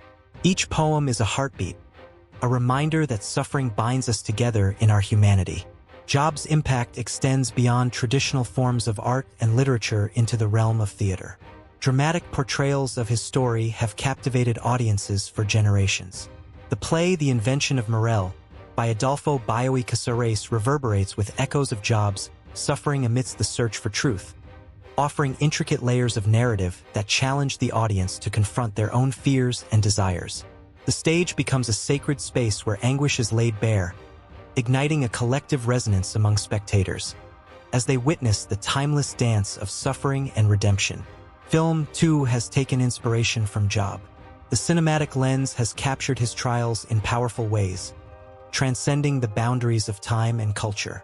Movies such as The Tree of Life by Terrence Malick draw upon Job's themes of faith and doubt, juxtaposing beauty against the backdrop of suffering. The visuals are haunting, the storytelling poignant, as viewers are invited to grapple with the same existential questions that have haunted humanity since time immemorial. Each frame is a testament to the indomitable spirit of Job, urging audiences to reflect on their own lives and the universal quest for meaning. In music, Job's influence resonates through compositions that evoke the depths of despair and the heights of hope. From Bach's cantatas to contemporary pieces, the themes of struggle and divine grace take center stage. The emotional swell of orchestral works mirrors Job's tumultuous journey, allowing listeners to feel the weight of his trials. Each note becomes a pulse, echoing the heartbeat of humanity, reminding us that through suffering, there is a path towards transcendence. Across cultures, Job's story has transcended borders, inspiring interpretations that reflect diverse perspectives on suffering and faith. In Eastern traditions, the concept of Job has been mirrored in tales of loss and resilience, as seen in the stories of figures like Job's counterpart in the Quran, Ayyub. This shared narrative of endurance unites cultures, weaving a rich tapestry of human experience that speaks to the universal struggle against adversity. As the candle flickers precariously, shadows morph into shapes that speak of hope, despair, and the relentless pursuit of understanding. Job's saga, filled with profound questions and heart-wrenching moments, reverberates through the ages, inviting each generation to grapple with its own suffering. His influence lingers in the hearts and minds of those who seek solace in the arts, reminding them that in the darkest of times, there exists the potential for light. With every brushstroke, every word penned, every note played, Job's legacy breathes life into the artistic expressions of humanity. Each artist, writer, and creator becomes a vessel, pouring their emotions into the age-old story of a man who dared to question, who wrestled with fate, and who emerged transformed. The ache of his trials, the strength of his faith, and the profound questions he raises continue to resonate, igniting a fire within all who encounter his story. The candle's flame flickers once more, and the shadows deepen, hinting at the next chapter in this timeless tale. The influence of Job is not confined to the past. It pulses through the veins of contemporary culture, igniting sparks of creativity and reflection. As the world spins forward, his story beckons, inviting each person to confront their own trials and to find solace in the shared human experience. The echoes of Job reverberate through time, a profound reminder that in suffering, there lies a seed of hope waiting to blossom. A single tear rolled down the cheek of a mother standing before a small grave, her heart heavy with loss. The sun dipped low in the sky, casting long shadows over the freshly turned earth. She clutched a faded photograph of her child, a smiling face forever frozen in time, the laughter now just a haunting echo in her mind. It was a moment laced with unbearable sorrow, one that seemed to stretch infinitely, mirroring the pain felt by countless others who wandered through the darkness of their own grief and suffering. In such moments, questions arise, questions about faith, justice, and the very fabric of existence itself. Job's story resonates deeply in today's world, where suffering can feel like an unwelcome companion. In ancient times, Job was a man of great wealth and righteousness, living in a land known for its beauty and abundance. But his life, once filled with blessings, was turned upside down in a matter of moments. Stripped of everything he held dear, his wealth, his health, his family, Job grappled with the raw, jagged edges of despair. His cries echoed through the ages, a testament to the universal experience of suffering that transcends time and culture. Each day, countless individuals wrestle with their own afflictions, their own losses. The struggles they face may not be as dramatic as Job's, yet they resonate with the same deep, aching questions. Why do the innocent suffer? What purpose does pain serve? In the modern landscape, where social media amplifies the voices of those in anguish, stories of loss and devastation are shared with unparalleled frequency. From natural disasters to personal tragedies, the weight of suffering is a palpable reality, igniting discussions about faith and the nature of a higher power. A father, recently laid off from his job, sits at the kitchen table, the bills piling up like insurmountable mountains. His children play in the background, their laughter a bittersweet reminder of the innocence he wishes to protect. Each tick of the clock is a reminder of time slipping away, the pressure mounting as he contemplates the choices he must make. In his moments of solitude, questions swirl in his mind like a storm. Where is God in this struggle? Like Job, he feels the isolation of affliction, the haunting sensation that he is being tested in ways he cannot understand. Across the globe, in a hospital room filled with sterile scents and muted beeping machines, a woman battles an illness that threatens to consume her. The once vibrant colors of life seem to fade into a dull gray. She clutches the worn pages of a Bible, seeking solace in the words that have comforted many throughout history. The story of Job becomes her anchor, a reminder that even in the depths of despair, there is a flicker of hope. In those moments, she too feels the weight of Job's questions, wrestling with the profound pain and the silence that envelopes her. Job's friends, who arrived to offer comfort, instead brought their own interpretations of his suffering.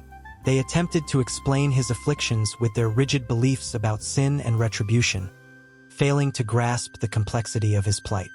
In contemporary society, the same dynamic plays out in conversations surrounding suffering.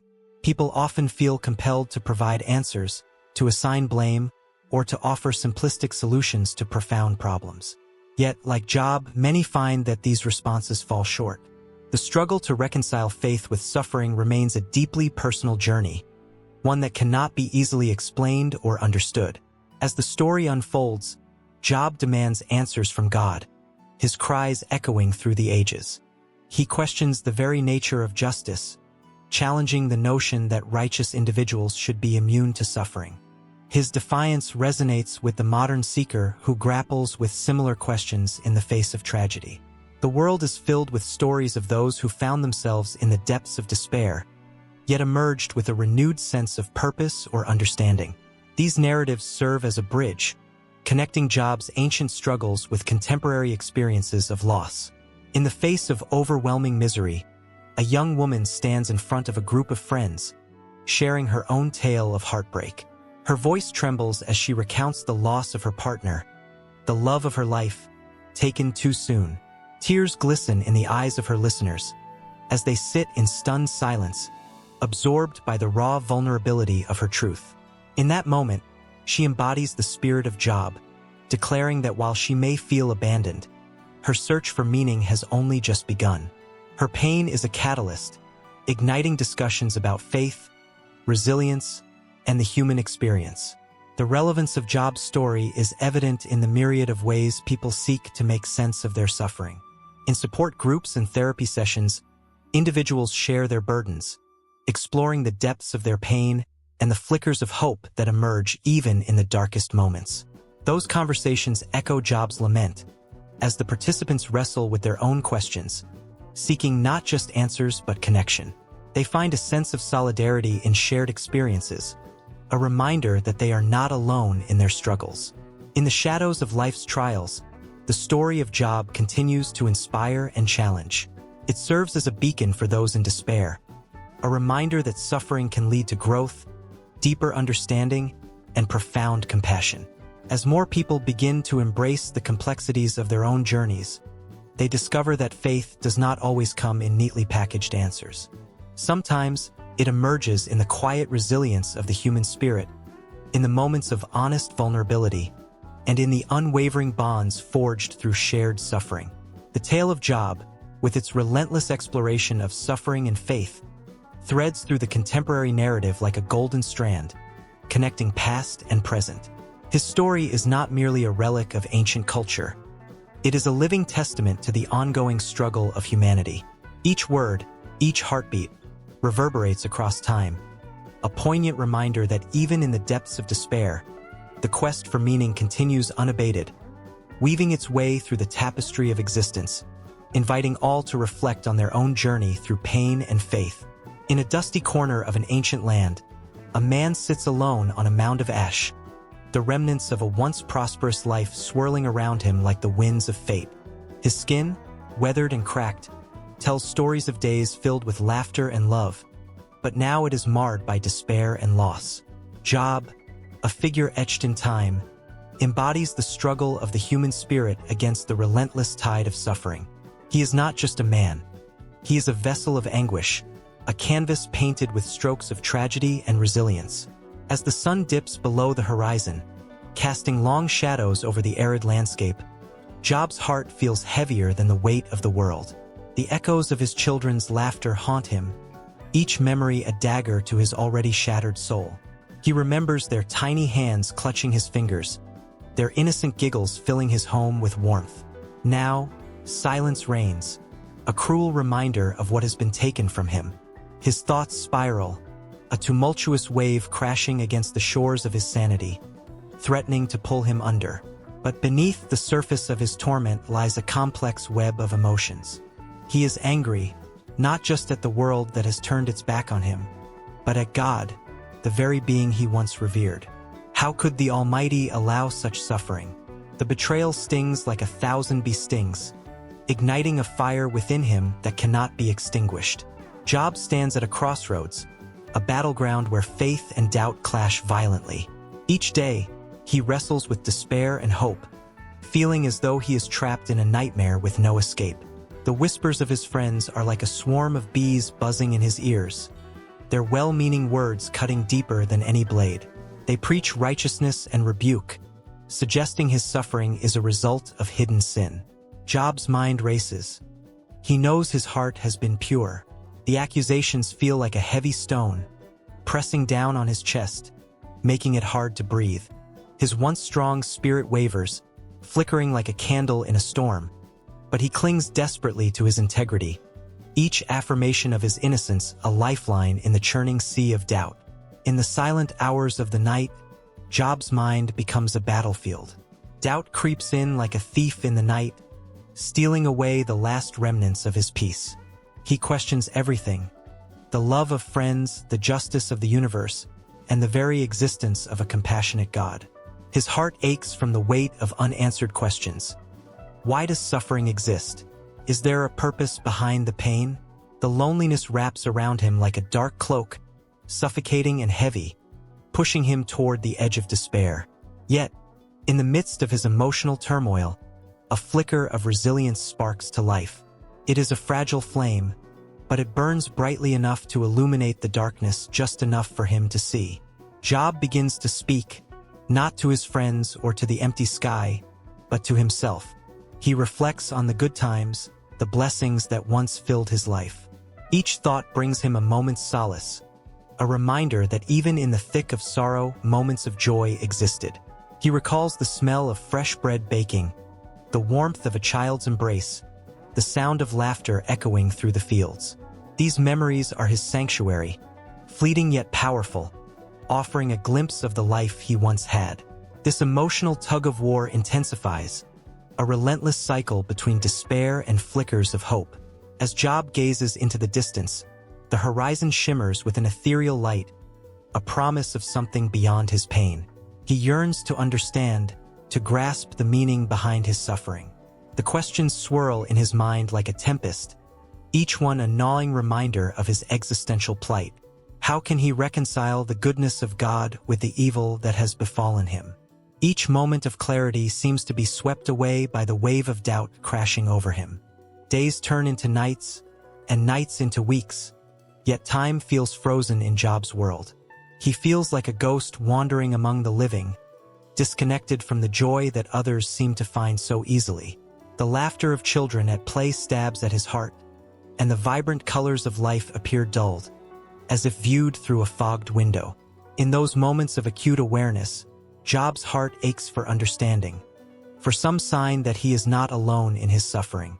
Then come the dark hours, when sorrow wraps around him like a suffocating fog, and despair looms like a monstrous shadow.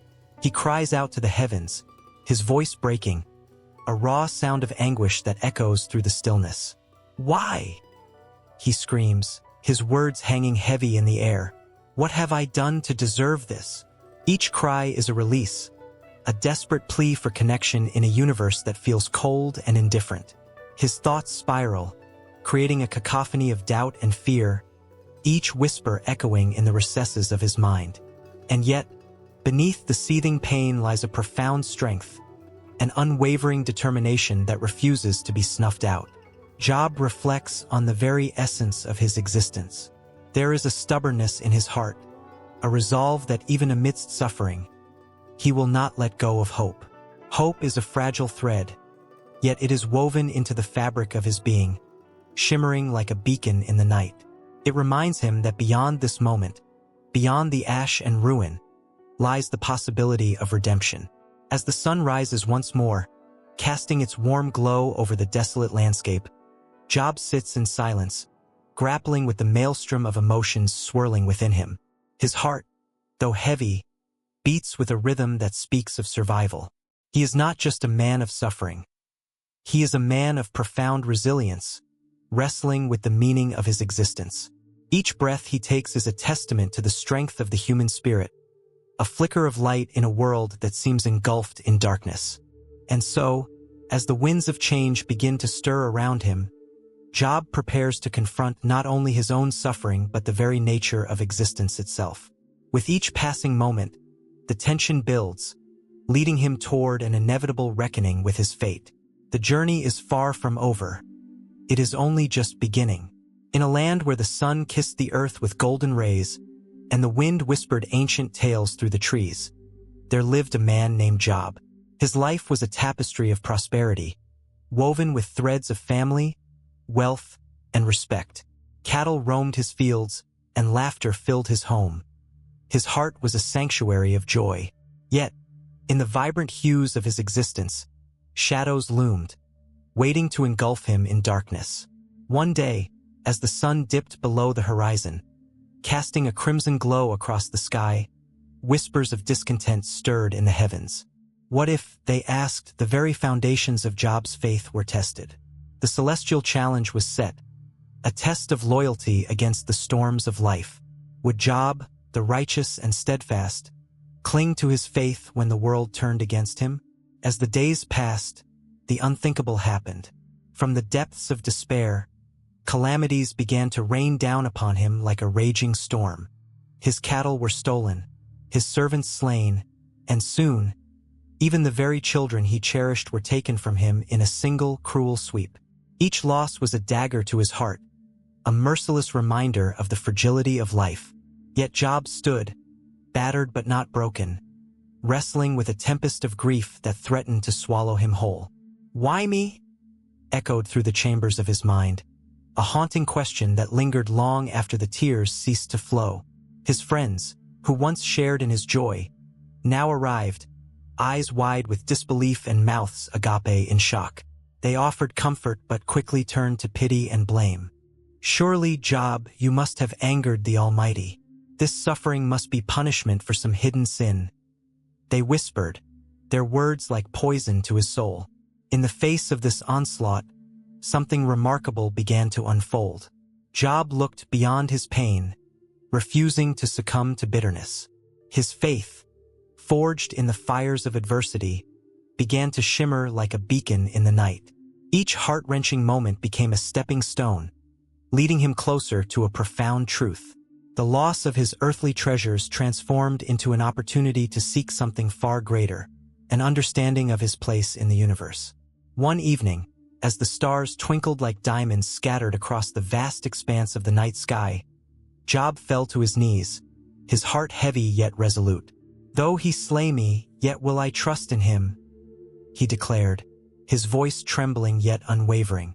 In that moment, he became a vessel of faith, a testament to the power of belief when everything else crumbles around you. Yet the battle was far from over.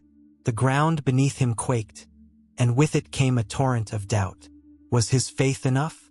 Was he but a puppet in a grand design, his strings pulled by hands unseen? As he wrestled with these thoughts, a whirlwind of questions spiraled through his mind, each one more daunting than the last. "Surely," he thought, "I have been abandoned." But as the storms raged around him, Job found something unexpected, a flicker of hope amidst the chaos. It was this flicker that pushed him to seek dialogue with the divine. He longed for answers, yearned for clarity amidst the fog of uncertainty. His cries pierced the silence of the night, raw and unfiltered, echoing through the heavens in a desperate plea for understanding. The world around him witnessed his struggle and his unwavering resolve. His friends, once quick to judge, now sat in silence, grappling with the depth of his faith. As Job remained steadfast, they began to question their own beliefs, their own understanding of suffering and righteousness. They were drawn to the fire within him, the flame that refused to be extinguished even in the darkest of nights. Days turned to weeks, and still, the weight of his trials pressed heavily upon him. The physical pain was relentless, yet the emotional turmoil often felt more unbearable. Each moment was a battle, each breath a small victory against the overwhelming tide of despair. But within this crucible, Job discovered that faith was not simply about unwavering belief. It was about enduring, about standing tall even when the ground felt unsteady beneath his feet. And then, as if the very heavens had paused to listen, the stillness of the night was shattered by a voice, deep and resonant, that echoed through the vastness of the universe. Job, have you ever commanded the morning, or shown the dawn its place? The questions rained down like arrows, piercing through the veil of his suffering, drawing him to a realization that transcended the agony he bore. Job listened intently, heart racing, as the voice unfolded the mysteries of creation, reminding him of his small yet significant role in a world far larger than himself. Each question was a challenge, a reminder that the universe was intricate and beautiful, beyond human understanding. In that moment, Job felt his pain transform. It no longer defined him. Instead, it became a part of a larger story, one of faith, perseverance, and the unyielding spirit of humanity. The realization washed over him like a balm, soothing the raw edges of his heart. Faith was not merely a shield against suffering, but a bridge that connected him to something eternal, something profound. As he reflected on his journey, he discovered a deeper truth about love, loss, and the power of belief in the face of adversity. It was then that he knew his trials were not in vain. They were a pathway to a faith that would endure beyond the ashes of his sorrow. And yet, just as hope began to rise, the world remained fraught with uncertainty. The unanswered questions still loomed, and the shadows of despair lingered. Would Job's faith truly sustain him through this relentless storm, or would he falter as the winds of doubt howled around him? The answer lay in the moments yet to come, in the trials that awaited. The path ahead was still shrouded in mystery, a journey not yet complete. But with each step, Job felt the weight of his faith grow stronger, ready to face whatever lay beyond the horizon. The narrative of his life continued, threads weaving together in ways he could never have imagined, binding him to the pain and joy of existence, the struggle and the faith that would echo through generations to come. In the dim light of a flickering oil lamp, a figure kneels in the dust, his body a crumpled mass of grief. The air is thick with despair, a bittersweet perfume that clings to the skin. Job, a man once blessed with riches and a loving family, now sits in silence, his heart heavy with profound loss. He looks up at the night sky, littered with stars that seem to mock his suffering, each twinkle a reminder of the joy that once surrounded him. This scene, steeped in anguish, resonates through time, echoing the tales of others who have faced the bitter sting of fate. In ancient Mesopotamia, the Epic of Gilgamesh tells a similar story of loss and the quest for understanding. Gilgamesh, a king of immense strength, loses his beloved friend Enkidu and is thrown into a spiral of grief. The king's journey leads him across vast landscapes, where he confronts gods and wrestles with the nature of mortality. Like Job, Gilgamesh questions the fairness of life and seeks answers in the face of incomprehensible loss. The connection between these two narratives speaks volumes, suggesting that the human experience of suffering, despite geographical and temporal divides, unites us in a profound tapestry of emotion. As Job mourns his children, the echoes of his cries can be felt in the words of the Babylonian text, Lamentations, where voices lament the destruction of a city and the loss of innocence. The shared cries of humanity intertwine, forming a chorus that transcends age and culture. Here, in these ancient texts, one can see the threads of sorrow weaving through the fabric of existence, binding Job and Gilgamesh, the mourners of the past, to the living. Job's friends arrive, their faces etched with concern but soon devolving into accusations. They offer platitudes and unsolicited advice, insisting his suffering must be a punishment for hidden sin. The tension thickens, the air crackles with unspoken emotions, shadows dancing on the walls. This moment, so raw, highlights a truth as old as time. In the face of suffering, the desire for understanding often leads to judgment instead of compassion. The friend's words are a sword that cuts deeper than Job's physical afflictions. In the Egyptian text, the tale of two brothers, a different kind of betrayal unfolds. Here, brother Anubis faces treachery and loss, his world shattered by the deceit of familial bonds. The stories intertwine, each illuminating the other. Job's anger at his friends parallels Anubis's confusion over loyalty and betrayal. Both narratives explore the fragility of human relationships under the strain of grief, revealing the ways in which pain can distort perception and fracture the bonds that once seemed unbreakable. Meanwhile, the poignant wisdom of the Bhagavad Gita emerges, where Arjuna stands paralyzed on the battlefield, torn between duty and despair. His inner turmoil mirrors Job's, resonating with the same emotional weight. Both men face a crossroads, compelled to confront the inevitability of suffering and the moral complexities that come with it. The Gita speaks of finding strength in the face of adversity, of recognizing the divine within oneself despite the chaos surrounding them. In contrast, Job grapples with his faith as he questions the very nature of justice.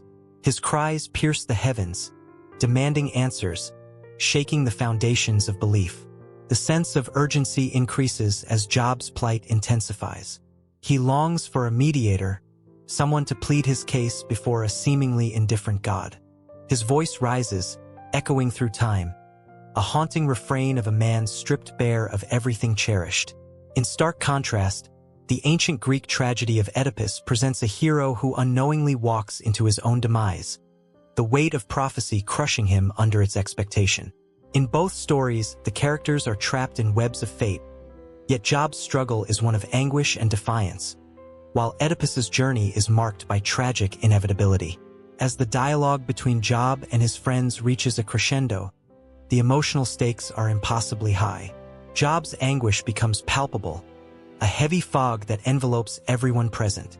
This moment of confrontation serves as a mirror, reflecting the various ways societies interpret suffering.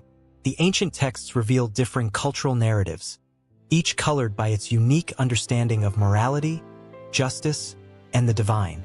From the Hebrew Bible to the ancient Greek dramas, the shared themes of suffering, betrayal, and the quest for meaning bind these stories together.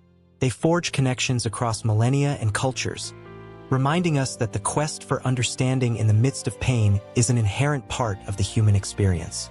The deep emotional currents that run through these tales echo in the hearts of every reader, connecting them to Job, Gilgamesh, Arjuna, and Oedipus, a lineage of souls wrestling with their own heartaches. In the climactic moments of Job's confrontation with the divine, he is met not with answers but with questions, forcing him to examine the very fabric of his beliefs. With each word, the tension escalates. The atmosphere is electric, charged with unfulfilled longing and the desperate search for justice. The intensity builds like a storm on the horizon, ready to unleash its fury. As the narrative threads intertwine, the pain of Job resonates beyond the pages, merging with the lament of the Epic of Gilgamesh and the profound struggles of countless others. The echoes of their suffering ripple outward, forming a chain that binds humanity together. In this tapestry of ancient texts, each story stands alone yet is undeniably connected, weaving a rich, emotional landscape that transcends time and space. The quest for understanding remains eternal, a reminder that, in the face of suffering, we are not alone. And as these reflections swirl in the air, the narrative flows seamlessly into the next chapter, leaving behind the weight of Job's sorrow and the questions that linger in the air. The longing for understanding continues to pulse, urging the reader to seek what lies beyond the horizon of human experience, the next story waiting to be unveiled. In the stillness of a dusty desert landscape, a man sits alone, his heart heavy with unanswered questions. Job, once a prosperous figure, now finds himself stripped of everything he held dear: his wealth, his health, and, most painfully, his children. The sun sets on the horizon like a red bruise, casting an eerie glow that mirrors the turmoil within him. What would drive a man to such depths of despair? What cosmic forces conspire against him? And why does the silence of the heavens feel like a knife twisting in his gut? Job's story is not just one of suffering. It echoes through the ages, whispering truths about human existence that resonate with anyone who has ever faced adversity. As the winds howl across the barren land, Job wrestles with his faith. His friends come, each offering their own version of comfort, a string of platitudes that fall flat against the reality of his pain. "You must have sinned," they say, each word a weight pressing down on him like heavy stones. They don't understand that Job's anguish runs deeper than any surface-level misdeeds. It is in these exchanges, laden with misunderstanding, that we hear the first stirring of insight. Suffering does not always equate to punishment. This lesson, though ancient, rings true in modern hearts. We, too, often grapple with the idea that our troubles stem from some unseen fault. Yet Job teaches us that life's trials can strike the innocent as easily as the guilty. A flicker of anger ignites within Job as he cries out to God, his voice breaking the stillness. "Why?" he demands, the question echoing in the vast emptiness. His cries are raw, unfiltered, no rehearsed prayers or sanitized requests. This is the voice of a man who dares to confront his Creator, to challenge the very fabric of divine justice. Can you imagine the weight of such a confrontation? The sheer audacity of questioning the Almighty strikes a chord with every soul who has ever felt abandoned. It compels us to reflect on our own grievances, our own times of doubt. In the midst of his turmoil, Job's narrative takes a turn. He begins to ponder the nature of God. Here lies another profound insight. Divine mystery is woven into the fabric of existence. Job acknowledges that human understanding is limited, that the universe operates on a scale beyond our comprehension. This realization, one of humility in the face of overwhelming majesty, can send shivers down the spine. It invites us to sit with our questions, to embrace the uncertainty that life offers, rather than seeking easy answers. In such moments, the tension between faith and doubt becomes palpable, and we see Job transform from a man seeking retribution into one seeking understanding. Then, a storm brews on the horizon, and with it, the voice of God thunders through the clouds. It is not a reprimand but a declaration of the cosmos, the vastness of creation, the intricacies of life. "Where were you when I laid the foundations of the earth?" The rhetorical questions flood in, each one a reminder of our smallness in the grand narrative. The emotions swell as Job, struck by the majesty of this revelation, finds his voice again, not to demand answers but to listen. In that moment, he embodies the lesson of surrender. The act of letting go of the need to control or to understand everything becomes a form of liberation, a space where faith can thrive amidst uncertainty. Job's transformation is not merely personal. It resonates with the universal human experience. The longing for purpose amidst chaos, the desire for answers when life feels senseless. These yearnings connect us across time and cultures. The historical fabric of Job's story, thought to be one of the oldest pieces of literature, speaks to a timeless struggle. In ancient Mesopotamia, where this tale likely originated, life was fraught with unpredictable dangers. Yet even amid those harsh realities, the core questions of existence remain unchanged. What makes a life worth living? How do we find meaning in suffering? As Job rebuilds, the scars of his previous life remain, but they do not define him. He emerges not as a man who has overcome but as one who has learned to embrace his wounds. The restoration of his fortunes is significant, but it is the internal metamorphosis that holds the deepest value. In a society that often equates success with happiness, Job's narrative challenges this notion. It compels us to reconsider what it means to live a fulfilled life. His journey teaches us that resilience is born not from the absence of trouble but from the courage to face it, to rise again when all seems lost. The heart of Job's story reverberates with lessons that transcend the ancient context. In moments of despair, when the weight of life feels unbearable, we find solace in the knowledge that we are not alone. Job's cries become our own, echoing through generations, reminding us of the shared human experience of suffering and hope. The beauty of his tale lies in its openness to interpretation. a canvas upon which each reader can paint their own struggles and triumphs. As the dust settles around him, Job reclaims his life, and so too do we, in our own ways, learn to navigate the storms that life throws at us. His journey is unfinished, a poignant reminder that life is not about reaching a destination, but about the journey itself. Each lesson learned, each tear shed, adds depth to our existence.